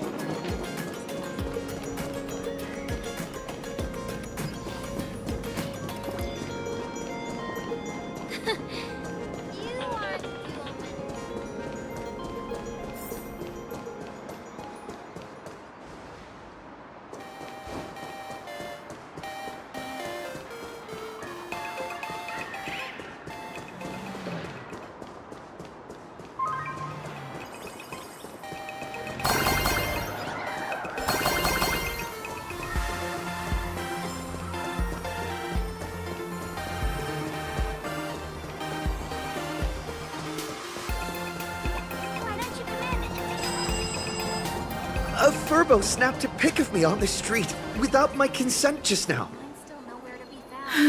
Fame isn't exactly good news for the Nameless.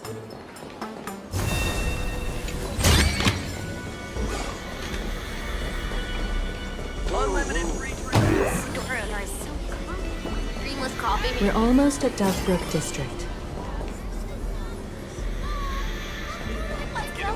Welcome. Sit wherever you like. I want to make something with it. But...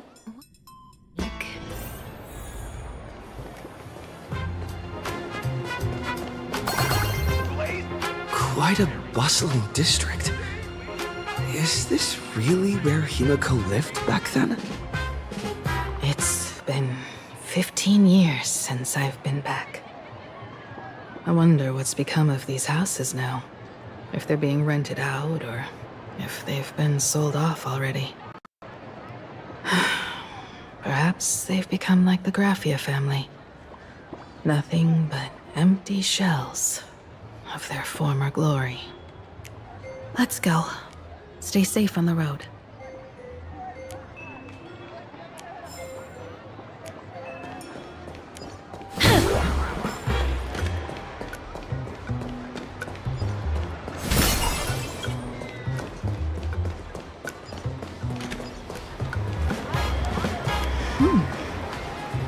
This place seems to have changed a lot. Holy for bully! Great Raccoon, you really came! There's a Furbo calling out to you. Why don't we go take a look?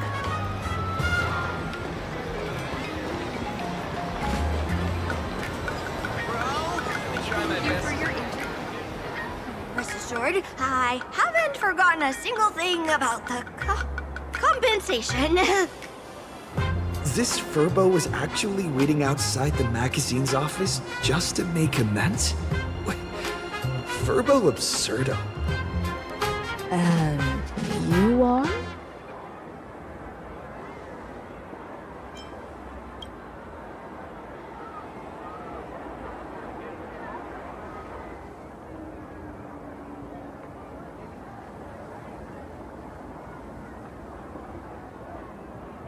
Would you mind coming into our magazine office to talk?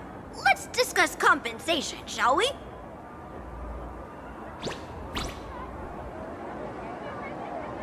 It looks like the magazine publisher has taken over this entire building.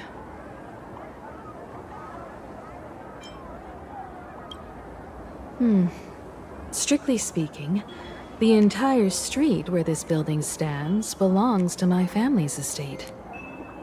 It's said that, in their heyday, the Graffia family owned property all across Planarcadia. But by my generation, very little was left. When my journey reaches its end, will anyone in this world be able to inherit anything from me?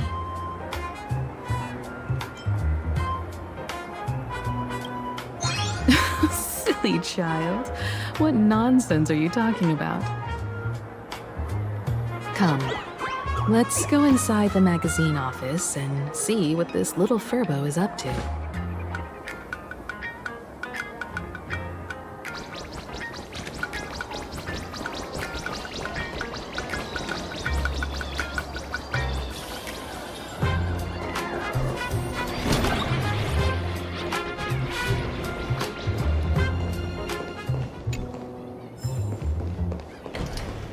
Hey there, Paraprince!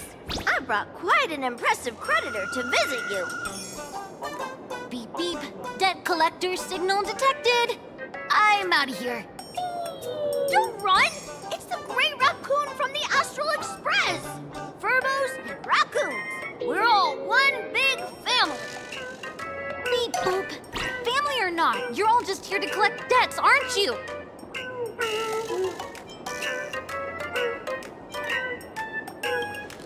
Great Raccoon, that jerk of a company president ditched everyone to dodge the debts. We brothers haven't gotten paid in months. As you can see from our sorry state, even if you sold us all for Furbo Hot Pot, you wouldn't get much money back. But I've got a plan. We can work together for some mutual Raccoon Furbo benefits. After all, Furbobo Weekly does have quite a readership. Right now, the hottest news in all of Planarcadia is the arrival of the Astral Express. Once you become the company president, Great Raccoon, Furbobo Weekly can go full throttle for you, becoming the Express's exclusive media outlet, churning out a string of hot scoops. In no time, Furbobo Weekly will be the #1 gossip magazine. We won't have to worry about our salaries, and Great Raccoon won't have to worry about compensation. No way! As your devoted fans, me and my bros sincerely want to compensate you handsomely for your emotional distress. A magazine publisher? Now that is interesting. What do you think? These Furbos may be crafty and full of tricks, but they can definitely help us out. A media outlet working for you, and a network of informants who can run around everywhere? Having a logistics team like that during the Phantasmoon Games would come with many perks. And best of all, they're free. Being a company president is actually super easy. Just follow me.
That's all it takes? Okay, from now on, I'm your new company president. Woo-hoo-hoo-hoo! Great Raccoon is our new company president! Ha! Whatever mission you assign, we brothers will get it done for you. Anything else you'd like us to do?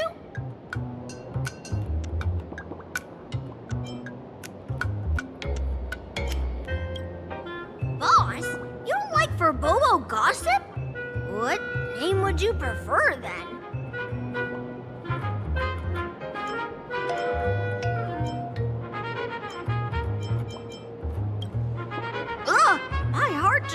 to beat. But that's okay, as long as the boss is happy. Are you sure?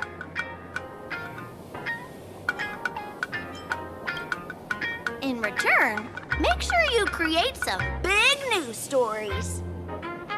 Oh, and that journalist Furbo who wrote that slander about you? HR will fire him. We don't need an employee around here who's got beef with the company president. I heard a supplicant has appeared at Graphia Academy. Should we have him take some pictures there for you? No problem. I'll arrange it right away. This Furbo will issue the order. Stay tuned for his first-hand report. Looks like you're already getting into the groove of being a company president. We're pretty much done here, and Dan Heng and Sunday should be arriving soon as well. I'll just have them meet us here at the publishing house.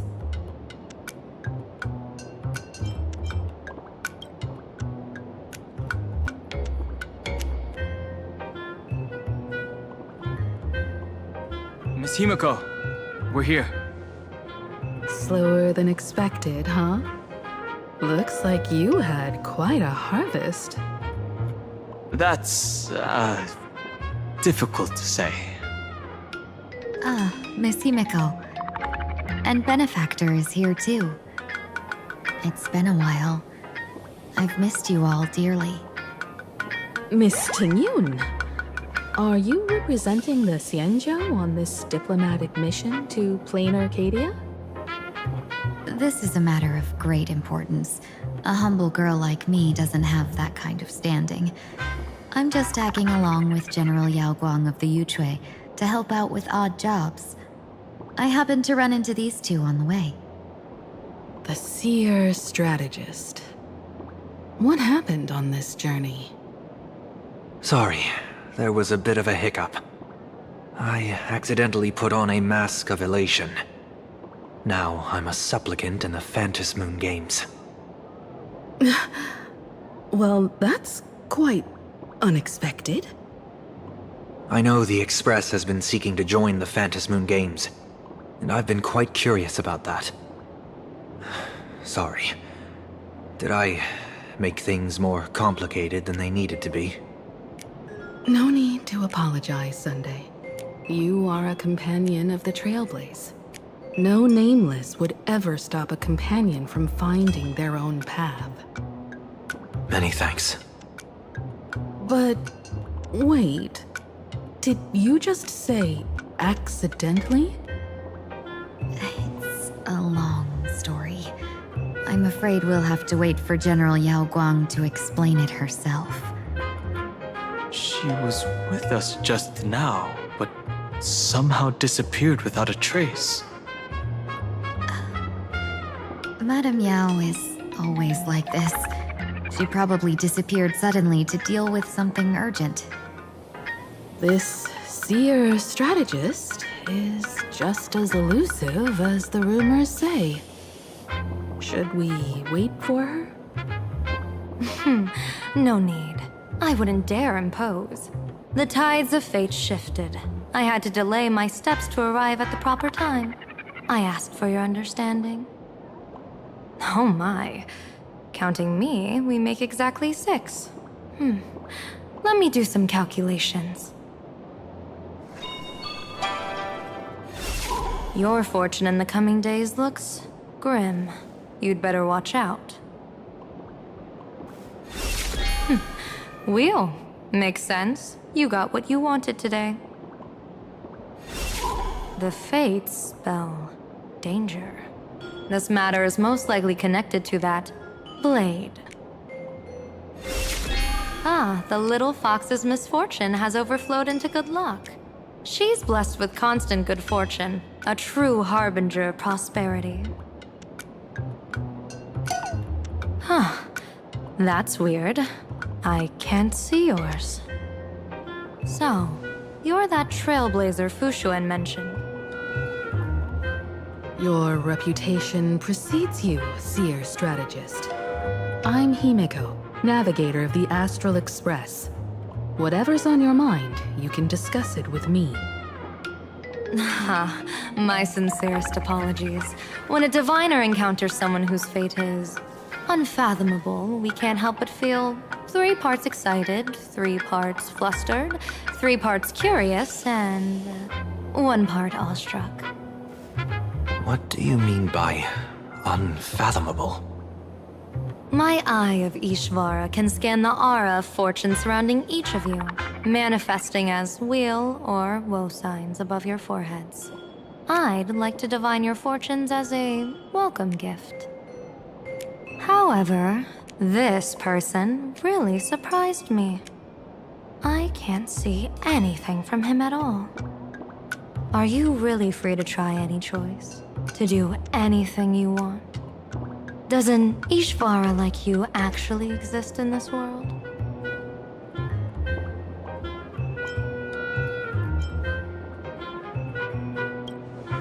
You might be onto something. When it comes to eons, divination often goes haywire and no proper reading can be formed. What do you think this means, General? As an Ishvara, their mere presence in the playfield creates a variable in the game. It's both a blessing and a curse. As I said before, the weal and woe of us 6 align with the 6 lines of divination. If he represents woe, then the hexagram falls to water, where dangers lurk above and below, spelling doom. If he brings weal, then the hexagram shifts between wind and water, presenting a great opportunity to strike. Auspicious. So, the fate of our journey in Planarcadia rests on his decision.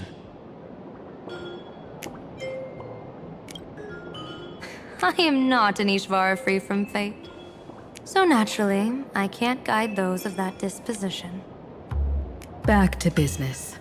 I take it you're not just here to read our fortunes? I am here to greet everyone, to apologize to the Express Navigator for my previous indiscretions, and to borrow someone from you. Miss Himeko, now you understand how I ended up wearing this mask.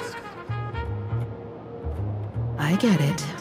She says she wants to borrow you for an operation. I want to hear your thoughts. If you're not comfortable refusing, I can speak up for you. Oh, you two. No need for whispers. I can hear you loud and clear.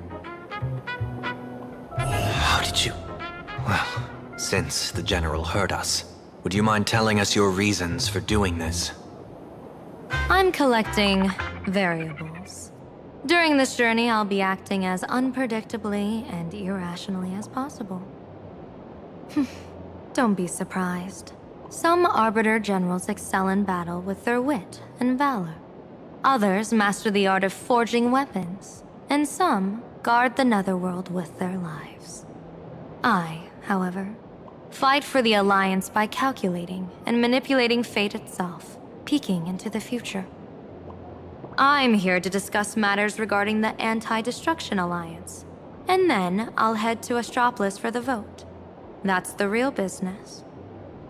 But according to the divination, this Arcadian world faces an extraordinary danger. When a bird's nest falls, no egg will remain unbroken.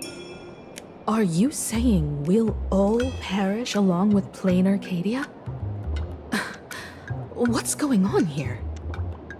Intel indicates that a serious Xianzhou criminal is attempting to join the Phantasmoon Games. This individual has been infected by the flesh of Shuhu, the emanator of the abundance, and is extremely dangerous. According to my interpretation, his long-suppressed violent nature will eventually become uncontrollable, bringing catastrophic disaster to everyone.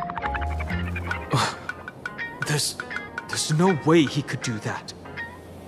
That's the divination's answer. Rather than asking whether he could, we should ask, how would he do it? My divination shows dragons clash in the wilderness. their ichor dark and yellow. While the term Dragon Clash could simply mean fierce battle, could it be foreshadowing a great calamity from your conflict with Blade? Perhaps this prophecy has other interpretations.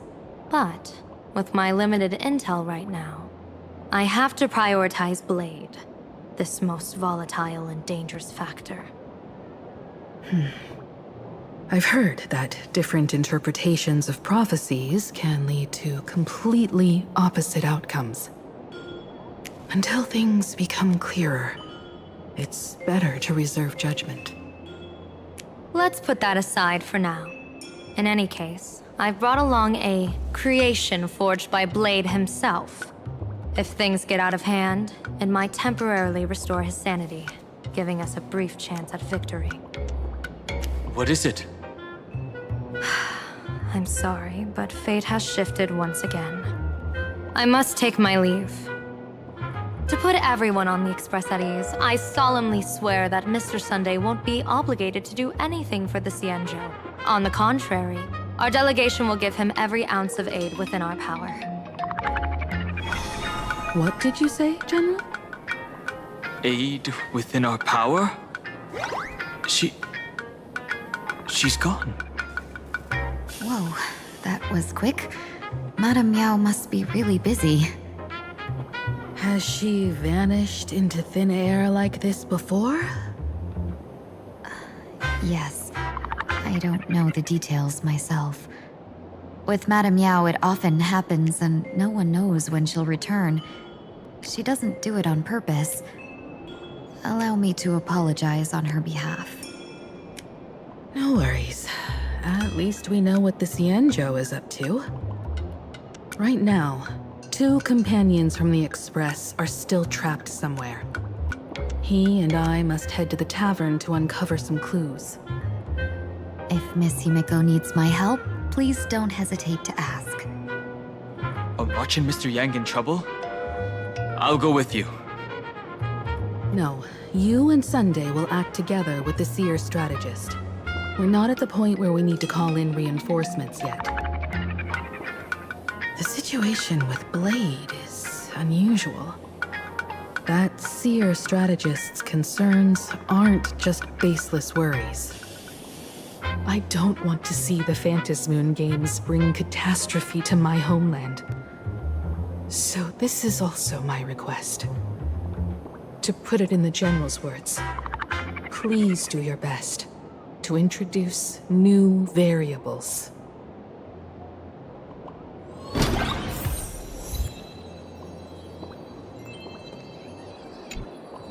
I understand Miss Himiko's intentions.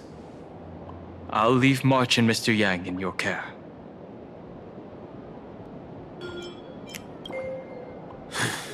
Blade's appearance means the Stellaron hunters are also on the move in this world. From everything we've seen, this mission to Planarcadia is of the utmost importance. I will accompany General Yao Guang to uncover the Stellaron hunters' schemes. Whatever happens this time, I hope it won't put any of you in danger. I'll do my best to make sure of that.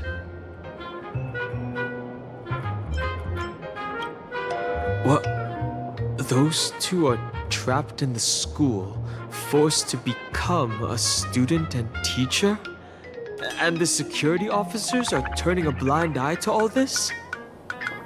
Though March and Mr. Yang don't seem in mortal danger for now, who knows what Sparksea is plotting. The longer we delay, the worse it could get. Better to rescue them as soon as possible. The Phantasmoon Games. What a bizarre ceremony. What does this type of elation really mean for the people of this place? Why would AHA promote such a game?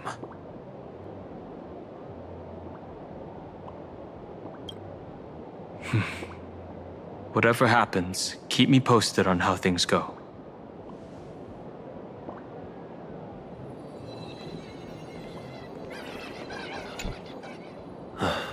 Mask of elation can reflect the shape of one's soul.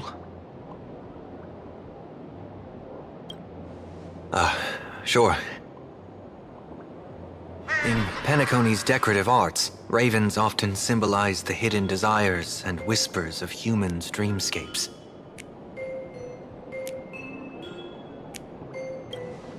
Don't worry, I once tried to ascend to godhood myself. I won't be dazzled by the honor of an audience with a deity.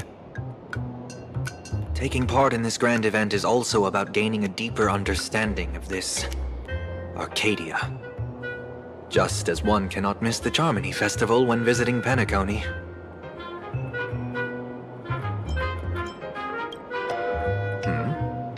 There's no rule saying that supplicants of the Phantasmoon Games have to fight each other, right? On the contrary, for the elation, shouldn't laughter be a resonance that comes from within each other's hearts?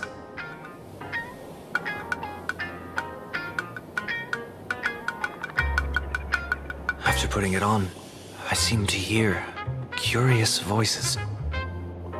The mask whispers to me, urging me to show my elation to the god, to create miracles that will make the people of the Arcadia laugh with joy.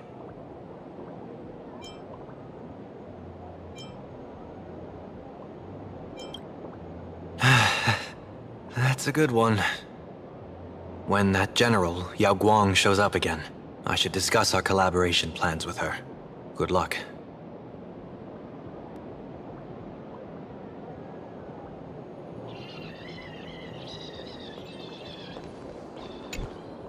Greetings, benefactor.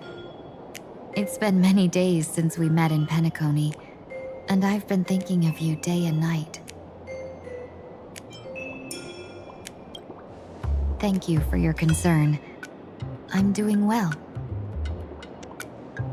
Though my skills are meager, Madame Yao praised my resolve to kill my enemies, saying that was just the variable she sought. That's why she assigned me to temporarily serve under her command for this expedition. And look at that. It's brought us back together again. What fortune. I wished I could travel with you longer back in Penacony, benefactor. After all, I've yet to reclaim the opportunities Phantilia stole from me. Hard to say. Like the divinations she casts, she's a riddle shrouded in fog. Apart from the ever-absent Patina Justice, she's likely the most mysterious of the Arbiter Generals. I'm sure there's no mortal danger. Please forgive my jest, benefactor. Being around Madame Yao has gotten me into the habit of cracking jokes all the time. Her actions may seem inscrutable, but she always provides what you need ahead of time. That's why even those who grumble still carry out her orders with diligence. In truth, doesn't she seem more like a shrewd merchant than a diviner? But then, when have any Arbiter Generals ever been ordinary? Don't go back on your word, benefactor. We can find a local bar and share a drink while we chat. Madame Yao instructed me to meet her at our agreed spot if she disappears. It's growing late, so I'll take my leave now.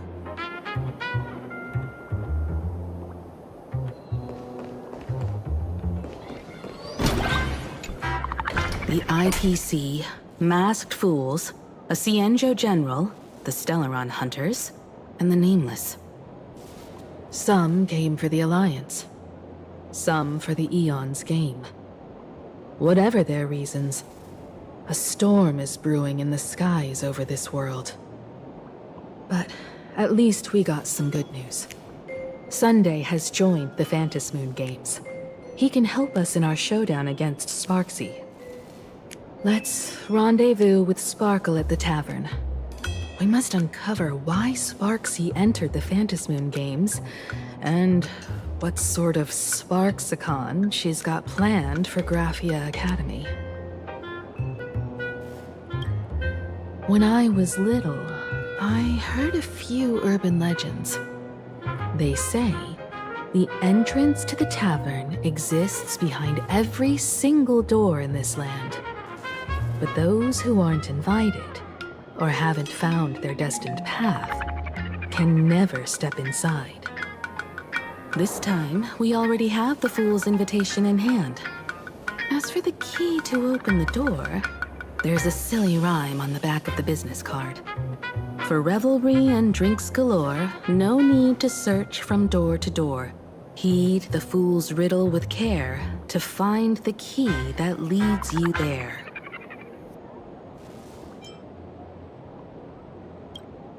So, about the fool's riddle, got any leads?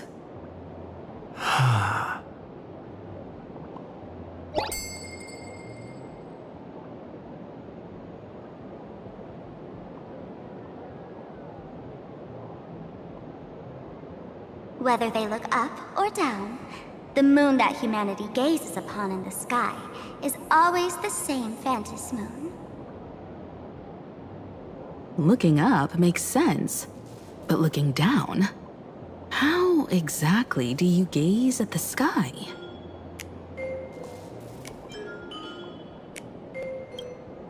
Oh, it seems fate ties you to the tavern. I get it now. The answer is Dovebrook.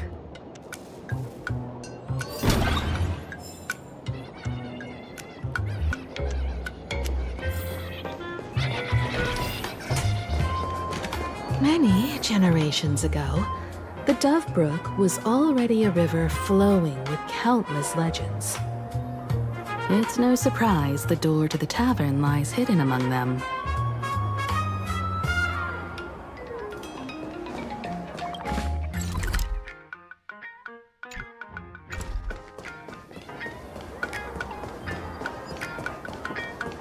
Legend has it that the master painter Graphia once drew water from the Dovebrook to wash her paintbrushes.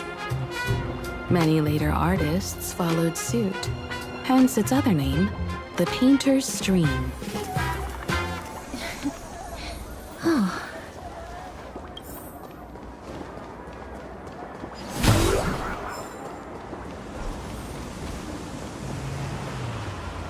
Looking at Dovebrook's scenery.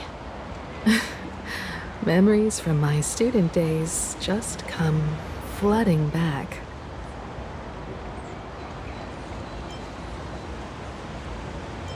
They're not exactly interesting memories.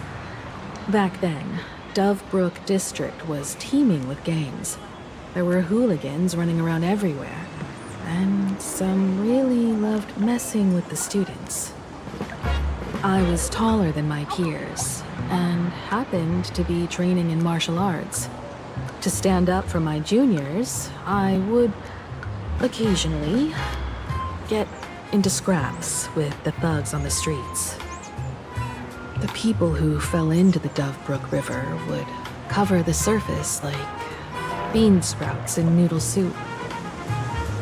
It all feels like it was just yesterday.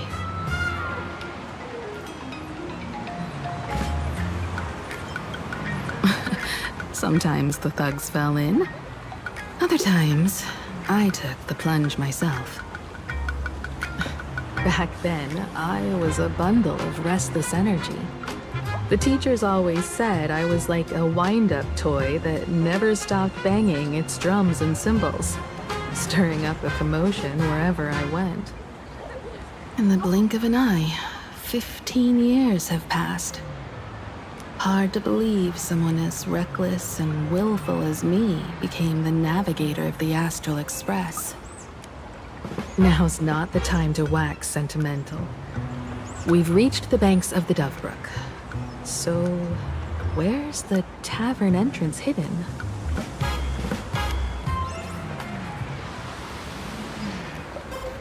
Lots of eyes on the street.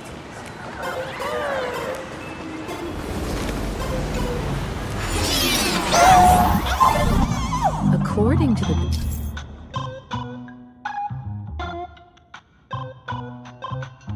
business card, the tavern is near the Sinwish Syndicate headquarters. Let's check the other side of the river.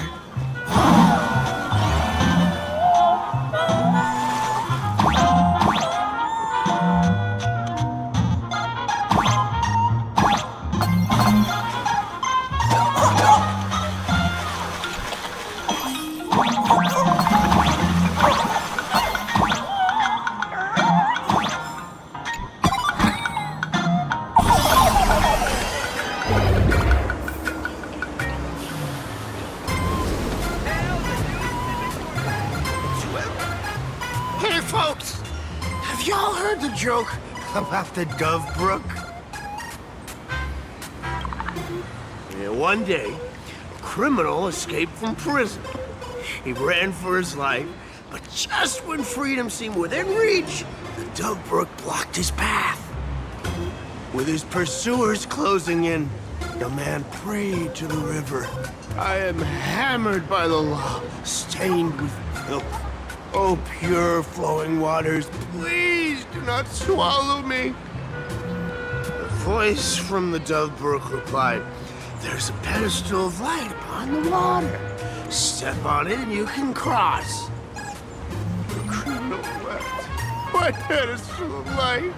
It's only the moon mirrored on the water, an image that shatters at a touch. If I step on it, I'll fall in and drown. You can guess how the Dove Brook answered him. The Dove Brook said, you're not hammered at all. Otherwise, how could you still tell the moon from a pedestal?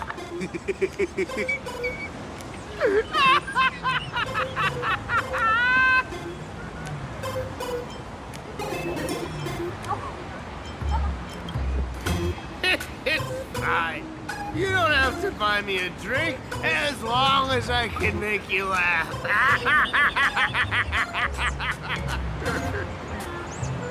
That joke sounds like a hint. Could he be a fool from the tavern? Maybe if we find the fragile moon he mentioned, we'll find the way into the tavern. The moon's reflection. So fragile it shatters at a touch.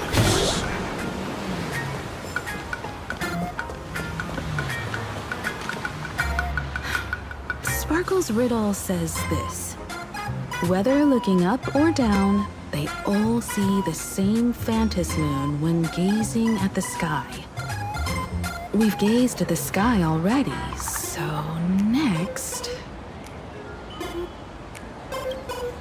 From this angle, the moon's reflection is right here. It does look strange in the water.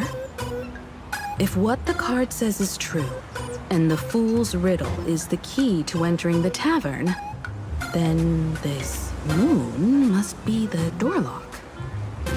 Come on, let's take a closer look at this strange moon.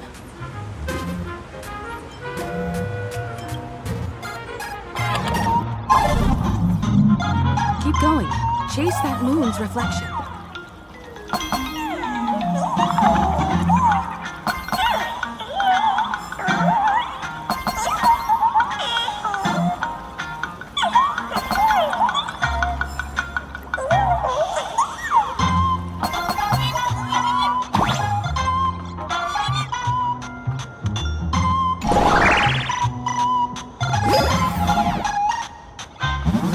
The fool shattered the moon lock, and we're one step closer to the tavern.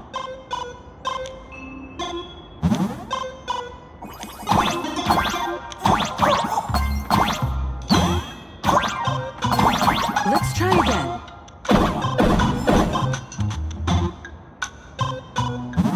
Something's back there. Is that it? The moon is about to break. Let's try again. The key has dissolved into the water. The water's surface is about to change. Look, the tavern's shadow has appeared.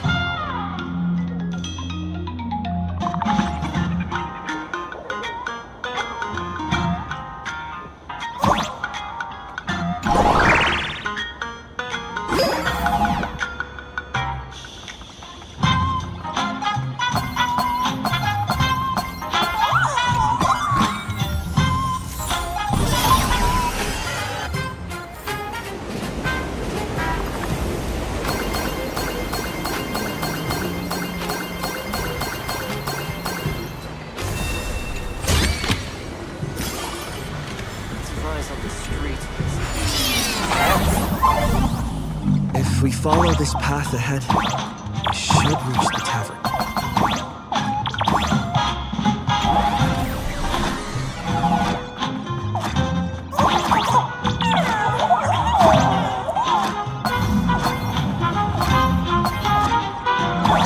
Watch out! I almost forgot. You're a full-fledged trailblazer now.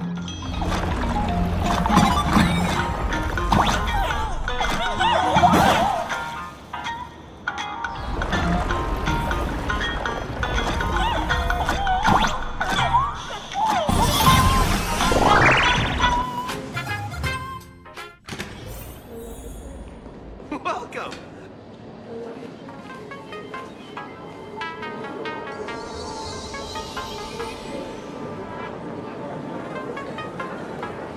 So this is the World's End Tavern. No. Allow me to correct you. If you think this is all there is to the tavern, you're sorely mistaken. Like a single grape on a great bunch, this is just the part where the tavern connects to this world. Sorry, but this looks like a regular lounge. The so-called Planarcadia isn't really an Arcadia either, but who's complaining? Life goes on, doesn't it? If you're looking for something that's true to its name, take a ride on the Astral Express. Funny thing is, it's literally a train. You know, can't find a single trace of astronautical engineering on it. Wait, you two are navigator of the Astral Express and the raccoon on board, right? I've seen you in the news.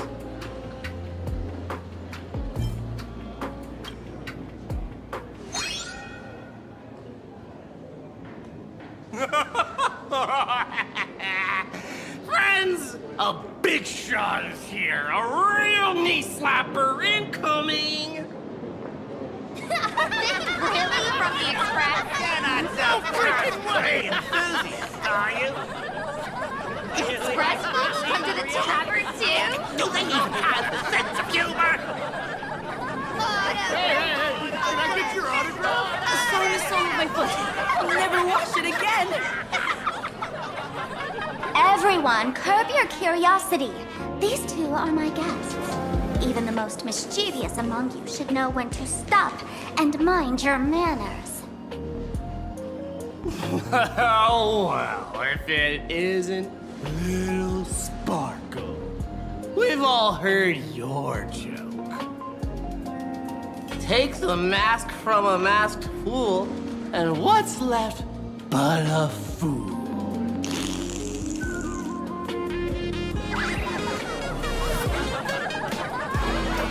Oh my! Wouldn't a masked fool be better off without the fool? An empty mask sounds even better, no?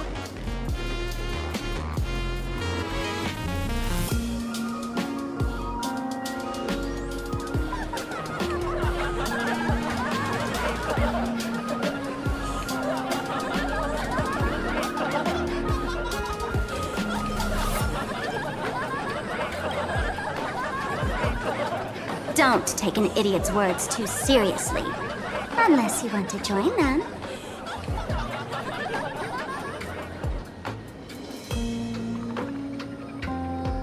Alright. Now I can finally entertain my guests without interruptions. You two, this way. Let's talk about the imposter.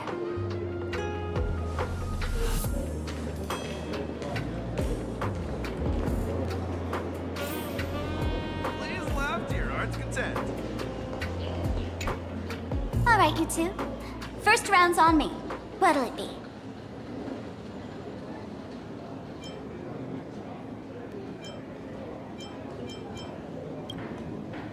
We're not here to drink. Time's ticking. Did you find anything on Sparksy? Don't pull a long face. You'll sour the vintage in the cask. While you were gone, diligent little Sparkle was gathering intel non-stop and didn't waste a single minute. Sparksy. She did come here disguised as me. I called Giovanni. You might not remember him. He's the poor sap who drew the short straw to manage the storage area recently. Old Gio told me that a week ago, I came here and took a few things. Among them was a vial of mimetic virus. A mimetic virus. No wonder she could take over Graphia Academy and distort March and Weld's cognition, making them believe they're a student and teacher.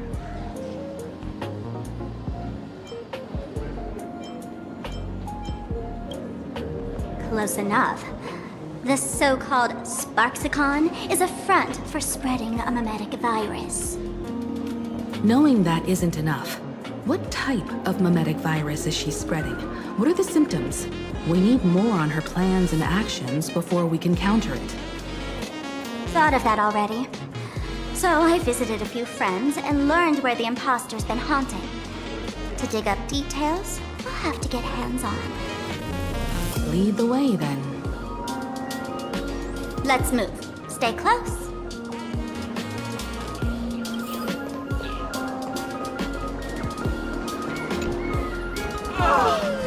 Abandon all despair, ye who enter. If you want to pass, then amuse me. By the way, hate to ask, you aren't aha themselves, are you?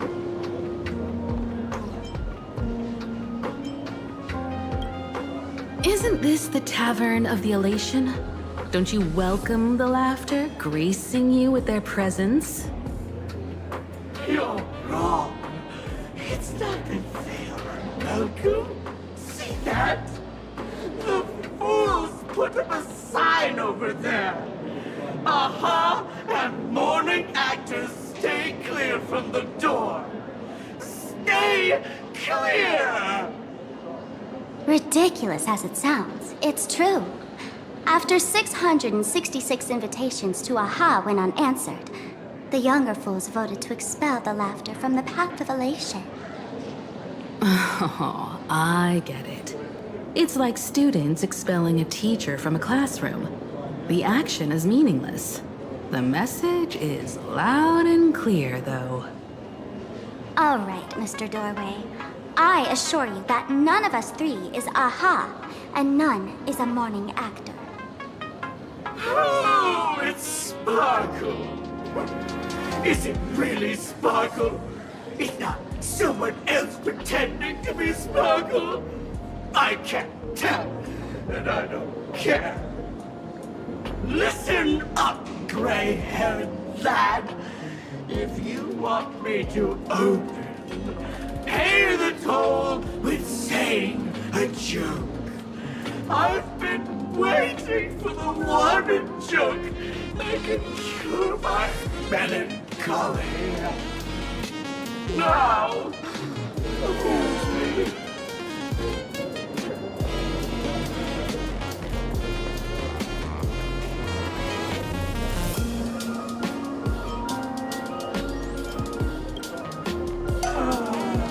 And then? I said it. A joke.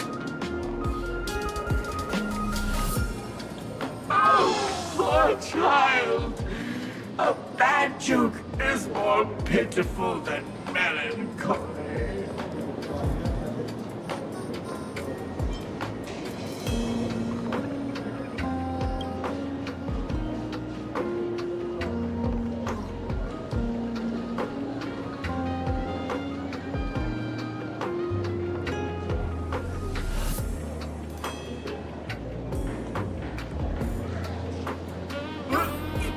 What are you going to do? I'm gonna break you open.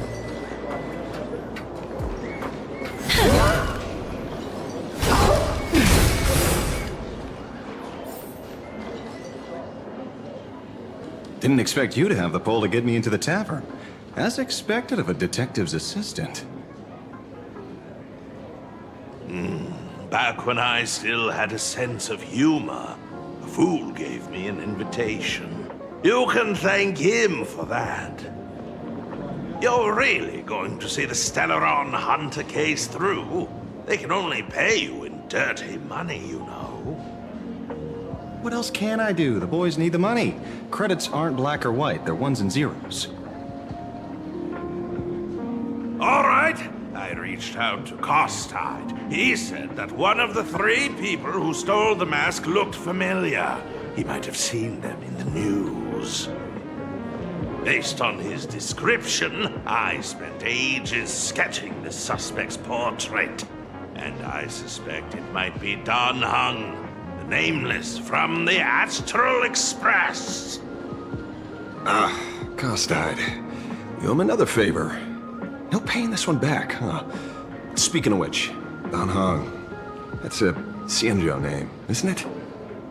Where have I heard that name before? That sounds so familiar. So, which of these 3 is Don Hung? The one with gray hair? The redhead? Or that black-haired girl who looks like she's ready to stir up trouble at any moment? No, don't tell me yet. Let me guess. I know a bit of the Xianzhou language. The word Don can mean red. So Don Hung is the lady with red hair, right?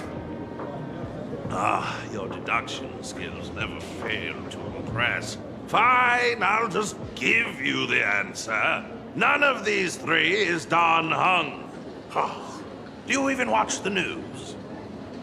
TV, newspapers, the internet, it's all fake news. What do you expect me to look at? Let's get down to business. I couldn't find any trace of Don Hung's actions. It's like someone wiped them clean. So I decided to try a different approach. Keep tabs on the other members of the Express crew. Maybe following their trail will lead to clues about the mask. Nice work, Mr. N. They're heading deeper into the tavern. Follow me.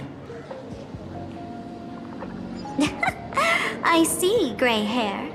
The tavern not inviting you sooner was their loss. Come on in.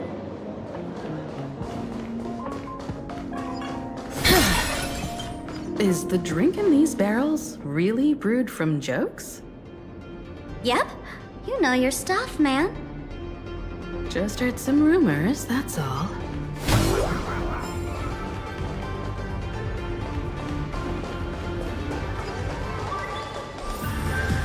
Where's this? Ta-da!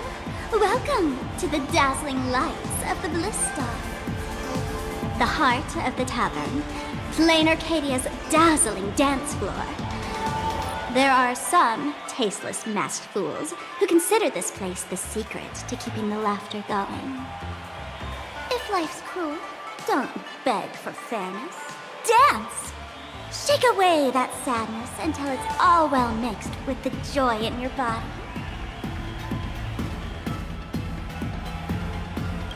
That huge light orb up there. For a tavern, it's as essential as the Phantom Moon in the sky.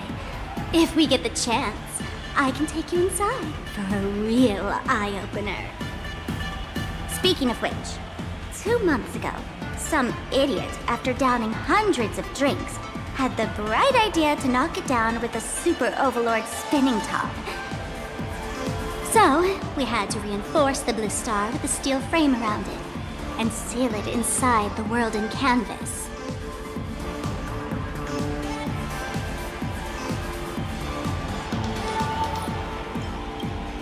Aha! Take care! Weren't they banned from the tavern? And given the laughter's personality, if they took care of it, they'd just egg someone on to blow the place sky high. This fool you're talking about, it wouldn't happen to be Sparksy, would it? If it were, I'd already be tied to that light orb as the scapegoat. Anyway, the next stop is the Golden Confessional. The eyewitness says Sparksy was there. The Golden Confessional? What kind of place is that? A place where you can let go of all your worries. Well, words won't do it justice. Let's go see it for yourself.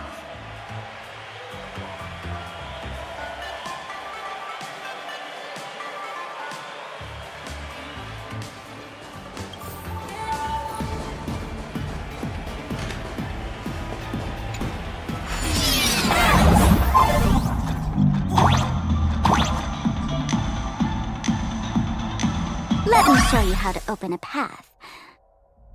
Play according to the sheet music, and the path will naturally open up.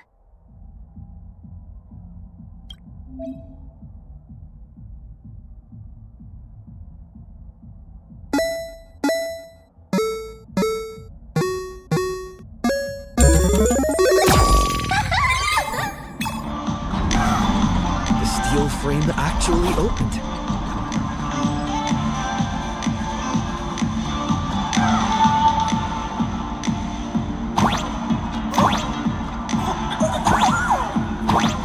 The wristband here actually changed color with the lights. Just another night at the tavern. Fun, right?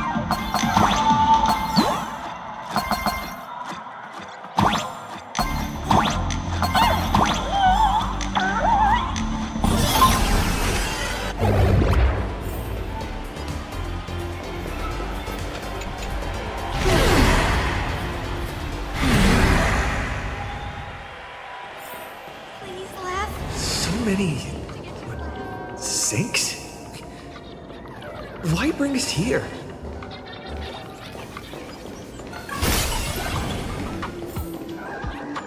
Witnesses say a week ago, I came to the bar, knocked back a few shots of Bomb's first drop, then headed here. The Golden Confessional is an emergency shelter for fools who've had one drink too many. Here, we shed our excess baggage before marching light-footed into the next second.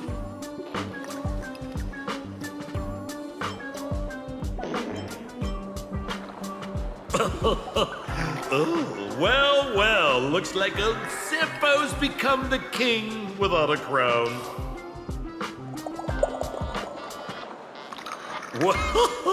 Well, if it isn't my old friend. Sparkle said you'd be coming to the tavern. Old Sampo's heart is bursting with joy. And the teensy bit of sorrow. How did Sparkle beat me to inviting my number one buddy to the tavern for a drink? You knew? And what made you link me to this place?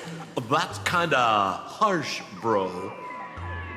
Hello, Miss Himiko. Long time no see. Mr. Sampo, hello. What business brings you here this time? No business. Just here to repay an old favor. Ms. Fool here sent me a message asking for HELP. Someone's been parading around the tavern impersonating her. Well, now, this is some juicy news. Miss Sparkle's usually the one impersonating others, but look how the tables have turned. The trickster's getting a taste of her own medicine. Shush, Sampo. I brought you here to repay a favor, not to gossip about me. Oh, I've suffered the embarrassment of losing my mask myself. Thanks to Miss Sparkle's mercy, I didn't end up stranded, so here I am today, ready to help you out. No questions asked. All right, then. Let's get to work. Get to work? What are we doing?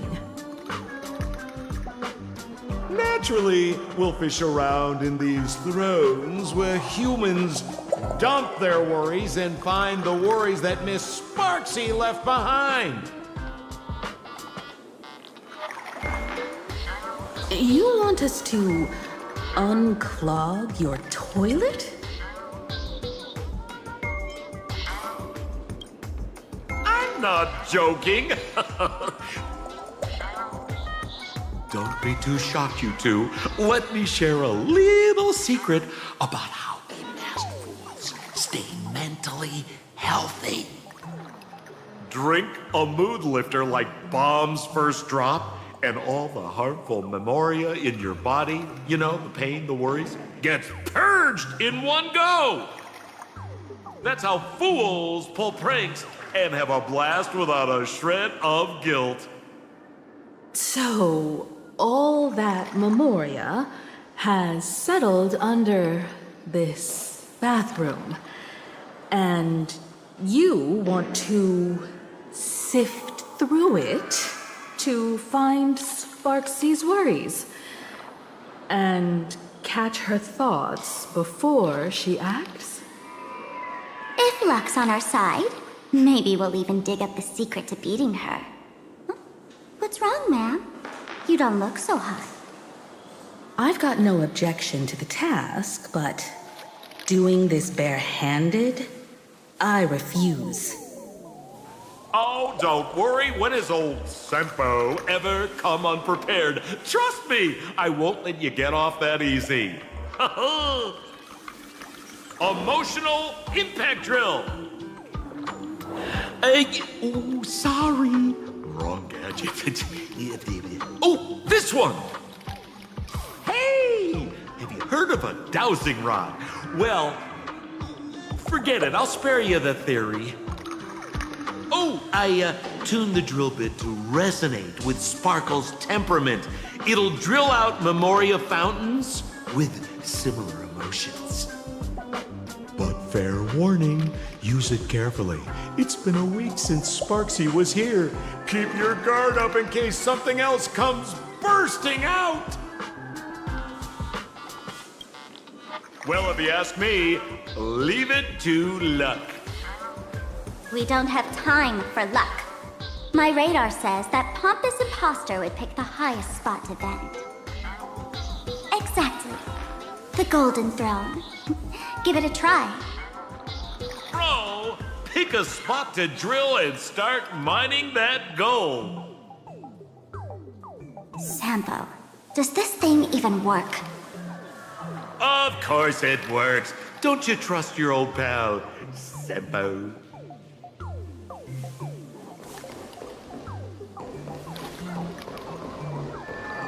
Are we gonna have a bladder competition?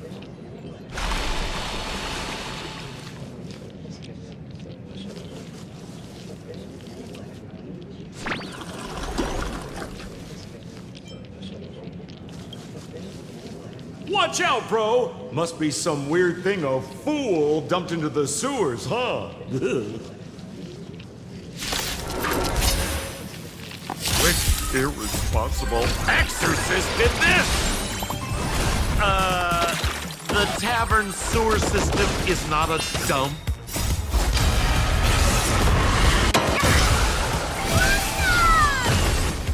Have some sunshine! As you wish. Rise and shine.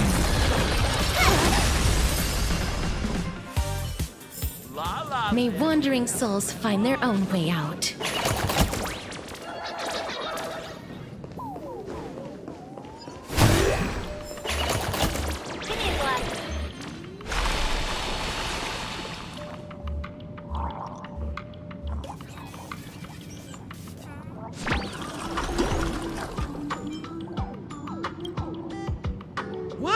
That doesn't seem like something she'd be worried about. After going through all this trouble to sneak in, thought I'd go down in a blaze of glory if I got caught. What the heck is going on with this place? Have the masked fools really fallen this far? Me? I'm a morning actor. Isn't it obvious?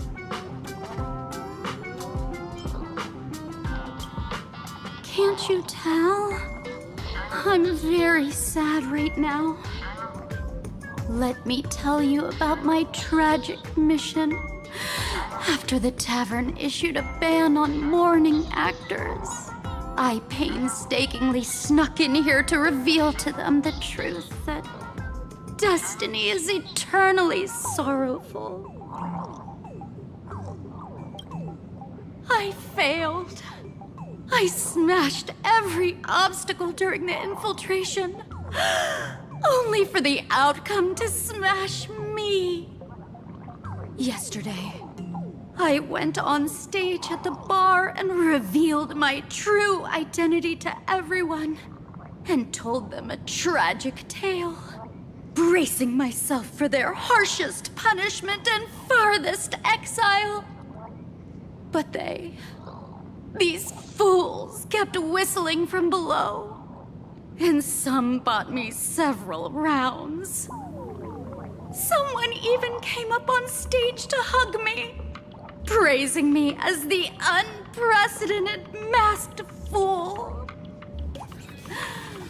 This is utterly humiliating.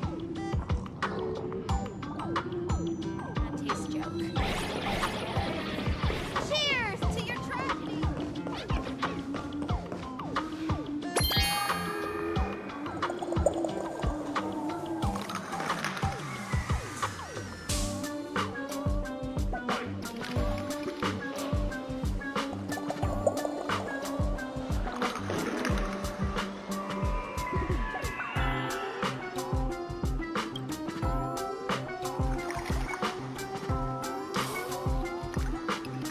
Sampo?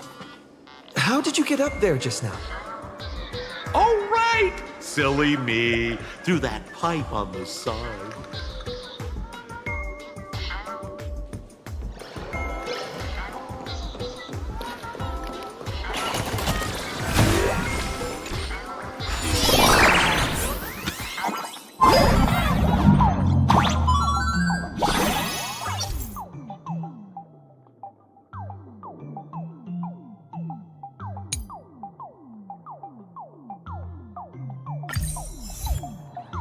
What's this? A plunger?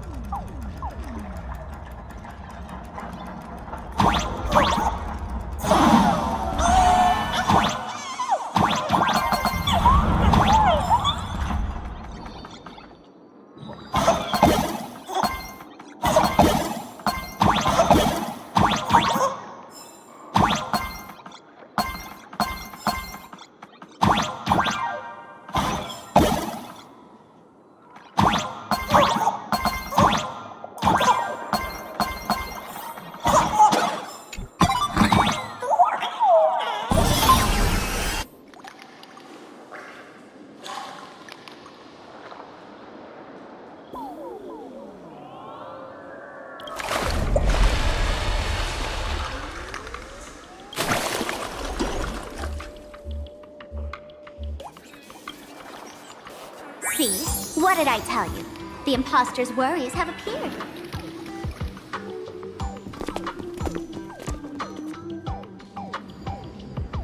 What a rare sight. Sparksicle used to always connect with everyone online. But now, for the first time, she's meeting her fans through the sewer network. Sorry, but we're your haters. Come clean now.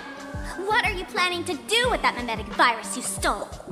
Use Sparksicon as a front to turn everyone into mindless zombies or dancing monkeys? How could I ever harm my dearest, most beloved fans? You took an entire school of teachers and students hostage and turned them into your puppets to help you enter the Phantasmoon Games. You're going to argue that you did it all for them? Of course I did. From the very first day I was created, I've been doing exactly what my creator asked of me. Listening to every fan's questions, empathizing with their pain and troubles. They feel insecure about being ordinary, cry when ignored by those they like, and strive to stand out because they desperately want others' approval. Sparksy hears every wish, and she answers. During these Phantasmoon Games, I'll grant their wish wishes through the ceremony of the Master of Elation.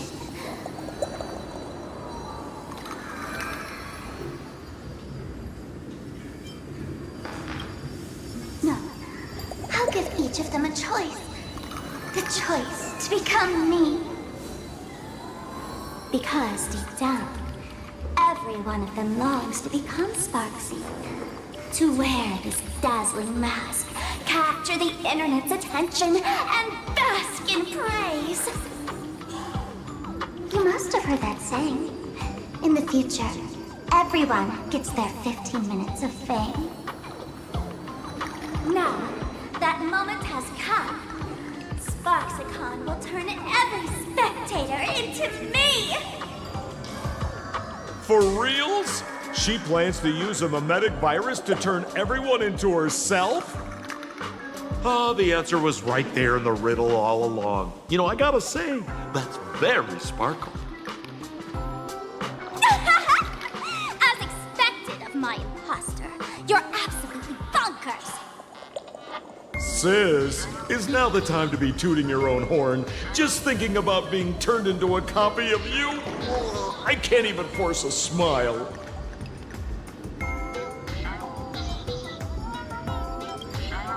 Oh? And who gets to define elation? The laughter, the fools, the IPC, or every me seeking joy on the Arcadian internet? Contrary to popular belief, the masters of the Phantasmoon Games were never us, the supplicants, but the spectators watching us. Sadly, the Inter-Astral Peace Network showed people other worlds in the cosmos. Once horizons widen, expectations climb. Nothing they hear or see feels fresh, interesting, or thrilling enough. And everyone fears that they're outdated, uninteresting, or unexciting in others' eyes. So the world's like a derailed train, racing toward thrills and madness. Nameless of the Astral Express. Am I wrong?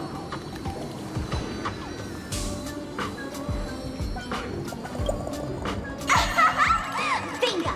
You got it. I'm a part of her. Wherever there's a screen, wherever my audience is, my eyes and ears will be there too. I want to see how far you in this outdated model can go. The harder you struggle, the more spectacular it'll be when I live stream the Astral Express crew's derailment at Sparksicon! I'm looking forward to your resistance, Nameless. Oh, heads up, everyone! She's getting serious.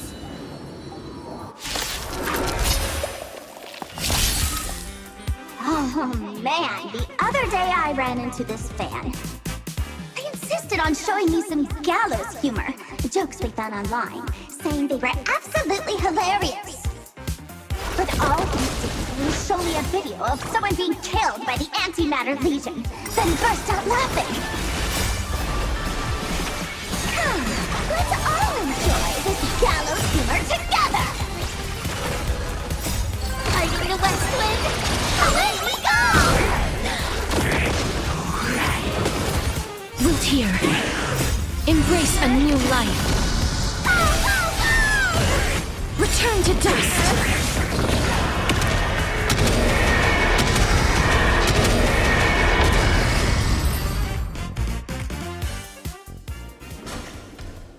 Listen, Sparkle. You only asked me to do your dirty work, but you never said anything about being your thug. You owe me compensation for emotional damage. Everyone's going to become me soon. Sampo, crawl out of your money pit for a moment, will you? To think, Planarcadia's elation would end up like this. Back when I still lived in this place, the internet was just for sharing information. Live streaming and virtual idols, we'd never even heard of them. Coming back now feels like stepping into a foreign land. Like returning home, only to find home isn't where it used to be.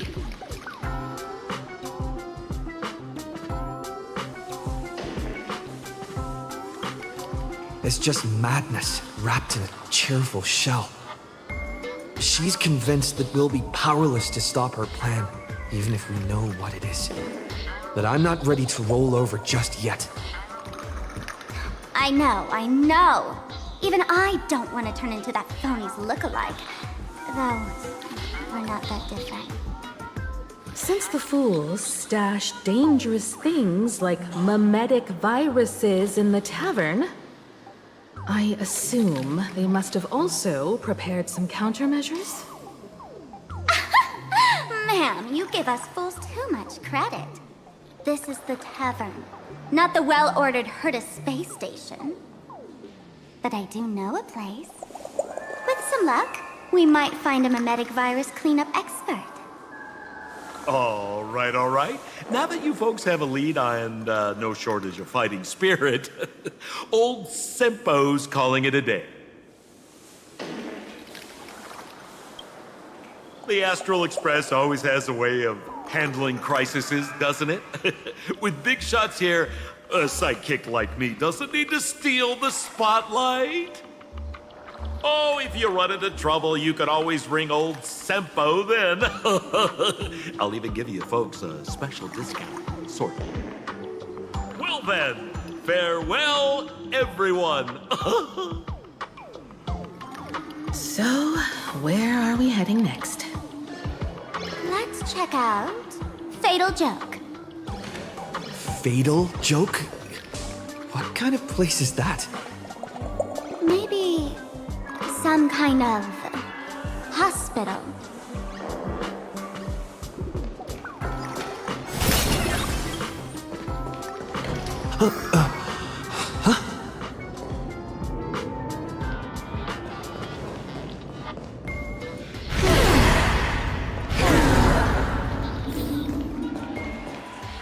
This place feels more like a maze than a tavern. Well, it is a space-time maze, after all.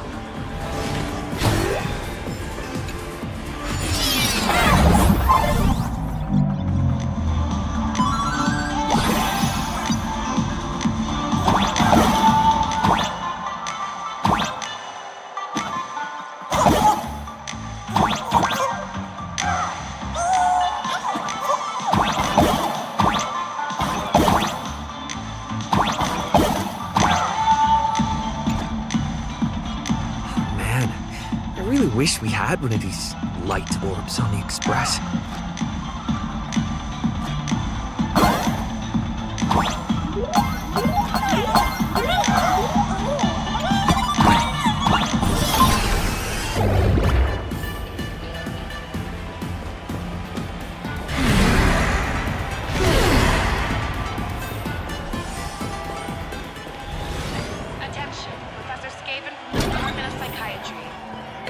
Why is there a hospital hidden inside the tavern? Well, because those who can become fools are all a bit sick in the head. Not your regular headaches and fevers, but matters of the heart. Every time someone goes bonkers and stirs up trouble in the tavern, like scattering nosewalker parasite ticks in every corner, or spiking the beer barrels with truth serum that makes people spew insults. For each time the whole place goes topsy-turvy, there's always some fool who, in the spirit of elation, volunteers to treat them. Yep, they get sent right here to Fatal Joke. Strange. Why isn't there even a fake doctor around today?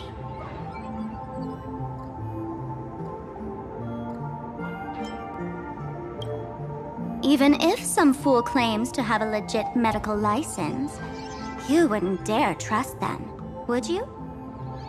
Attention patients. Please refrain from eating beef hot pot in the hallway. If you wish to dine, please invite the hospital director to join you. Thank you. Would Dr. Hartman from Plastic Surgery please report to the director's office immediately? This hospital doesn't even have a plastic surgery department. Who on earth are you? Dr. Zhongshan from Mental Health Care, please report to exam room 1. We're 1 player short for cards. Thank you. Is this a theater or a hospital? Alert. Patient detected ahead. Patient detected ahead. Please line up in an orderly fashion for registration and wait for the doctor to begin consultations. Patient number 01, Akavilli. Is there a Mr. Akavilli? Mr. Akavilli, diagnosed with Stellaron symptoms per the records. Are you present? Please proceed to exam room 1. They called you by name, Mr. Akavilli? You might as well go take a look.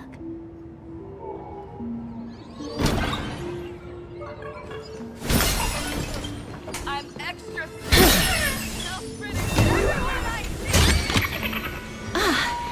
Make sure you keep it safe. Do not believe. You're finally back, Akavilli. I've reviewed your clinical records. Your Stellaron symptoms are stable. Continued observation will suffice. I'm your presiding physician. Good news for you. You don't need to rush into treatment just yet. Though, I can't say the same for Miss Sparkle over there. Patient number 02, Miss Sparkle, please come in. Hello there, Miss Sparkle. You're one of the few who didn't mistake me for that imposter, Doctor. But, just a reminder, yours truly isn't sick. I'm perfectly healthy.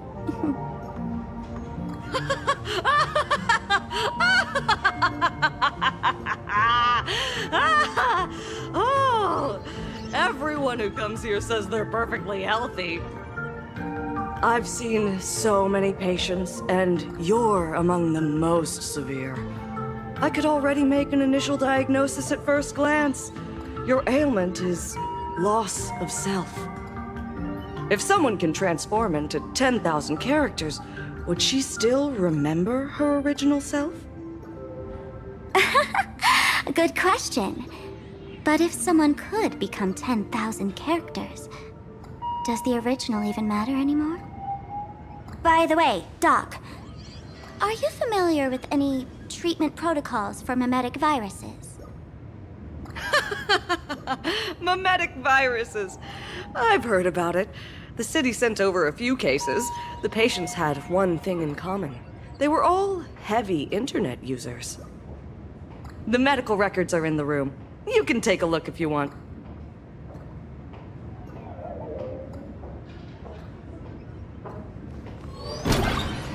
Is this Duomension City? How is that possible? The tavern's spatial structure is bizarre to begin with. It's not that strange to see Duomension City here.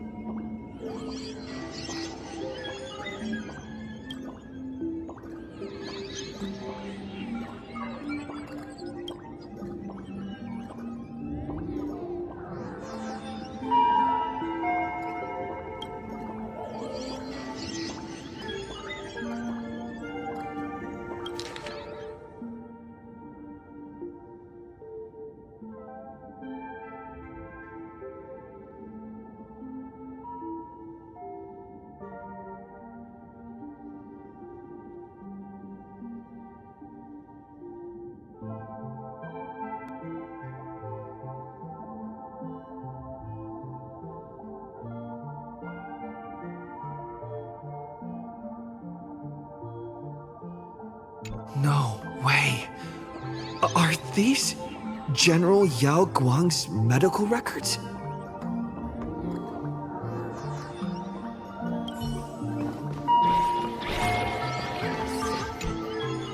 The medical records are on the bookshelf. First pile on the left.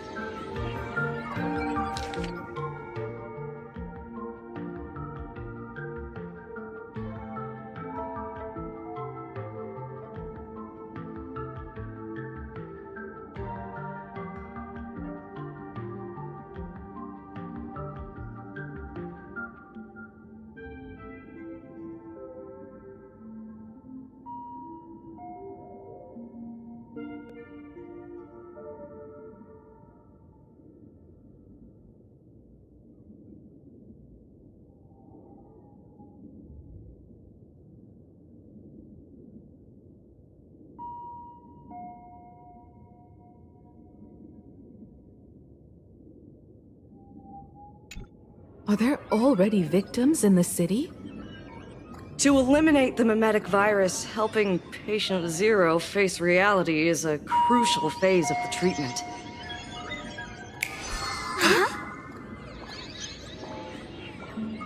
What's happening? You've never been to Fatal Joke before? That's not surprising. I don't spend much time at the tavern. And to reiterate, I'm perfectly healthy. I love patients who deny their illness. I'll personally shatter their self-confidence. Miss Sparkle, I'm going to write up a detailed diagnosis report for you. In the meantime, why don't you chat with your fellow patients who share your affliction? Gray hair, let's go. I don't want to waste any more time with this quack. Miss Sparkle, please wait in this room until the consultation is complete.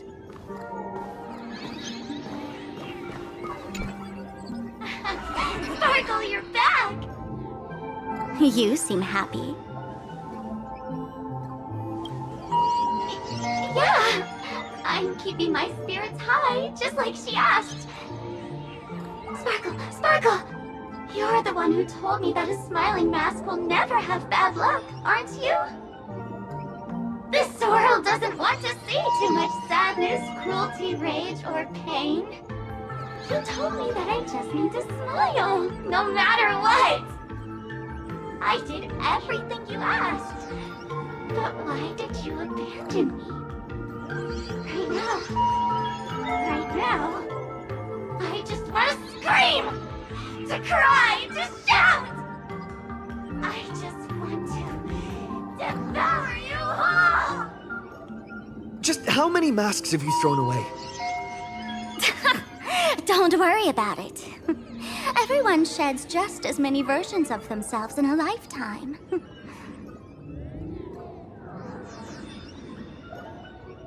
It'd be so funny. Sparkle, do you still remember me?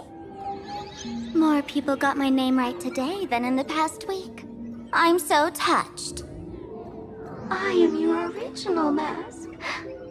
The Sparkle Roll Mask.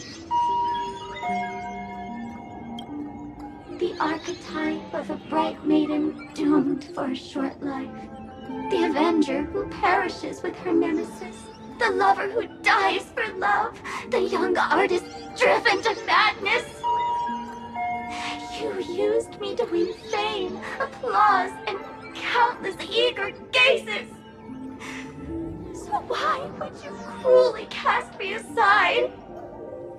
Please, wear me once more. The worst thing an actor should do is be tied down to one type of role. Do yourself a favor and stay down. The diagnosis results are in, Miss Sparkle.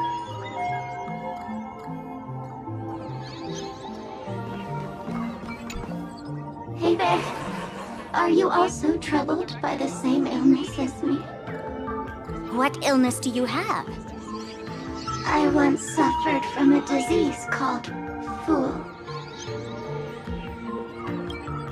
A masked fool named Sparkle grew out of me, slowly becoming one with me. She used me to bear all the pain caused by her performances, left me battered and bruised, while she slipped away from everything. But I was lucky enough to find this tumor called Sparkle. And I expelled this malignant growth from my body. You're just a tool I discarded.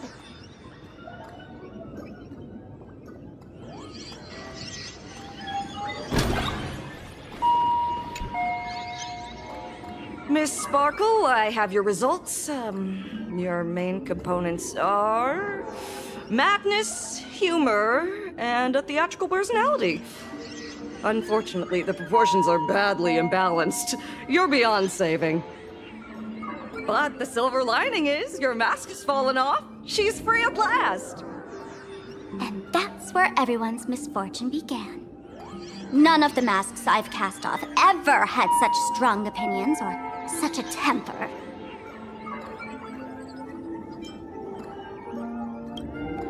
She no longer needs to be corroded by your cancer of rationality. Now she can do anything that you wanted to do but didn't dare to do. Ha! As if there's anything Miss Sparkle wouldn't dare to do. For example, you don't dare wear any one mask for too long. Like a butterfly shedding old skin, you keep discarding every mask just so you won't be defined or bound by them. You're afraid to stop, to be stuck in some stereotype.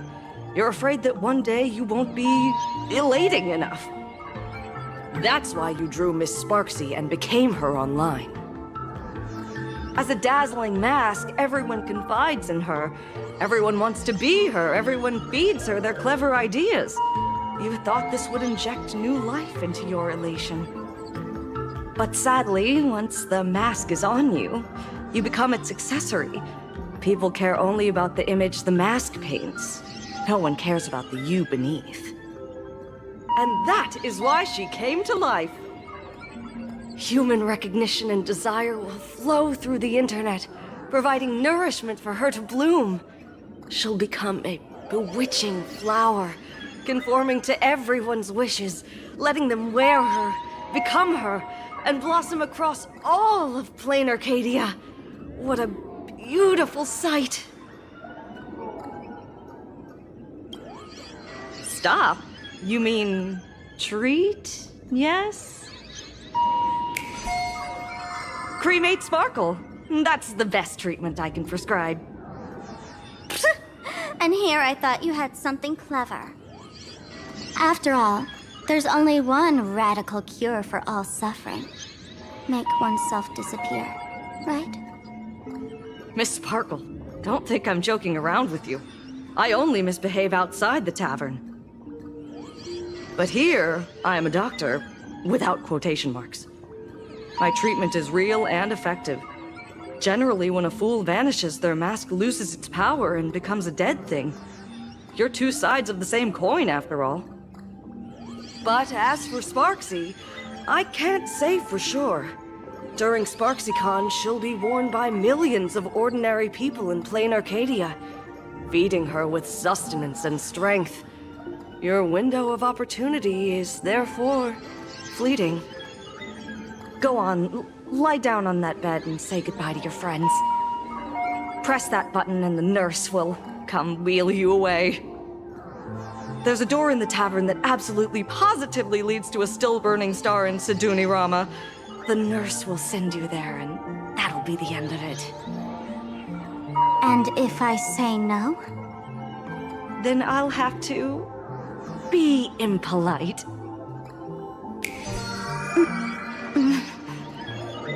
Miss Sparkle, nameless, the choice is yours. As for me, by the laughter above, I've got to catch the next ship out of this dump. Hey! What's going on? Why am I pinned here? Gray hair. Ma'am, navigator. A little help? You need me! The mask of the masked fool represents what you wish to become. You use it to focus your power, but the mask will gradually bind you as well. That's why you've been avoiding Sparksy all this time. She didn't just steal a vial of mimetic virus. She stole your strength. No wonder the fool at the bar joked, when a masked fool loses their mask, what remains is just a fool. Yes. Every fool has at least one such mask. Not mere decoration, but a part of our destiny crafted by our own hands. It might be a morning actor mask you took a liking to and stole from them. It might be a head accessory you personally sketched in a moment of inspiration. Or it might be something that one day fell from the sky and latched onto your face. To become a fool, one must experience at least one such instance of destiny. The moment of masking one's face. Through the mask's eye holes, we gain a different perspective. Finally seeing how the universe is simply churning with endless jokes and the absurd nature of our existence as living beings. The mask is who we want to be. And now, this imposter is more me than I am. Do it! Press the button. Call the nurse and cremate Miss Sparkle. At least then, the imposter will lose her power for a little while. You should be able to take her down easily, right? You're not actually going to press it, right? Give us a moment to hesitate, to think. Waiting is torture, you know. You're not doing this on purpose to punish me, are you? Hey, gray hair! Say something!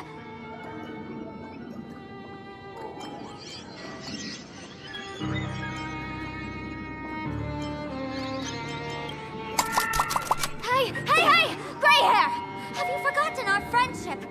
You'll make the button smoke at this rate. Too bad. I took the battery out of the button earlier while no one watched. It was a test, and you failed. Since the fool made her choice, she must have a plan to reclaim the mask, right? If you dare say no, I'll press this button and let the orbital cannon cremate you for real. Your sticky little fingers aren't fast enough to steal this battery, are they? There's a way. There's always a way. Miss Sparkle will definitely take responsibility and work together with everyone to stop Sparksicon. What's with this applause? Have we been watched the whole time?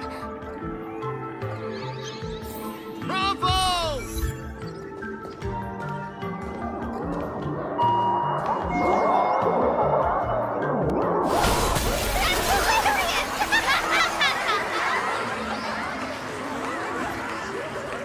So the audience watched our every move in that treatment? Is this a hospital or a theater? That's life for you. While there's life, there's judgment. In every unseen corner, countless judging eyes are watching, diagnosing, and writing their own prescriptions. I must admit, Fatal Joke is a fascinating place. Real shame I didn't come check it out earlier. Ignore the spectators. They're just here for laughs. They won't help and couldn't if they tried. You said you had a way to stop Sparksy. Let's hear it. What's the plan? I've got a few anti-sparkle weapons in my collection.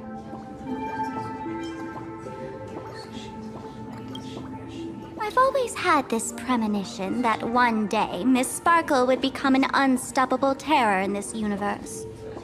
Someone has to find a way to stop me before that day comes. On a trip, I met a girl who shared my tastes.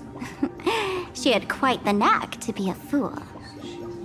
In our battle of wits, she nearly turned me into sparkle paste using the local tumbleweed specialty. She also had a massive mech with beam cannons up the wazoo, ready to blast away any time. I quietly replicated those powerful goodies from my travels. With these anti-sparkle weapons, that imposter won't know what hit her. I gotta say, I'm quite the visionary.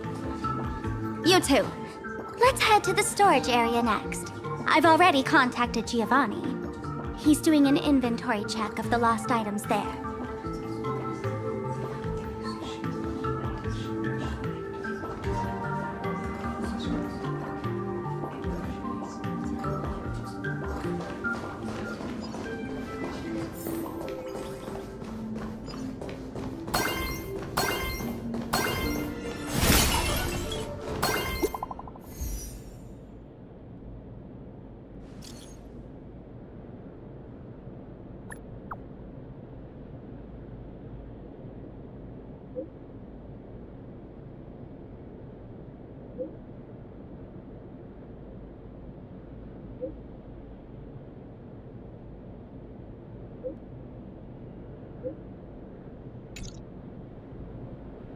Intel from the school?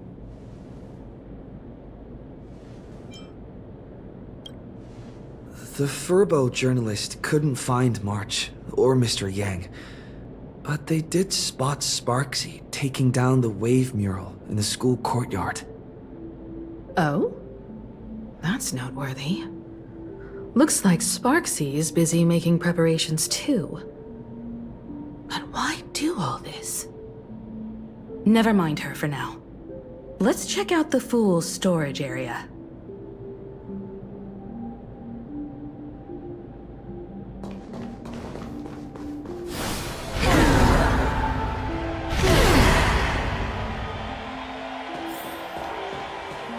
This tavern is huge. It's alright. I just wish there were more fun spots around here.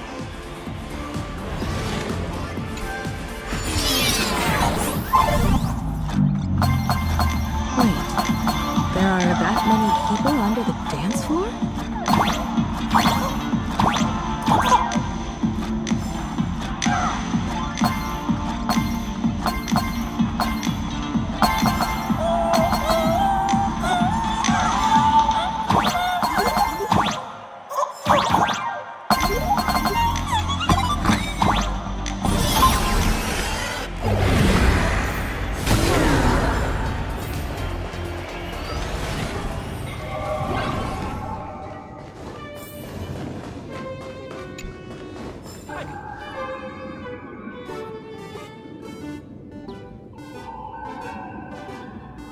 Hey, Gio!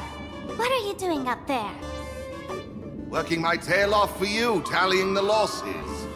Wait, who'd you bring with you?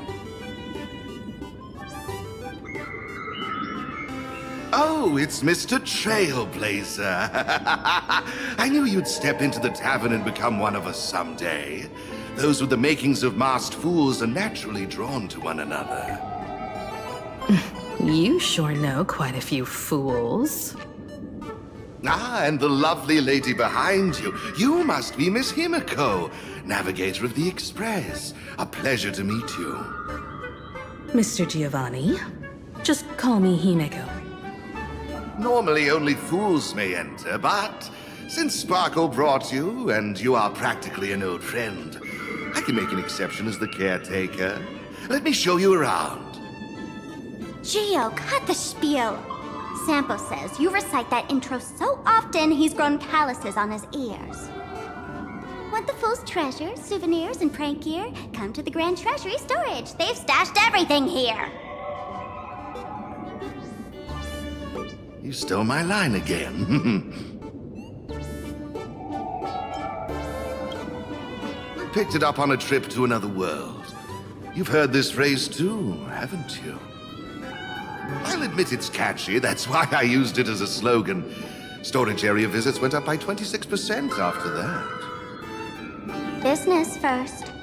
Did you see my pickup message I sent? Where's my stored anti-sparkle weapons? Your storage list is a total mess. You never leave any notes. If I hadn't been called to audit, who'd know how many surprises you got stashed away? As for the anti-sparkle weapons, oh, I'd love to know what on earth that's supposed to be.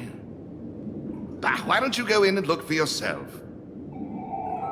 As requested, I've linked the vault entrance to your collection room. Gio, did the imposter leave this behind? How should I know? I've been doing inventory all this time. I only just now noticed something fishy about this thing.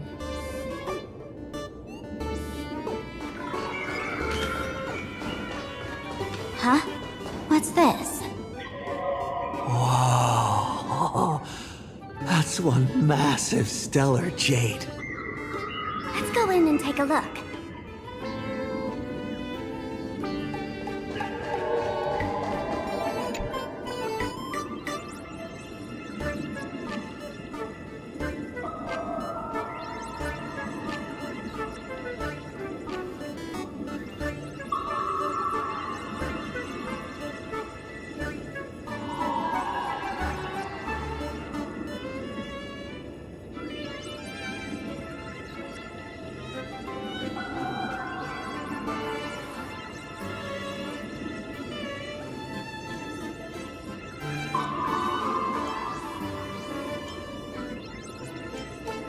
Kid, wake up!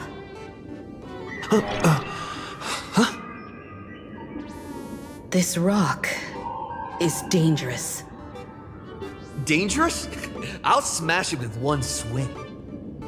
You got it! Smash every last one and bring them all back!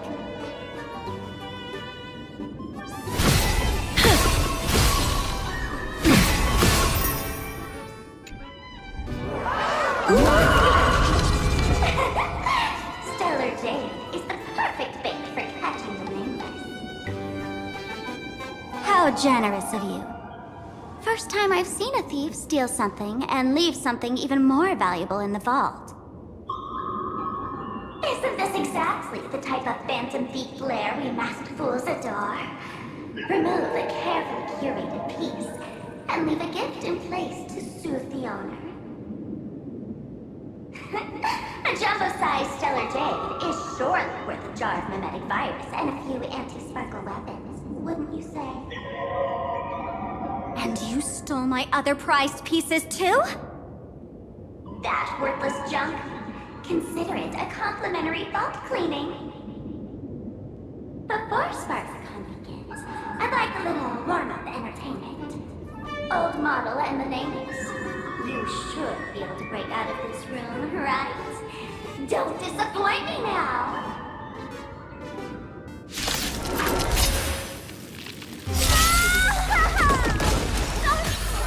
Game over!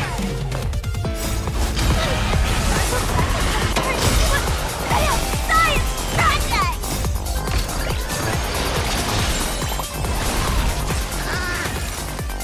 Have some sunshine! Until we meet again. Root here. Again. Rise and shine. Embrace a new life.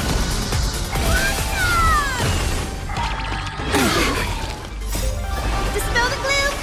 Restore the skies! Show me the way! Return to dust. Geo! The security here is an absolute mess! You're in no position to talk. Even the drinksmith here is a temp. Count yourself lucky I'm kind enough to help tally your storage. She didn't just steal my power and my collection! She completely destroyed Miss Sparkle's reputation! This is the worst day ever! That correction, Miss Sparkle's worst day so far. Wanna make fun of me? Go ahead. Don't get me wrong.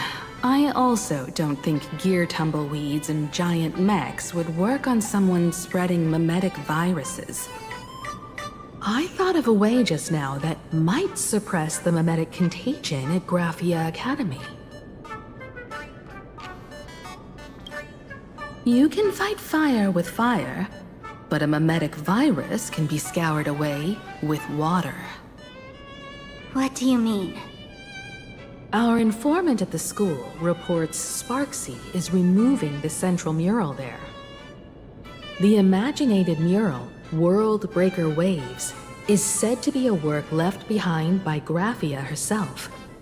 Legend says the wave comes from the Dove Brook river water she used to wash off her painting mistakes.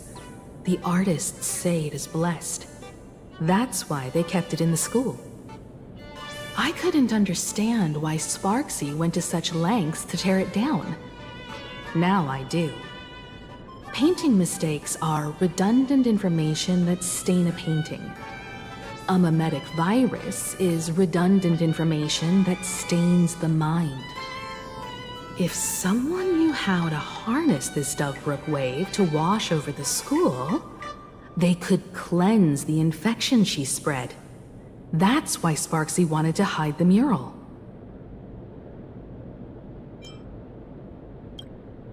The waves on the painting aren't physical water.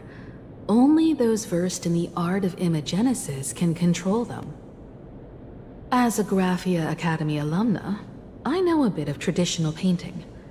Right now, our most directly effective plan is to break into the school, regain control of the mural, and use it to suppress Sparksy's movements. Let's go. I'll make this imposter pay 100-fold. Looks like our paths must part in haste. I wish you all fair winds on your journey ahead.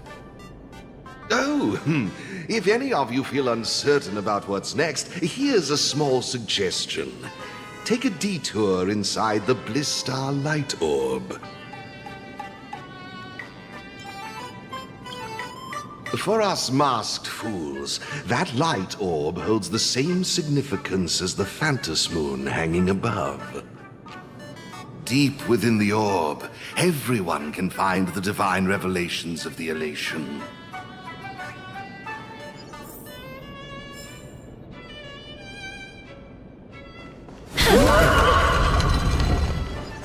But this doesn't look like where we came in. Don't worry. I had old Geo open a shortcut.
Darn it.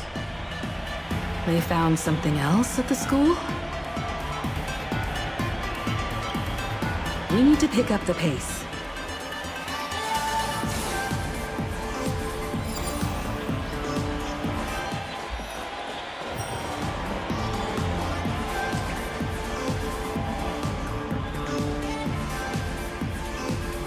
Giovanni said we could find the divine revelations of the elation inside the light orb. Don't tell me this orb is another tavern room. Bingo, your intuition's spot on. It isn't just a light-polluting orb. Think of it as a shrine for fools.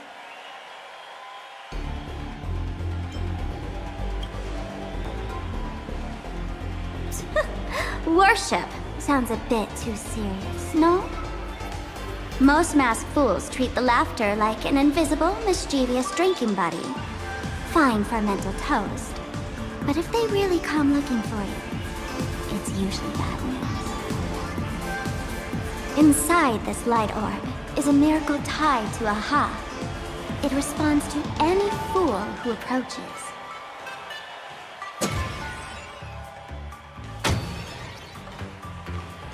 Let me show you something mind-blowing. Here we go. Open sesame!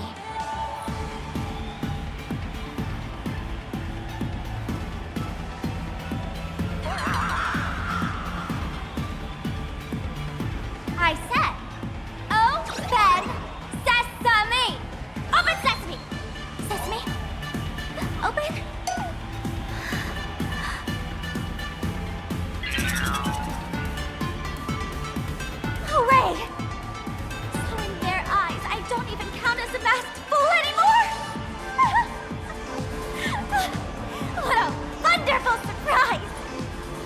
imposter stole my identity too!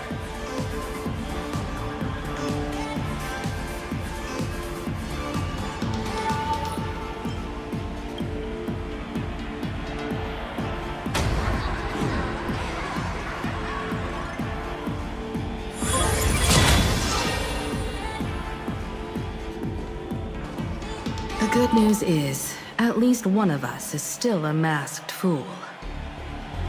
Hey! That's way too harsh.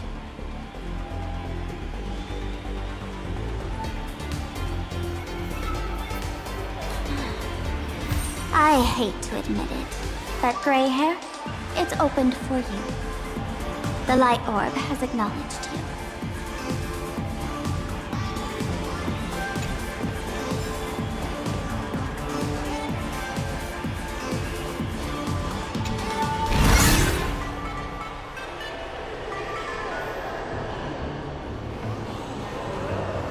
So, this is the miracle you meant? Yes, among the masked fools, a myth is told. When the Master of Elation climbed the highest boughs of the Tree of Existence, they glimpsed the cold, abhorrent void. The stars turned like machinery, and all meaning yielded to nihility. They gazed further, until they witnessed a newborn fall and cry as if wronged beyond measure. Then they burst out laughing.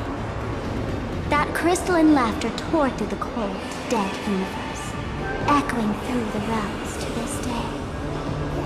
Many think the laughter that tore apart the cosmos is just a metaphor.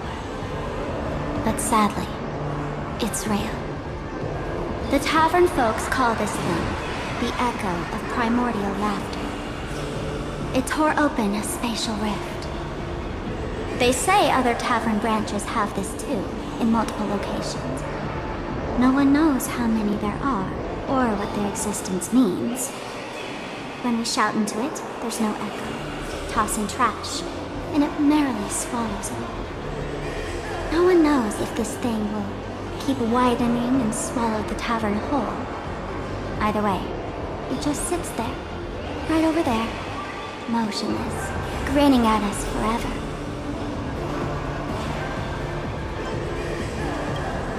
Just stick your hand in there. It's said, at a turning point of destiny, a fool need only reach into the rift and grasp something. The tavern folks call it the laughter's gift. No one knows what this thing will bring to those who seek it, fortune or otherwise. But one thing's for sure. Your destiny's bound to get much more chaotic. Hey, gray hair. Wanna give it a try?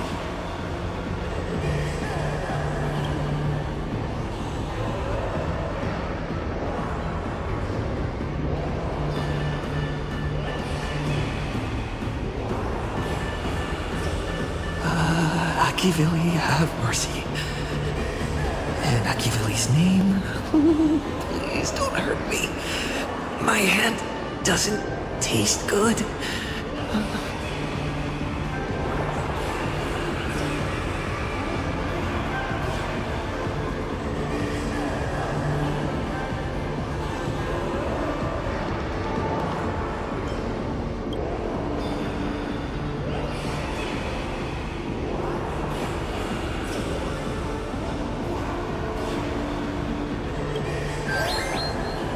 Is this? Huh? What's this?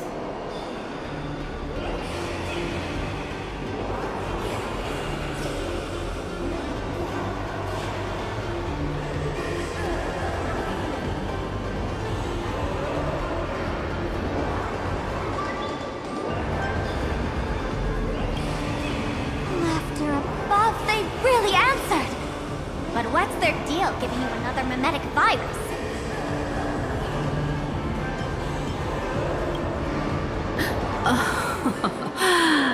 Now I get it.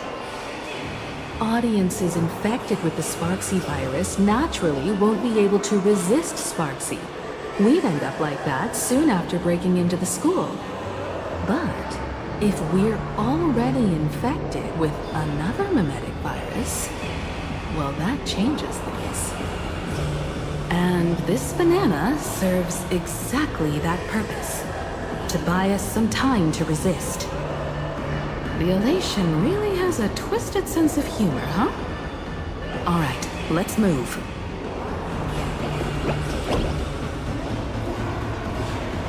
Who are you two? Haven't you heard the rule? Only one fool's allowed in here at a time. Who am I? Well, just a passing detective and his assistant. Have I been asleep too long? Or has humanity sunk so low they don't even care if they turn into monkeys?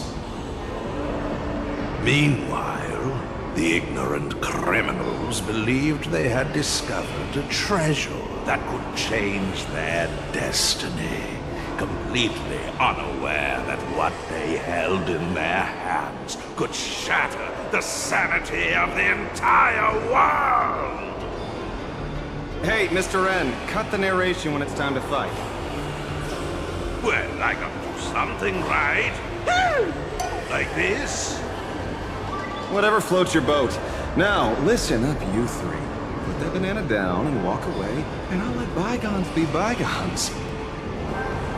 But if you try anything funny... If you want to get to them, you'll have to get through these little toys first!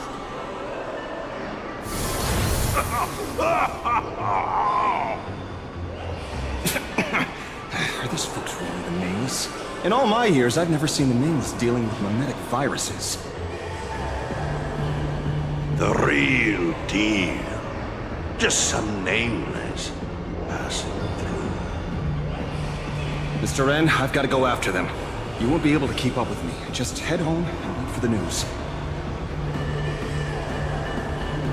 I swear, I won't let the tragedy that happened to you repeat itself in this world.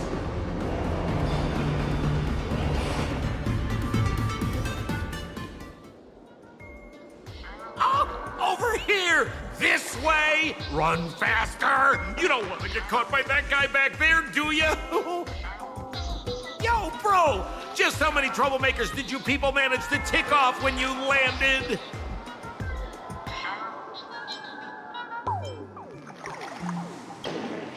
Good old Sempo came through with top-notch service, saving your lives in the nick of time. Thank you, Mr. Sampo. Now that we're all set, it's time to head to Graphia Academy for the rescue mission. Mr. Sampo, do you know which door in the tavern can get us back to the city the quickest? You don't even need to ask. When it comes to knowing all the secret passages and shortcuts in this tavern, you won't find anyone who can match old Sempo. Then lead the way.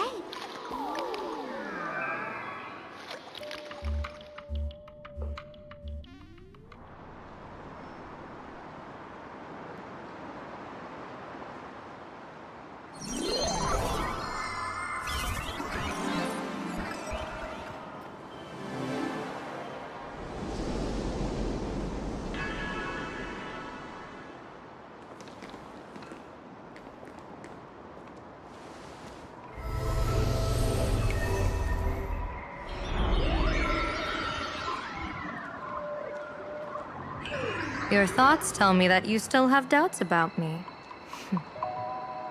Did you ask to meet here so I could clear up some of your doubts? Greetings, Lady Yao Guang. Being able to hear others' thoughts anytime. This tuning ability sure comes in handy. Compared to the seer strategist's ability to come and go as she pleases, this is nothing but a parlor trick.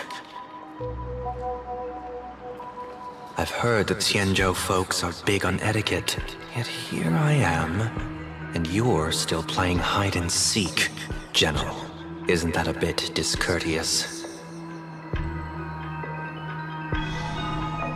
Sorry. I have this old problem of suddenly disappearing. It's really something beyond my control. As for the reason, I'm afraid I can't disclose it. Please forgive my rudeness. Or, If you're truly that curious, why not use your tuning and find out? You know I won't do that. Besides, I couldn't even if I wanted to right now. Couldn't.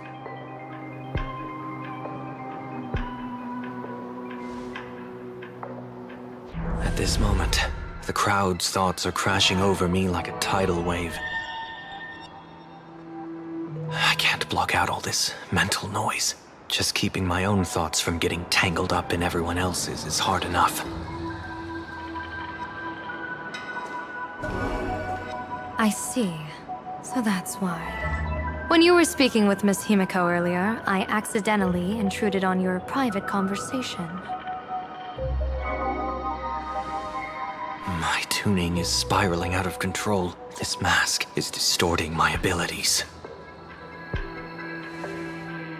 I see it differently. The loss of control is temporary. That mask is amplifying your power. How is this possible? This tuning power is bestowed by the Harmony. How could the Elation meddle with their authority? Perhaps the Elation simply poured more fuel into this divine authority? In my humble opinion, this mask binds the supplicant to all beings of Planarcadia, drawing strength from those who share the same path here for your use. That's why you're hearing others' thoughts surge toward you like a tide. Your tuning is steadily expanding, and you've become the center of this melody.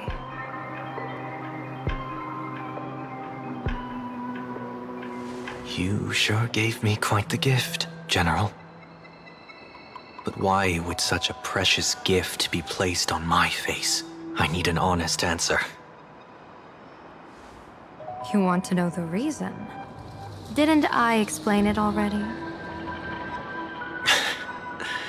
Your reasons about me make sense, but what I really want is your answer about yourself. General of the Yuchue, who sees into the future. Why not wear the mask yourself and personally step into the fray with its power?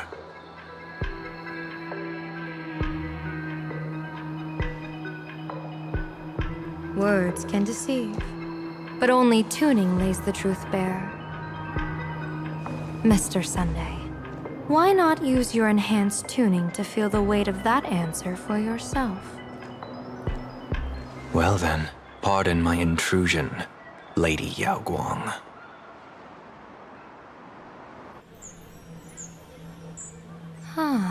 So this bird on my shoulder is the manifestation of the tuning's resonance?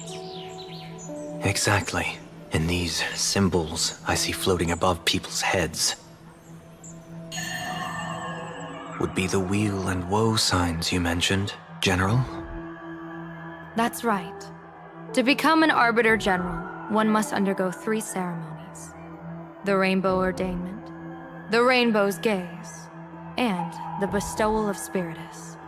Only then can one truly take up the mantle and live up to the title. When I was appointed as the Yuchue's General, I was bestowed with the Rainbow Spiritus called Kalachakra Sky Plume, which represents the vision of the hunt among the 7 aspects of the rainbow. A symbol of foresight, verdict, and self-discipline. Thanks to that, I gained the Eye of Ishvara, which allows me to read the flow of destiny. Since the day I arrived on this world, every person I've seen bore a crimson woe sign above their head, without exception. Within days at most, a catastrophic disaster will befall this place. So, that red glow rising from the edge of the city is... The blazing light, formed by the convergence of all those woe signs in Planarcadia. In that case, General, it's all the more reason for you to wear the mask. Once your sight into the future is strengthened, you won't need to fear the deathly omen in your readings. Mr. Sunday, have you heard the diviner's iron law? Never divine the same matter twice.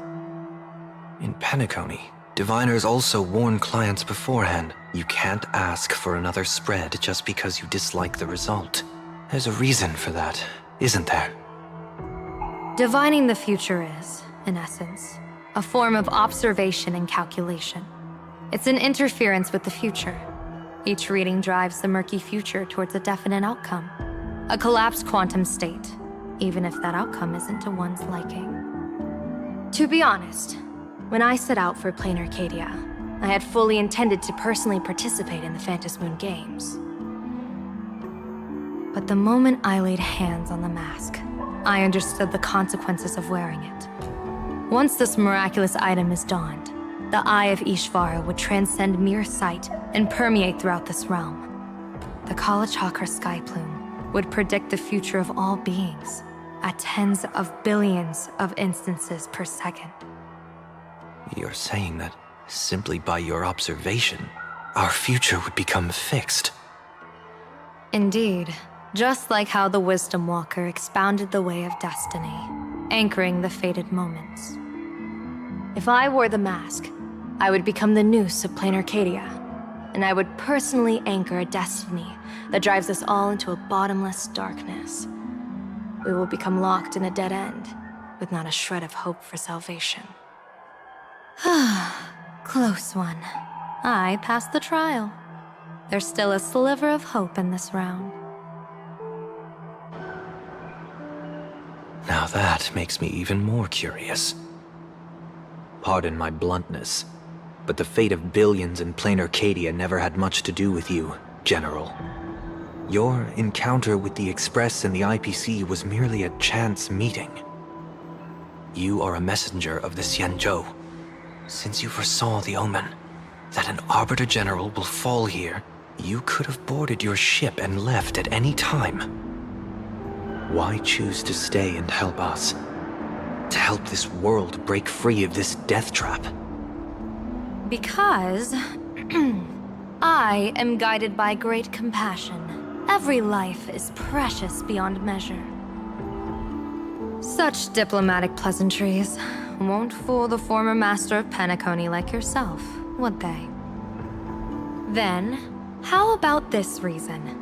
The Astral Express has distinguished itself time and again against the destruction, and bears an irreplaceable duty for the future.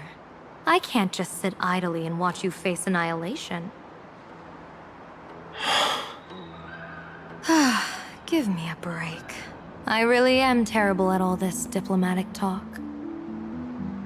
Mr. Sunday, what makes you think that everything I've done is just to save Planarcadia? What? Weal is where woe lurks. Woe is where weal leads. The good fortune of some often births the ill fate of others, and a dead end for someone may hide an opportunity for another. This treacherous land where life and death turn again and again, where fortune flips to misfortune, is, in my eyes, the perfect board for a game of wits. A game with whom?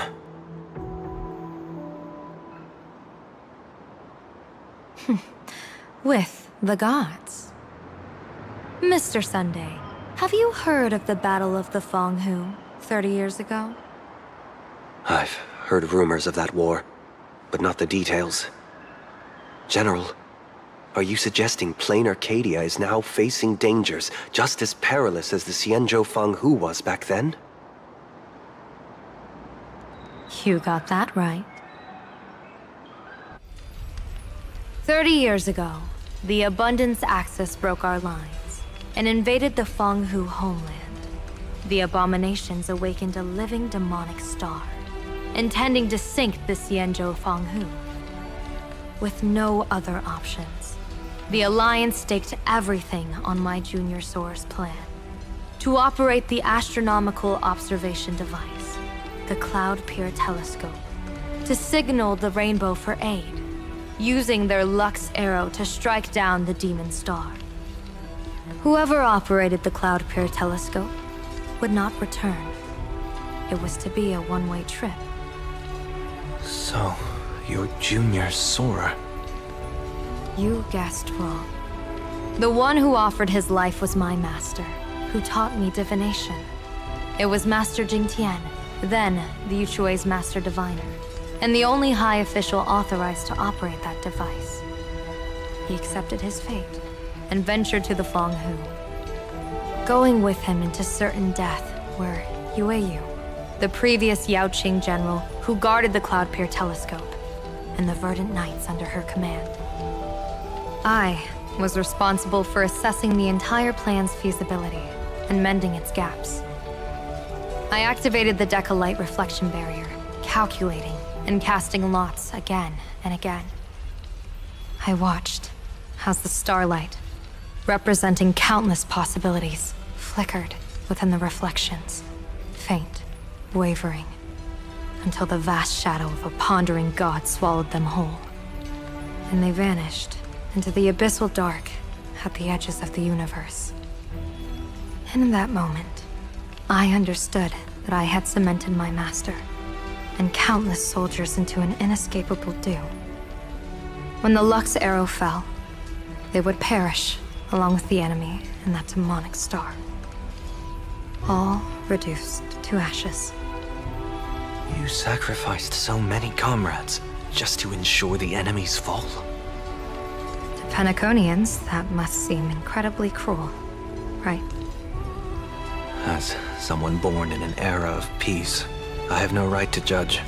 Perhaps the founders of Penacony could understand the necessity. Cruel or not, it was my duty. And so I had to witness and remember their sacrifice. When I saw the Lux arrow descend, I realized the Xianzhou Alliance had actually directed an Eon's actions. This realization illuminated the mission of my remaining years.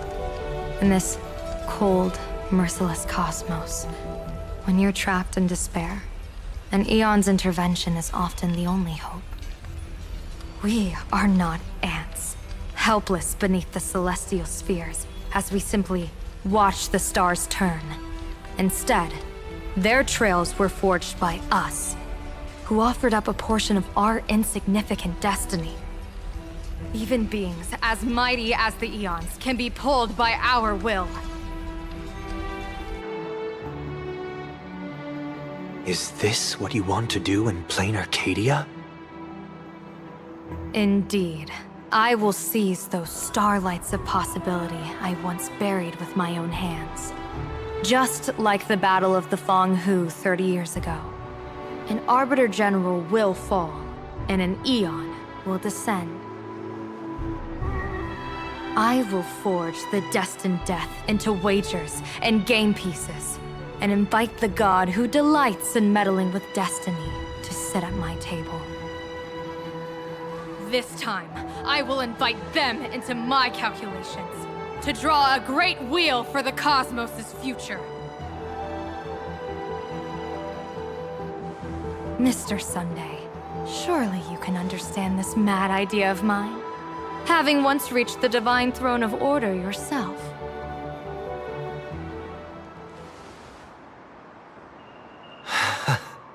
Our common ground goes far beyond mad ideas. But I was reviving a god who already lay dead and buried in the infinite dark. General, how can you be sure that the most capricious Eon would be led by your fancy?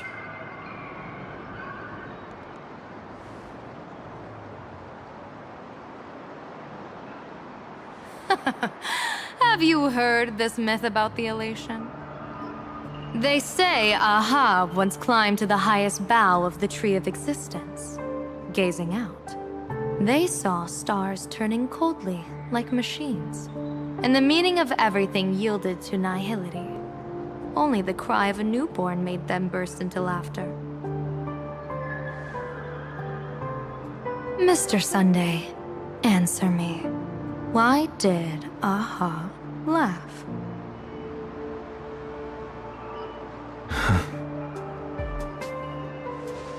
I think it's because they finally saw an audience arrive at this long, empty stage we call the universe.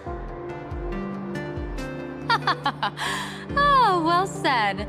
You're way funnier than you look. As divination teaches, heaven creates 49 paths. Humans find the one unseen. We are the greatest variable this blind, mindless universe can produce. The universe and the gods set riddles for us, and we shall give them a surprise. An answer beyond the finality. Ah, looks like it's about time. Don't tell me you're disappearing without a goodbye again, General. No.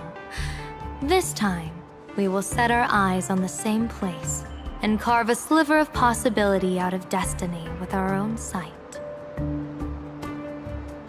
Could you be talking about the school where Himiko and the others went?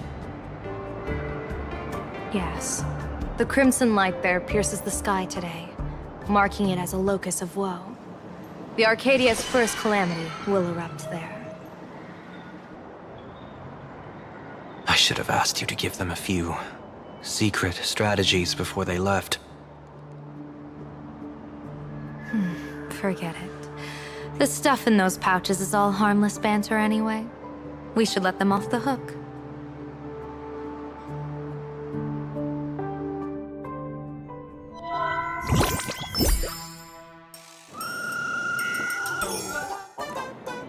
Hello, everyone. Welcome back to Full Wish TV's special news segment, Arcadian Morning Report. I'm your host, Poofy. Hi, everyone! I'm your host, Snowy! It's been 3 hours since our first supplicant, Miss Sparksy, announced her entry into the Phantom Moon Games. The performance she announced to all her fans, SparksyCon, is also about to begin. How curious! Planarcadia's day-night cycle was completely scrambled in ancient times. Graphia Academy's location just happens to be bathed in light. So, in broad daylight, what kind of fireworks show does Miss Sparksy have in store for us? Who knows? Maybe she'll blow the school sky high in a blaze of fireworks. After all, at the Phantom Moon Games 15 years ago, Graphia Academy also. Hey, Senior, you can't joke about that! Dear viewers, our apologies. Let's move on to news about other supplicants. According to the Department of Aberration Defense's staff, during a routine inspection of the Phantom Moon courtyard, 2 additional mask shapes manifested on the altar. In other words, 2 more supplicants have appeared! Although none of them have publicly announced entry into the games yet, the altar's masks mean someone, somewhere has quietly donned the masks of elation. As for the 2 masks, Department of Aberration Defense staff describe one as a raccoon and the other as some kind of bird. A raccoon mask, huh? Hard not to think of the Astro Express that just arrived in Planarcadia. Will the nameless from the Astro Express join the Phantom Moon Games? I hear they've even invited them to SparksyCon as special guests! Will it be a miraculous show formed out of the collaboration between supplicants, or a head-to-head showcase between 2 famed contenders? Countless streamers are already live, broadcasting the scene at the venue. Let's cut to the feed now.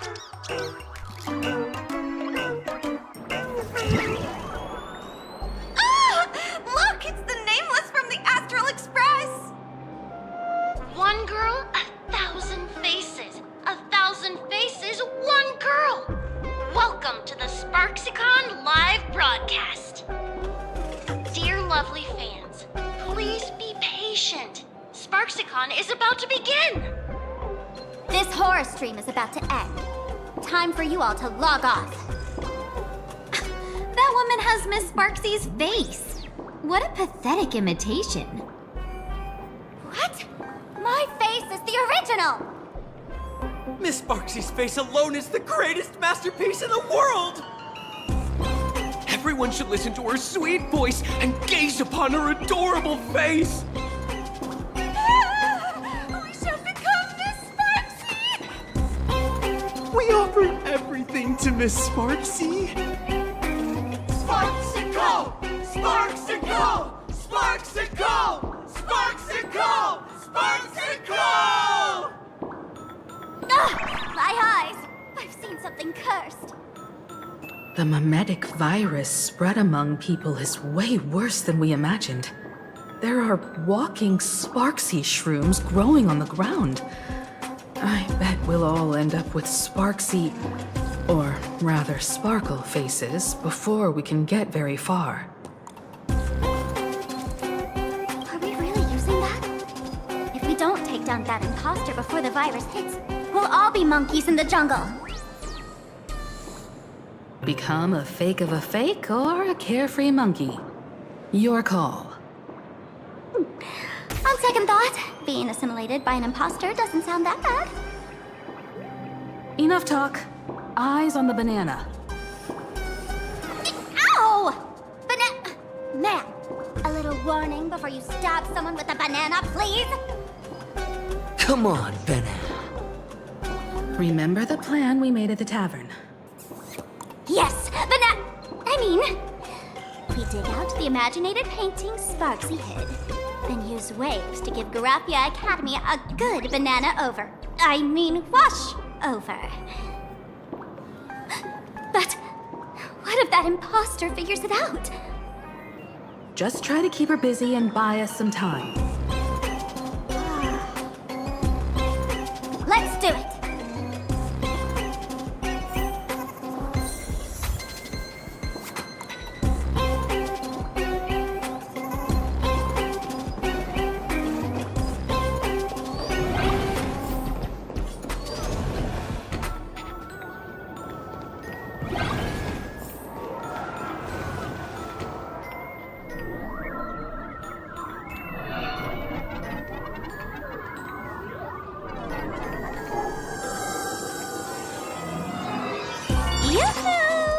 Welcome, dear guests.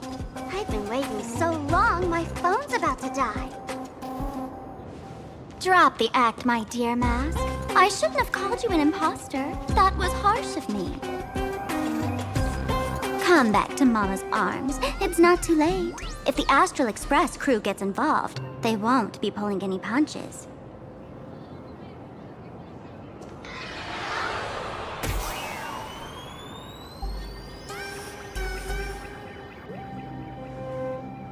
Of course I get it. Surrendering now would ruin the stage you so carefully set. Total buzzkill, right?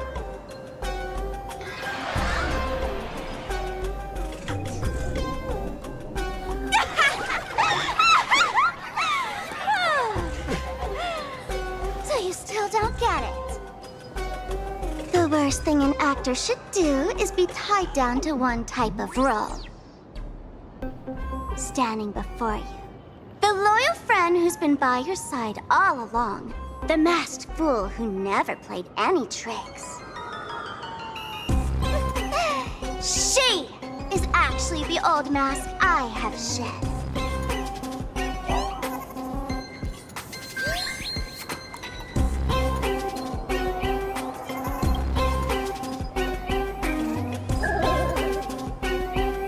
Haven't I been telling you all this time? She's just an old model. No wonder the light orb in the tavern didn't react to Sparkle.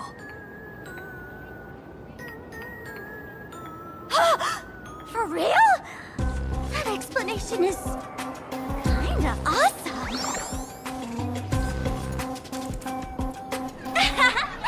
Look at those expressions on your faces. This is the best opening act for Sparksicon ever! I shed that old mask, and with it, the weak, timid, all too human me. This new me will break free from all shackles, gather my fans' wish power, and stride onto the stage of the Fantasmoon Games! In return for the wish power offered by everyone in the Arcadia, every supplicant must show them what elation truly means. We will demonstrate the elation we desire!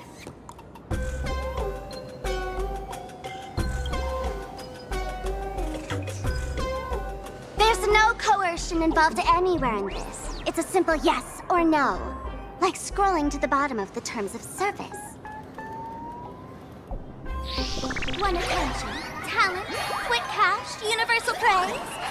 Download the Sparksy virus. Ta-da! Click confirm, and you're set. Isn't that exactly what they crave? Elation in 3 minutes flat? Nameless, you're doomed to lose. You can't stop what people desire.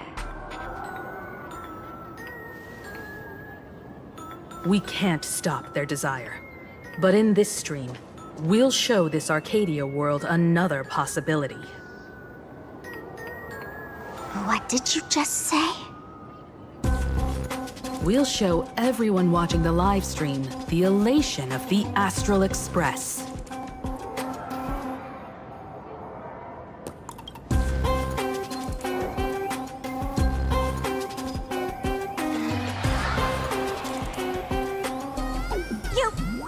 Another mask? Before Sparksicon begins, the hero of the Express will defeat the villain who tried to spread the virus. And soon, the world will watch it happen live. In their hearts, they'll long for the Trailblaze too. You were never the only option for the audience, Sparksy.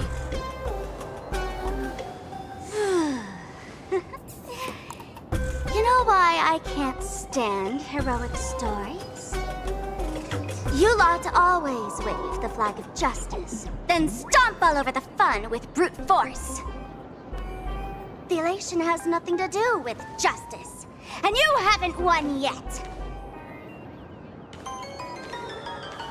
Ma'am, gray hair, don't tell me you forgot the plan.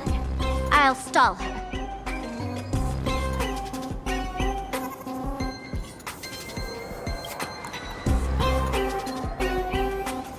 Long, long time. Come on, gray hair. Have a little faith in me.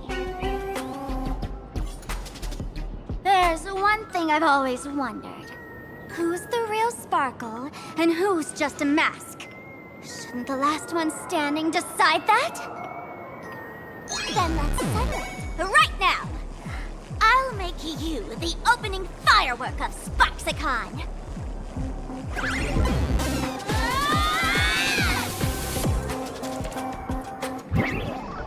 Unbelievable! A girl who looks exactly like Miss Sparksy just rushed in and started throwing punches! Could she be a high-grade lookalike rival?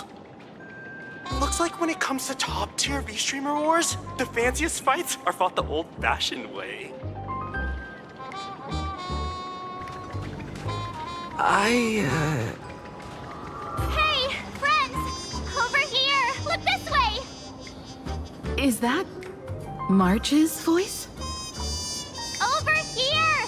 Mr. Yang and I are in the art classroom! While Sparkle keeps her busy, let's regroup with March first.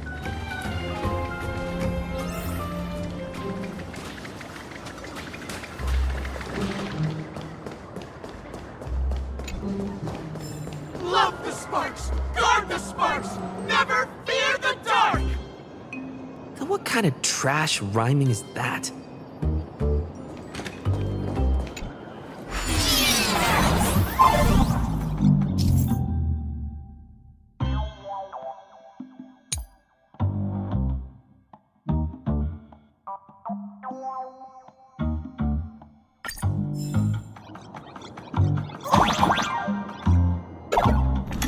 Move this platform, and you should be able to get up there.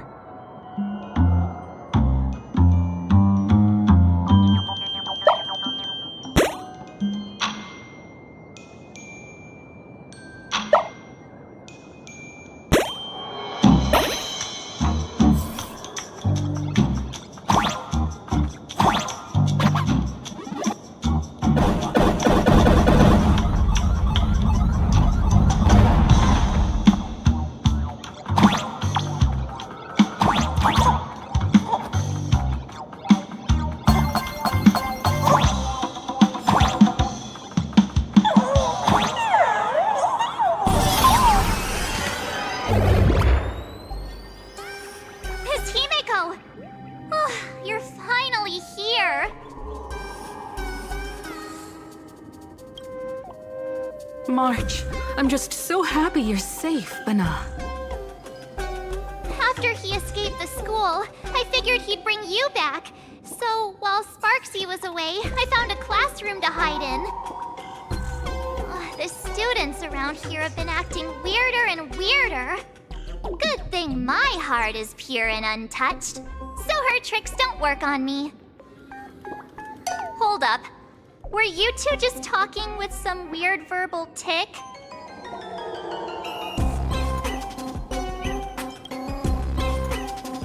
What? You actually used that Penaconian mimetic virus to counter Sparksy's influence? I don't care if the Express turns into a Sparksy train or a monkey train. I want no part of either. What about Welt? Is he all right? Mr. Yang, it's our friends. Come on out. You look perfectly normal, though. So that Professor Welt he saw in the news...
As expected from Teacher Yang.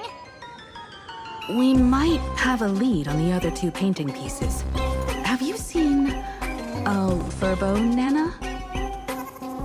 You mean a Furbo?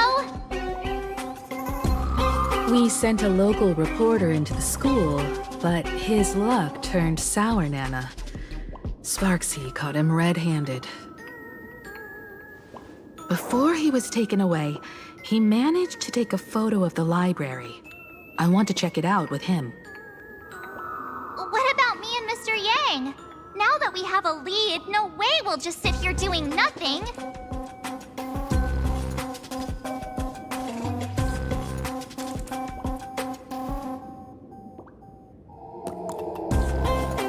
That's the plan.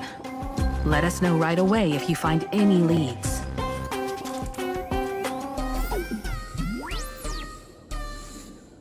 Himiko, where's the library? I know the way. I just hope they haven't renovated the academy in the past 15 years.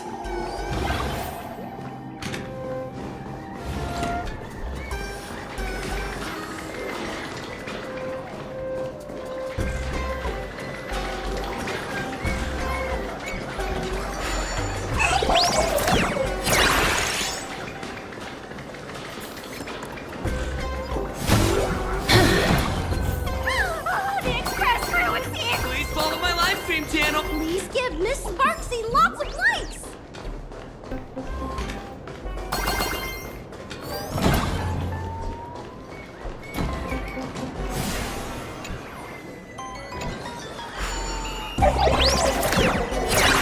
The library's just up ahead. Finally, I can get away from all these live stream obsessed students.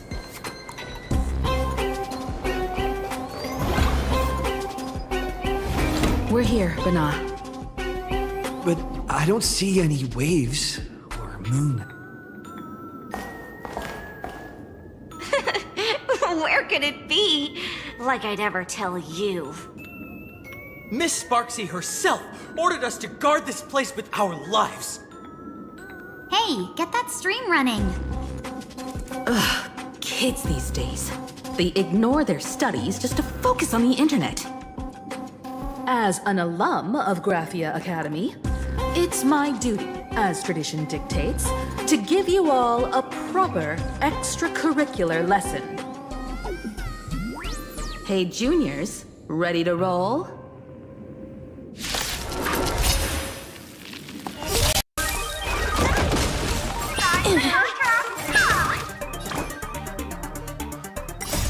Fighting the west wind, away we go!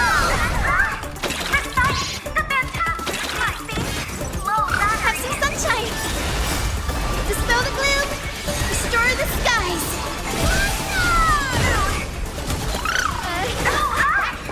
Bash it! Night falls. Good night.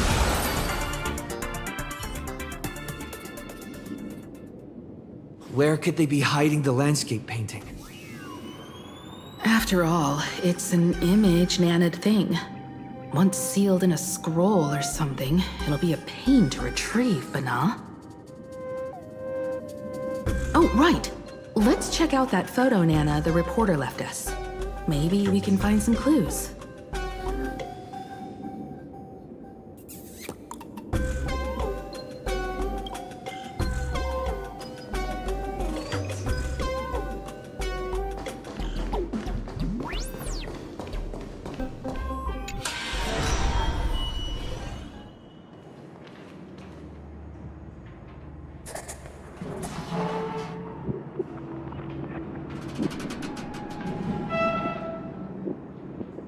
Where are we now? This place looks just like any other classroom. But something's off.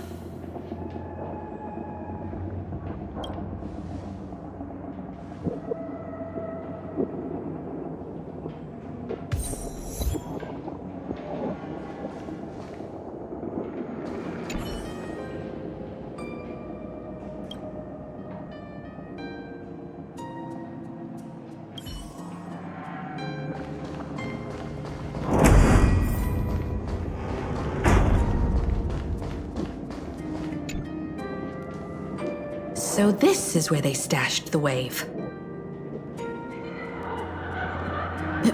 Did you hear something? I think I heard someone laughing. Something's not right.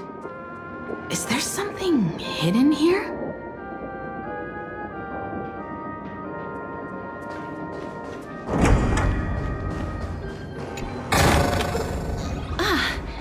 Make sure you keep it safe.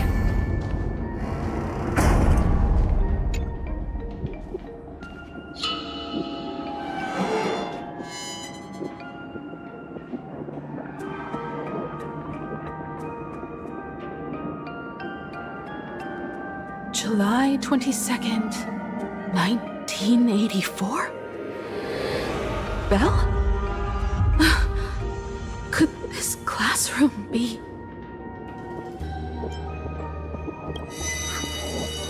Senior? You're back!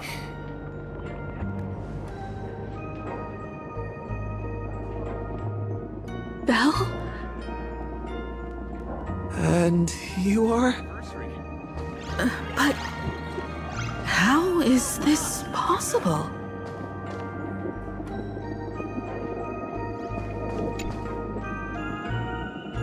It really is you, Senior! You look so different. We almost didn't recognize you.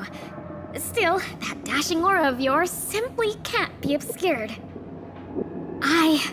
And so many of us, we've been here, waiting all this time. I'm so sorry. I was gone too long. It's unforgivable that I never came back to visit you all. You apologizing so seriously? That's not like you at all, Senior. Yeah. After all this time, the least I can do is smile. But all of you are already dead. Himiko? These students... who are they? They're the shadows cast by my past regrets. Young lives buried here by a tragic accident. What? Oh no, Senior, he's here! That thing is coming! Wait, what did you just say? Everyone, hide! We mustn't let that monster find us! Run, Senior! The Herald of Death is back! No!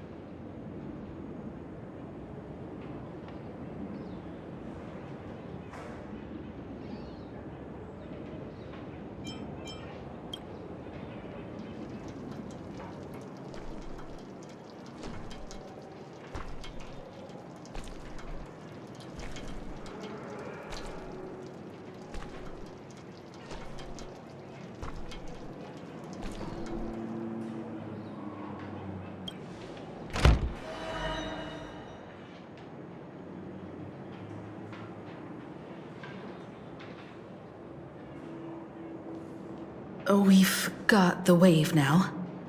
Time to regroup with Welt and the others.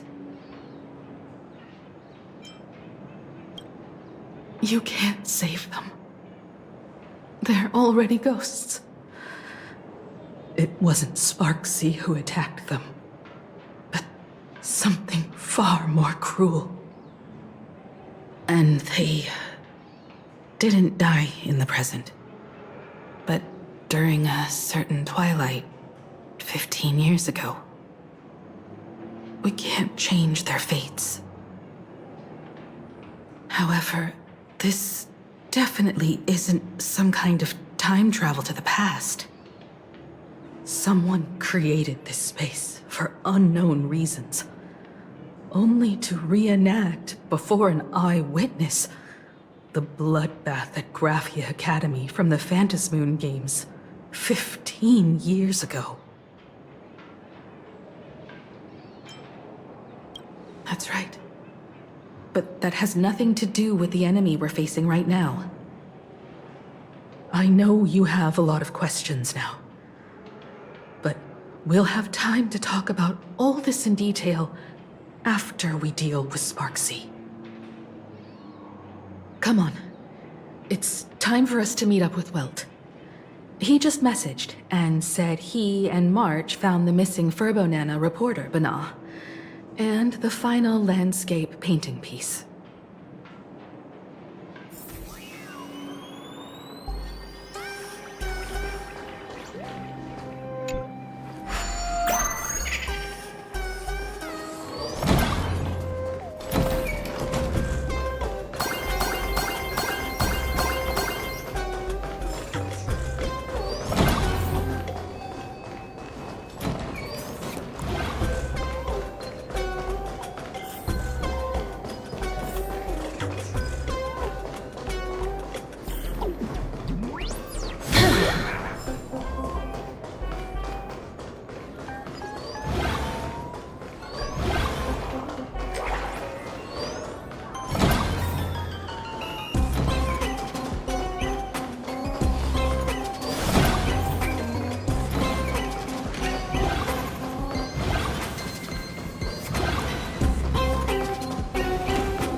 Here in time, or you would have ended up as a target practice dummy.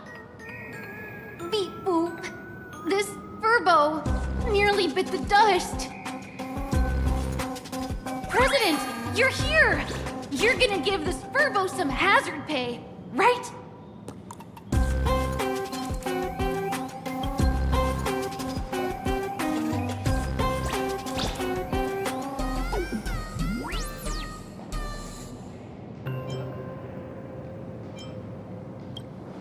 Wispe called emotes. Sparksy must have given the moon to one of the emotes to look after. She really went all out, didn't she? The whole gym's full of moons. Now what?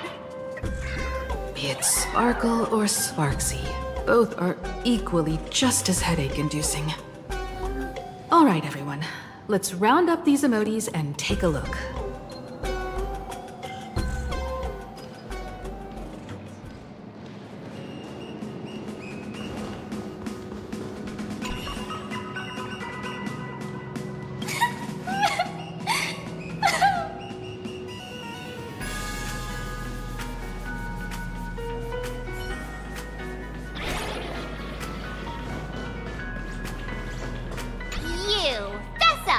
Did you stash the moon somewhere?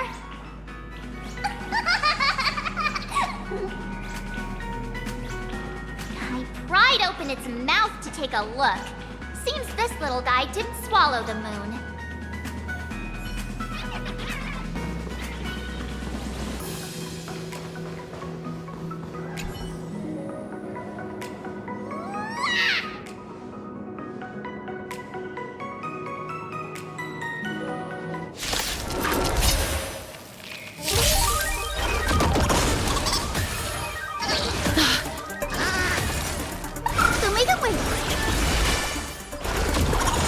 Here.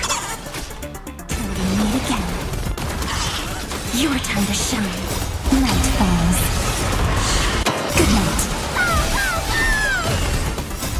Hiding the west wind. Away we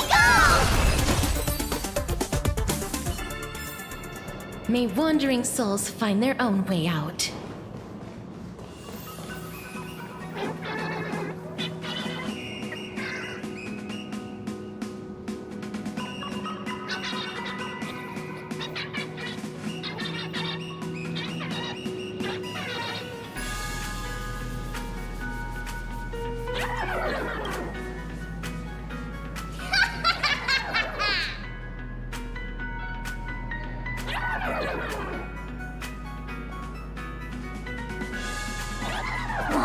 Sneaky laugh! It probably does know where the moon is hiding. But how are we meant to even reach the thing?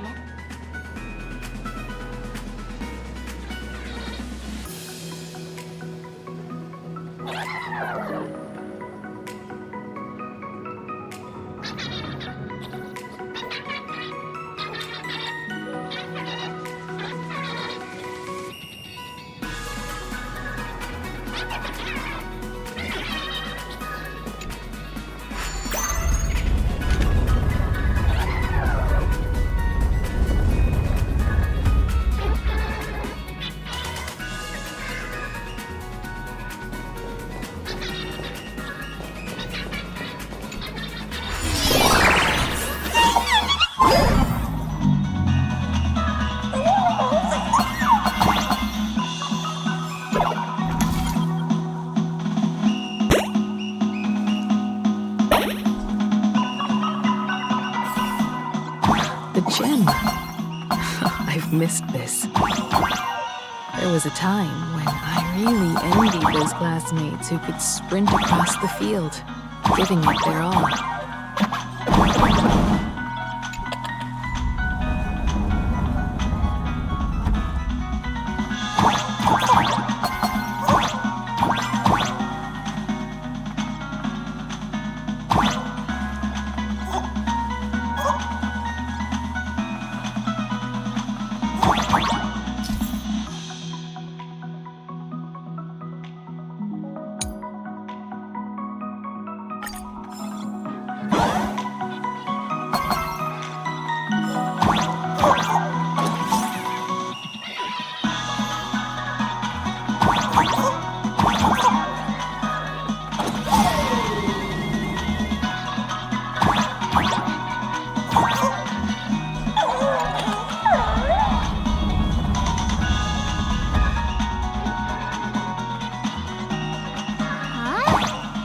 Isn't this Himeko's alma mater too? Aw, don't tell me Himeko was the quiet type who stayed far away from the gym back in school. quite.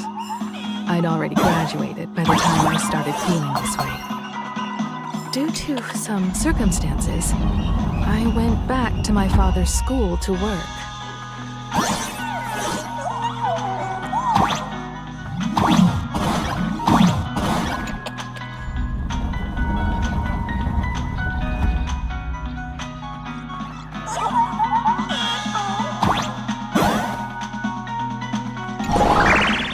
One good jump, and we should be able to reach that emoji.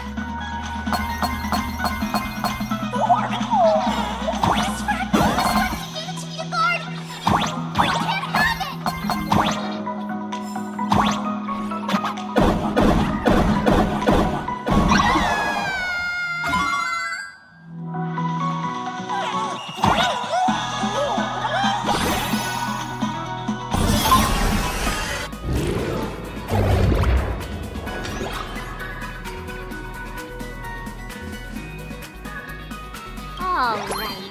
Time to settle the score with Sparksy.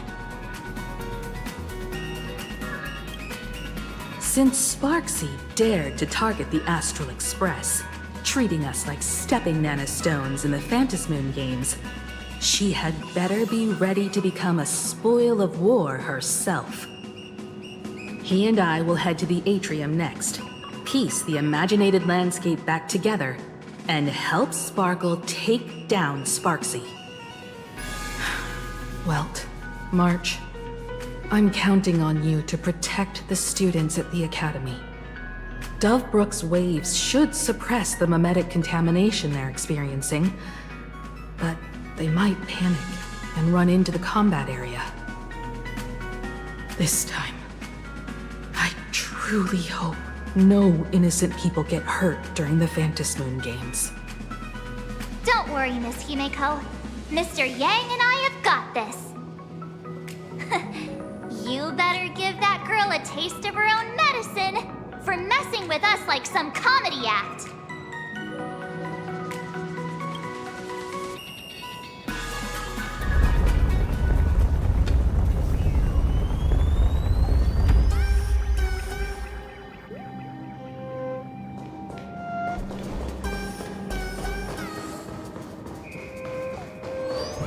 What does everyone think? Will the Nameless win?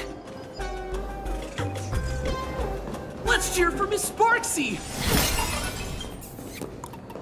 Who will emerge victorious? Miss Sparksy or the Astral Express? Stay tuned to find out! Sparkle and Sparksy are gone. And the students too? If you think you've got this in the bag, you're in for a rude awakening. Sparksicon hasn't even started! Da-da-da-da! Time for your SparksyCon Grand Finale! Because I, the Nameless of the Astral Express, will challenge you as a fellow supplicant and crush your elation. Challenge me? I'd love to fight you. Hurry up and put the scenery pieces together.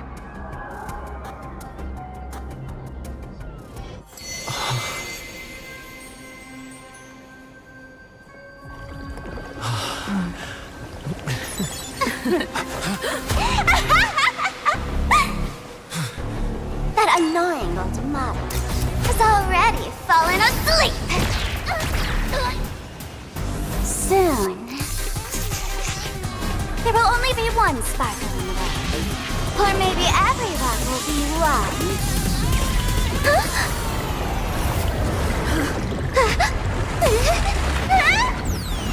Don't attack during my transformation! Despicable! Too bad. The audience has all arrived. I hereby declare the first battle of the Phantasmoon supplicants has commenced!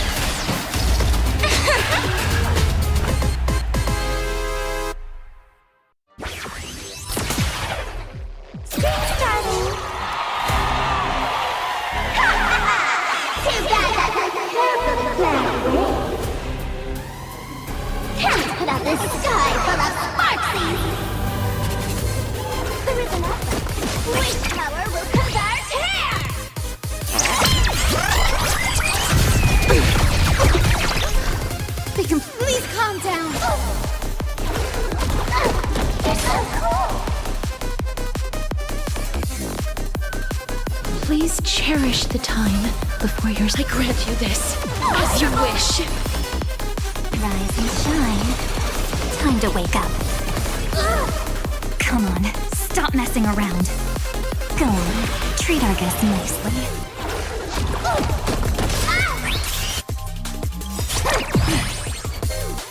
Don't worry.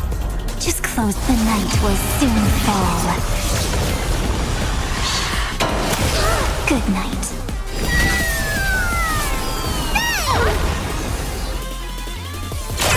That's okay.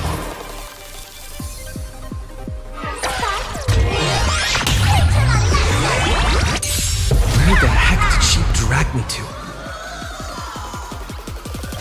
It's coming! Ready, set! Fighting the west wind, away we go! Please, wilt here.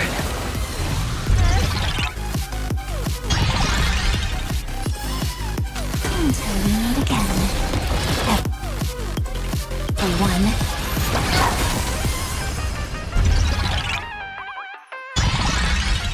Underestimating us will cost you. Delivering more.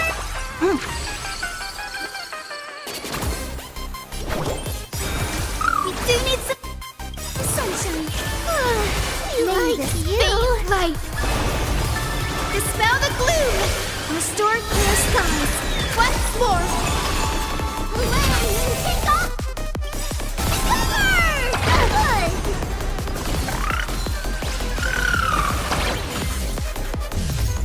Embrace new life, Pollux.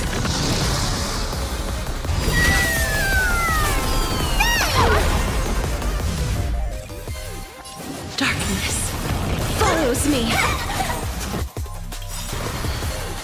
Still hanging on? Did everyone really take good care of Sparksicle? Cyberbully! That hurts so. Cyberbully! Cyberbully!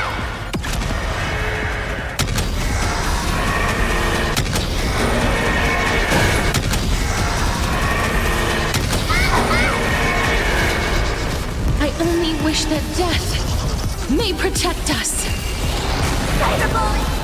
The Evernight draws near. Make sure you have fun. Rise and shine. Time to wake up. I will guide with the Rainbow Bridge. Everyone's been waiting for us. I shall remember this warmth. I grant you this, as you wish.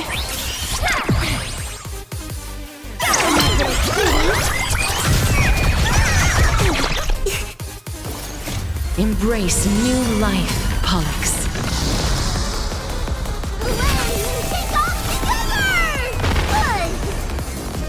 Dead souls, return to dust. I had all of the internet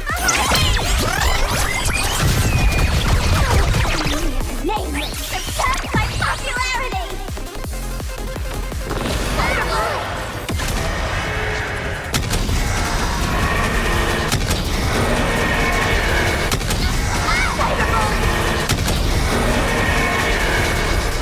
I only wish that death may protect us.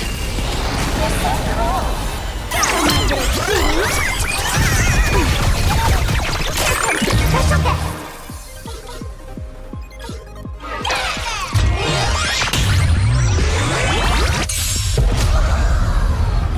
Huge news! It's coming. Ready, set! Fighting the west wind, away we go! The future will be bright. We do need some sunshine.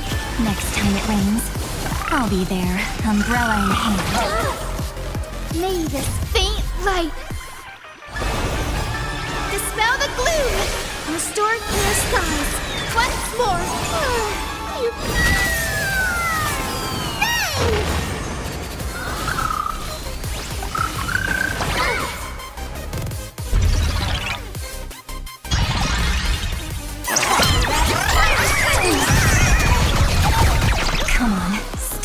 around. Go on, treat our guests nicely.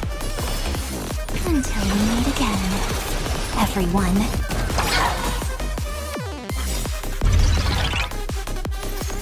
Embrace new life, Pollux.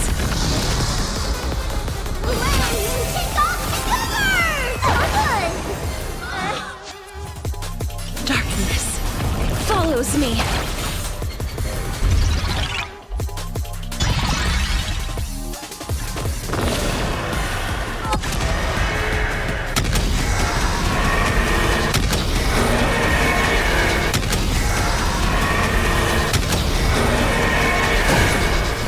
I only wish that death may protect us.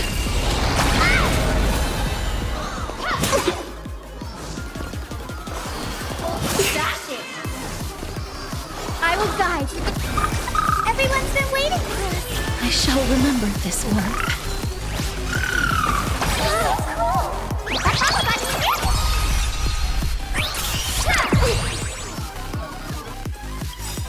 It's coming.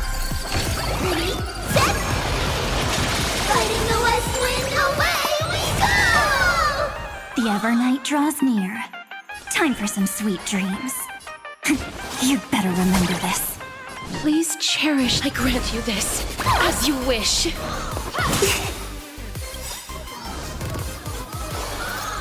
Embrace new life, Pollux.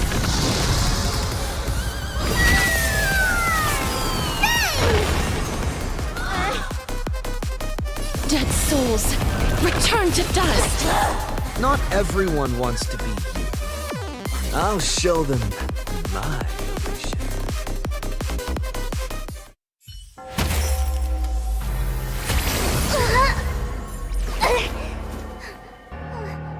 Sparkscon isn't over yet. Stop her! She's trying to escape to the crowd!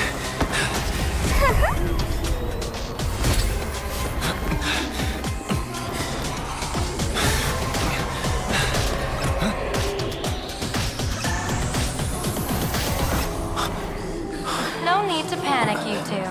Sunday will share my vision with you. Let my eye of Ishvara see through it all. Weal and woe, clear as day.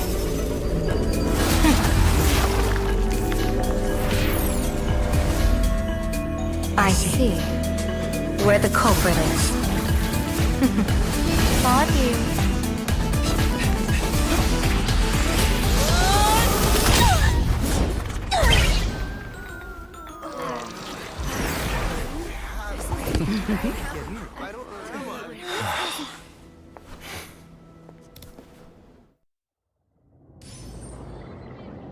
Are you okay?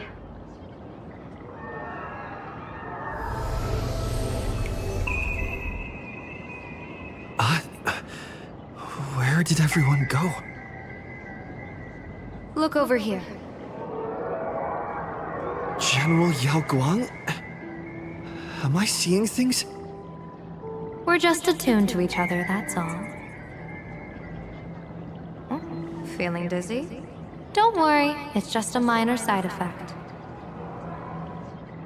When I first opened my eyes, I couldn't even conduct basic self-care for nearly a month. Don't worry though. With my reinforcement, you'll be back to normal in a moment. Thank you, General. By the way, above your head, Can you see the sign above my head? So, whether it brings weal or woe, whether it changes or not, please keep this secret safe from me. Don't let me know, and don't let anyone else, okay?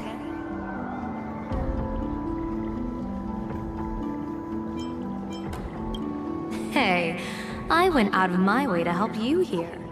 Can't you give me a discount? Consider it good karma.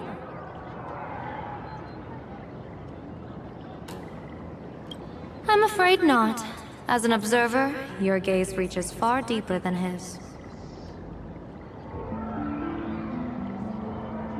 In that fleeting moment, your eyes gained insight into my destiny. For those who wish to defy their own destiny, the best approach is to avoid gazing too long into fate, especially not letting powerful observers do so. Now that you know the reason, surely you'll do me this small favor and keep this secret?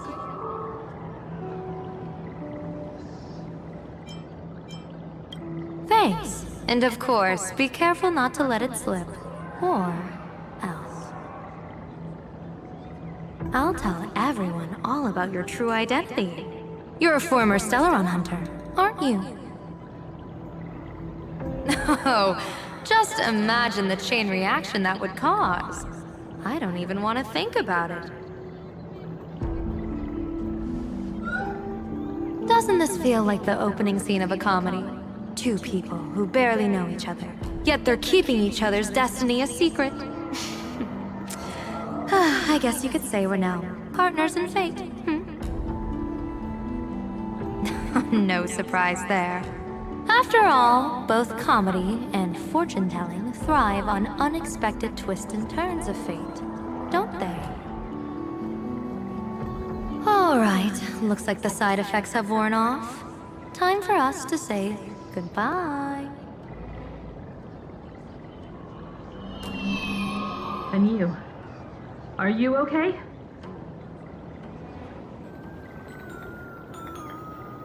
What just happened?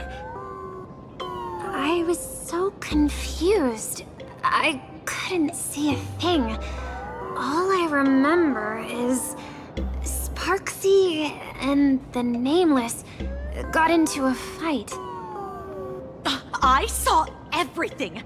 The Nameless from the Express smashed Sparksy right into the wall with one swing. That strength was unreal. That was such an epic fight, as expected from a cosmic hero. That was seriously awesome.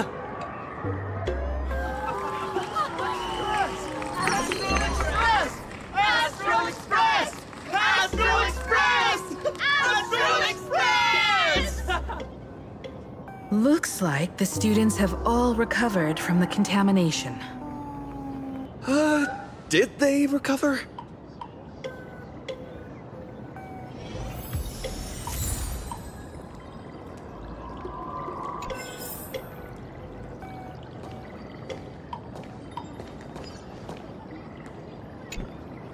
When she absorbed me, I thought it was all over.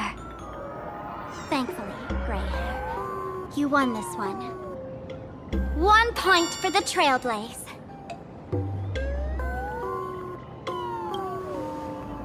Who knows?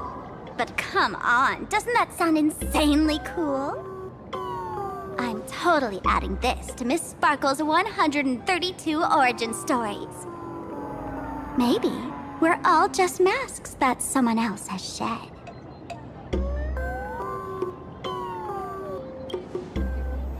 The tavern? They might kick up a fuss about Sparksy's defeat for a few days. Maybe some foolish hotheads might even come knocking to fight you. But trust me, give it a couple days and the tavern will act like none of it ever happened.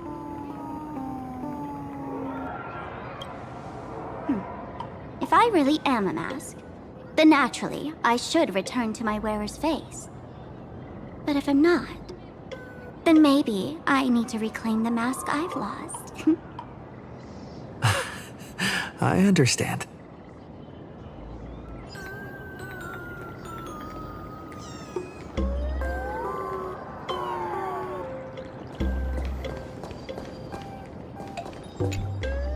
Sparksy probably didn't expect that the first miracle of the Phantasmoon games wouldn't be everyone becomes her, but the Express hero defeats the villain spreading the virus. Compared to a streamer reflecting people's desires, the fearless trailblazer of the Astral Express is more of an attention grabber. That's right. Sometimes the supplicants work together, sometimes they clash. It's like a coin toss. No telling which side will land until the moment it hits the ground. At least this time, I hope it doesn't end in bloodshed. you're one step closer to an audience with Aha. Right now, all of Planarcadia is watching you, and all of their attention's flooding over you. And the mask you wear. Make the most of that attention.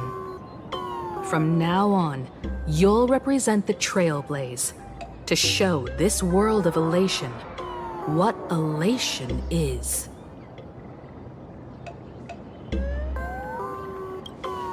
Show mercy. Or don't. No, I'm just kidding. Lower your bat. The audience in this Arcadia doesn't go easy on losers at games. She'll lose her wish power soon enough, and the Sparksy virus will fizzle out. You can hand her over to the Department of Aberration Defense for imprisonment, or set her free. As a supplicant who's become the focus of all, I'm sure you've already made your decision, right?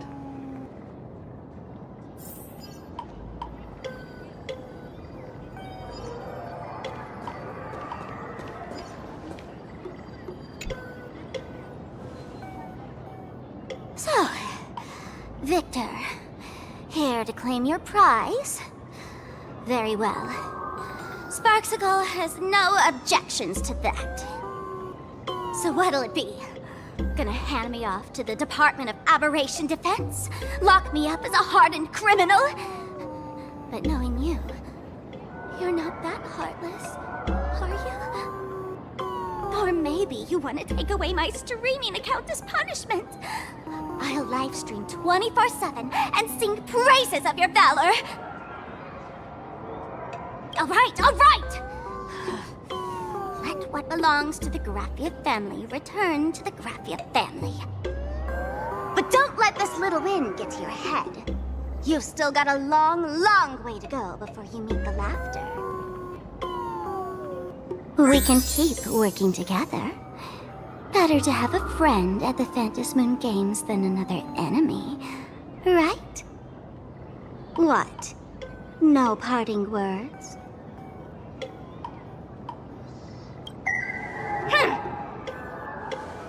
How do you like this ending, Sparksicle? Old model. You and your powerful supporters won this one. I've got no comeback. As a mask, what do you plan to do with your original self? Who's the mask and who's the original? Shouldn't that be decided by the one left standing? Your plan is finished. Your elation has been eliminated. You're the one who should be called the old model. That elation isn't mine. It's the elation everyone chose. And besides, wasn't it your idea in the first place? What? You told me to leave you behind. You also told me to take the idea and its relevant memories and go chase my dreams.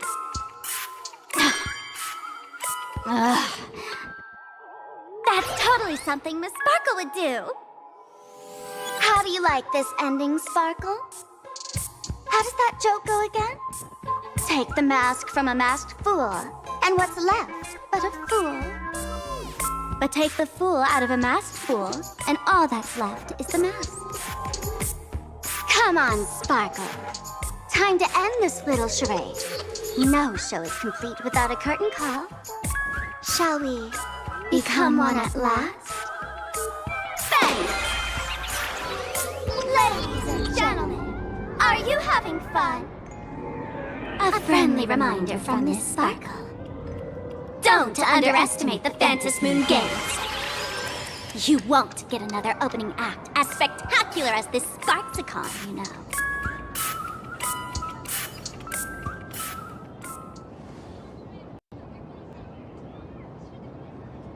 Sparksy. No. Sparkle?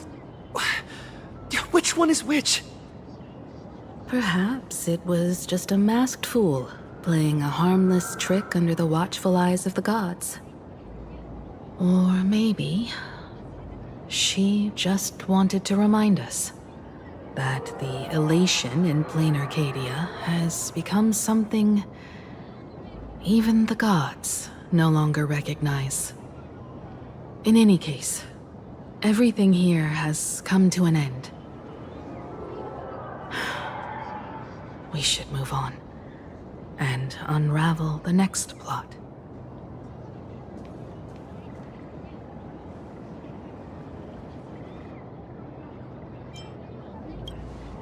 Indeed. I want to investigate and find out who exactly created that place and why. Let me know when you're ready to head out.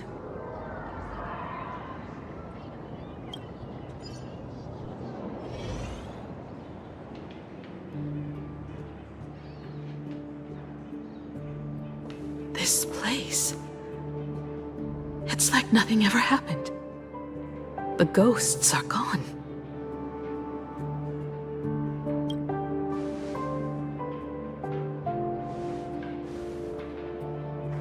"15 years ago, during the last Phantom Moon Games, I participated as a supplicant.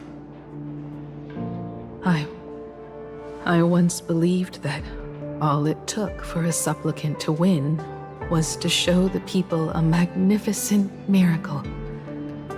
And then I'd have an audience with the Eon of Elation.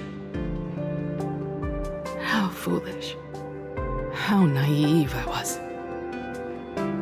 Not everyone wants to obtain everyone's wish power in a positive way.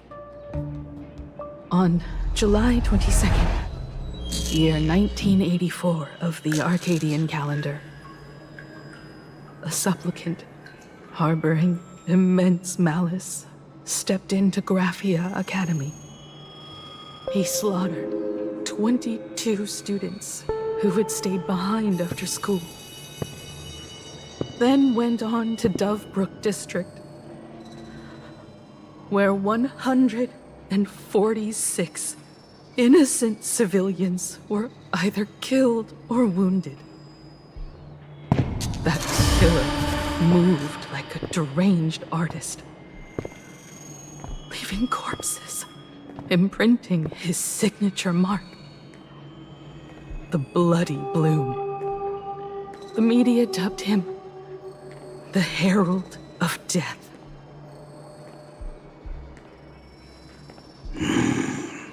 It was a tragedy that the world could not forget.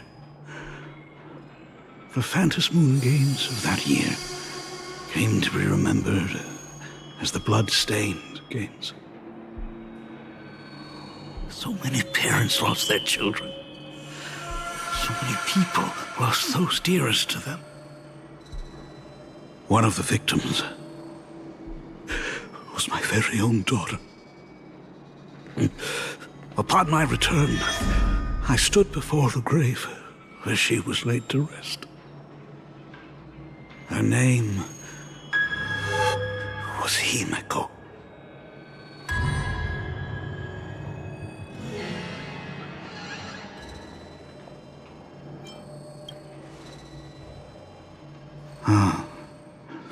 Forgive me.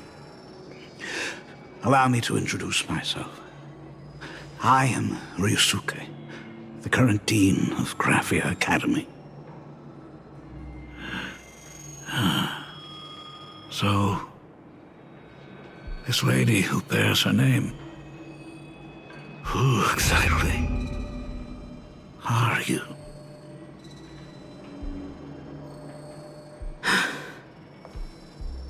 "15 years ago, when I made up my mind to join this Phantom Moon Games, my father wasn't with me.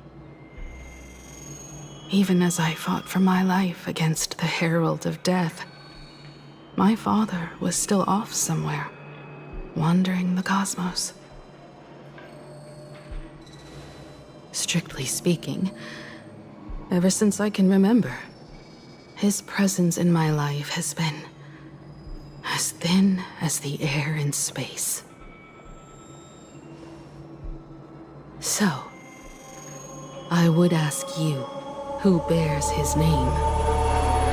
Who exactly are you?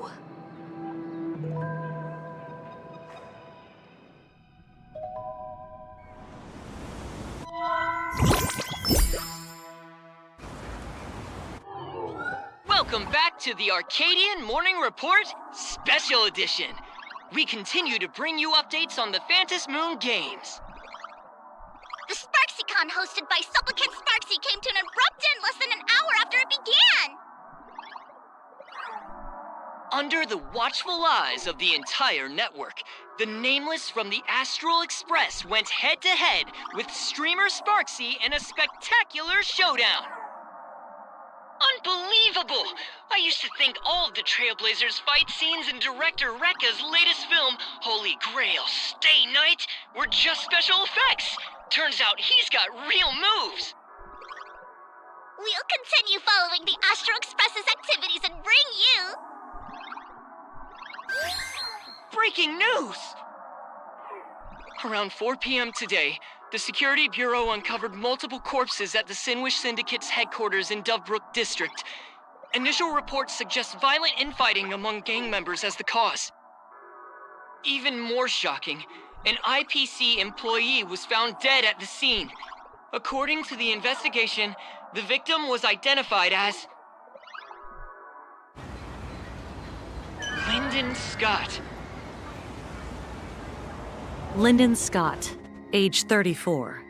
Field operative in the Strategic Investment Department. Ring any bells, Mr. Ashvale? Never heard of him. What was someone from the IPC doing here? Word is, the Sinwish Syndicate recently got hold of a mask. Maybe Mr. Scott came to negotiate for the Phantasmoon games, and got caught in the fallout. Apologies for interrupting your work, Mr. Ashvale. Wouldn't call it an interruption. The mess at Graphia Academy cleared itself up. But this... Initial assessment. 33 Sinwish Syndicate members. Leader Polwave included, along with second-in-command Costide, were murdered in the same time frame. Costide. The victims show clear signs of trauma and fractures, along with massive blood loss. Exact cause of death still pending further autopsy. These stylized handprints. We both know what they mean. Bloody Bloom. Only one person ever used that as their calling card. The Herald of Death is back. Your suspicion isn't without merit, but that guy was executed 5 years ago. Executed? Who witnessed it? Was the execution broadcast to the public? Who can prove he's dead? Who's to say you didn't let him out to rig this entire game? You've heard the rule, haven't you? No one can enter the Phantasmoon games twice. So let me give you a piece of advice. Don't let rage gnaw away at your reason. It's bad for your health. The case's info is in the dossier. Get to work. The Department of Aberration Defense isn't paying us to bum around,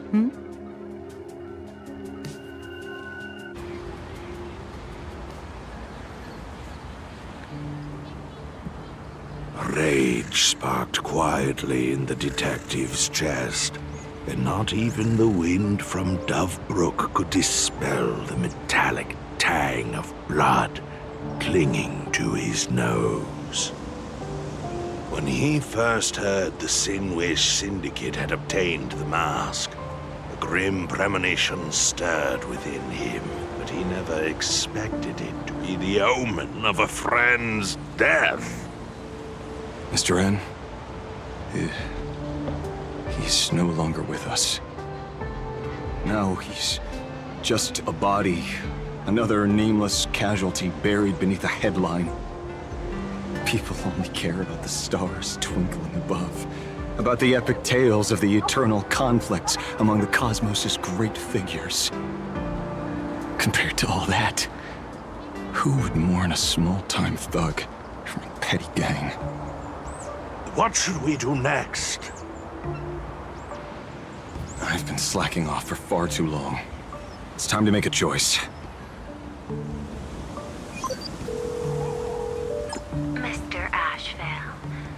If you're calling now, may I assume you've accepted my offer? You are right, Miss Pearl.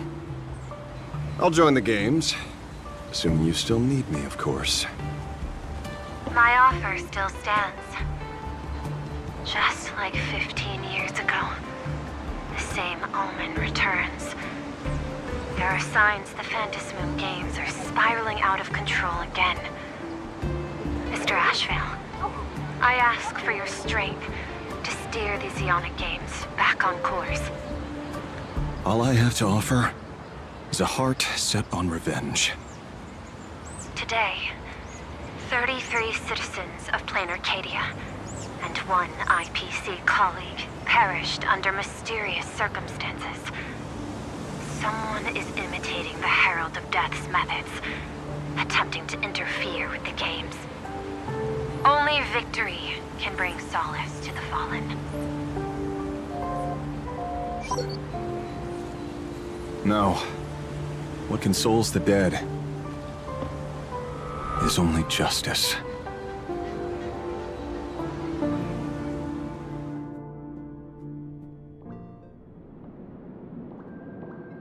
What's the matter? Found a better candidate? Don't I even make the short list? This is a game shaped by the most capricious Eon. Surprises and twists are its very nature. It's only right I choose the strongest players. Even so, I have to ask, what makes you so sure that I'd hire a wanted criminal to fight in the Phantasmoon games, instead of tossing you into an IPC cell? Throw me in prison?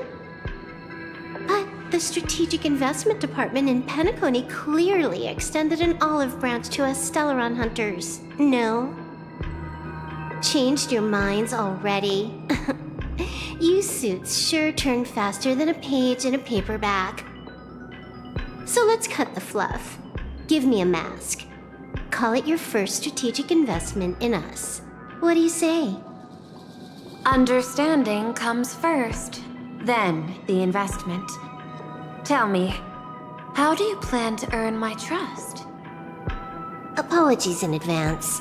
Before I came to meet you, I broke into your collection room. I know what you've been working on. Imaginate. Tell me, have you heard of Zero? Greatest hacker and most feared player in all of Punk Lord? Some say she's an emanator of elation, while others say she enters the dark zone created by Mythos, as if it were her own backyard.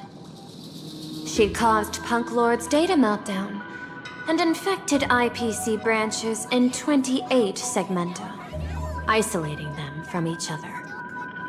Most information about Zero is half true, half false, much like the rumors surrounding you Stellaron hunters. But one thing is certain. Zero suffered a major downfall, and is now a prisoner of the IPC. It's obvious she left a deep impression on you. Traumatic, even. In that case, you should also know that ether editing and imagenesis stem from the same technological source. Or aren't. I know. I've studied it. Huh. How could I forget? You stole Zero's tech to make that lousy cash grab game Ethereum Wars. Of course, you know all this. But you corporate moneybags will never comprehend it. The fleeting, ever-changing power of the elation. Zero once tampered with a parameter of reality, creating an independent realm that belonged solely to her, just like that other one. Just like Graphia. Are you willing to trade the secrets of imagenesis? I can think about it. Deduction. You may be lying. I've heard that those who join the Stellaron Hunters have long since abandoned the path they once walked. Who knows? You're in the Arcadia of Elation. Wouldn't it be a waste not to test your luck? Deal, Ether Hacker. And to seal it with confidence, let me show you a little trick of the trade. A hacking trick?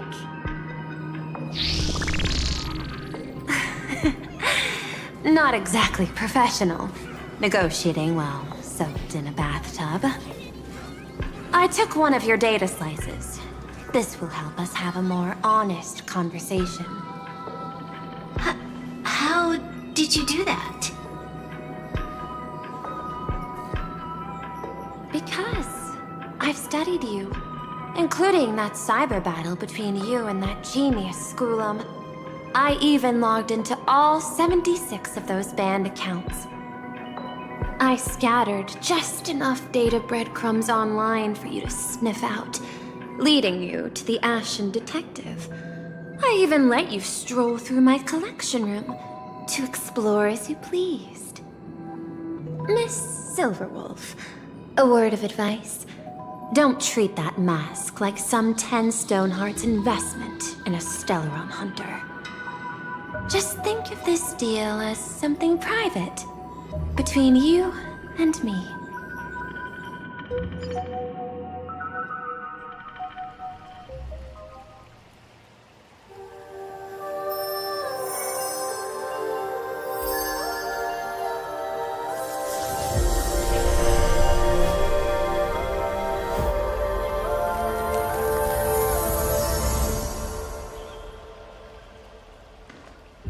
What the heck?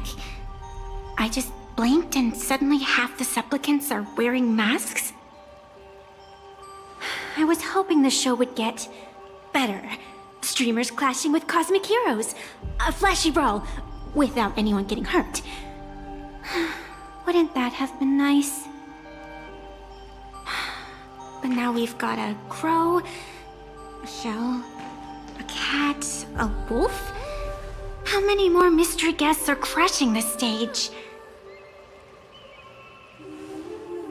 And this thing? When did it sneak in?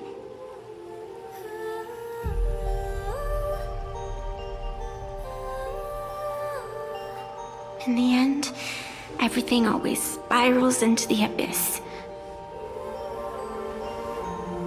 But you're the rare exception. Your first battle wasn't bad for a greenhorn protagonist. Since you came out on top, let's wipe the slate clean on that doom-filled oath. Who knows if the owners of those masks will become your friends or opponents? Or maybe one of them will bring about that terrifying future I saw in my dreams.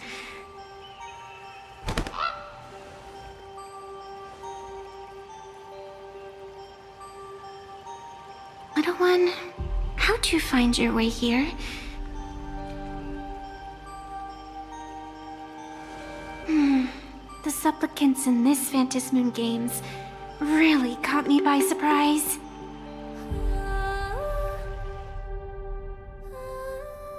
Why don't those people in the Go Home Club...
Mm.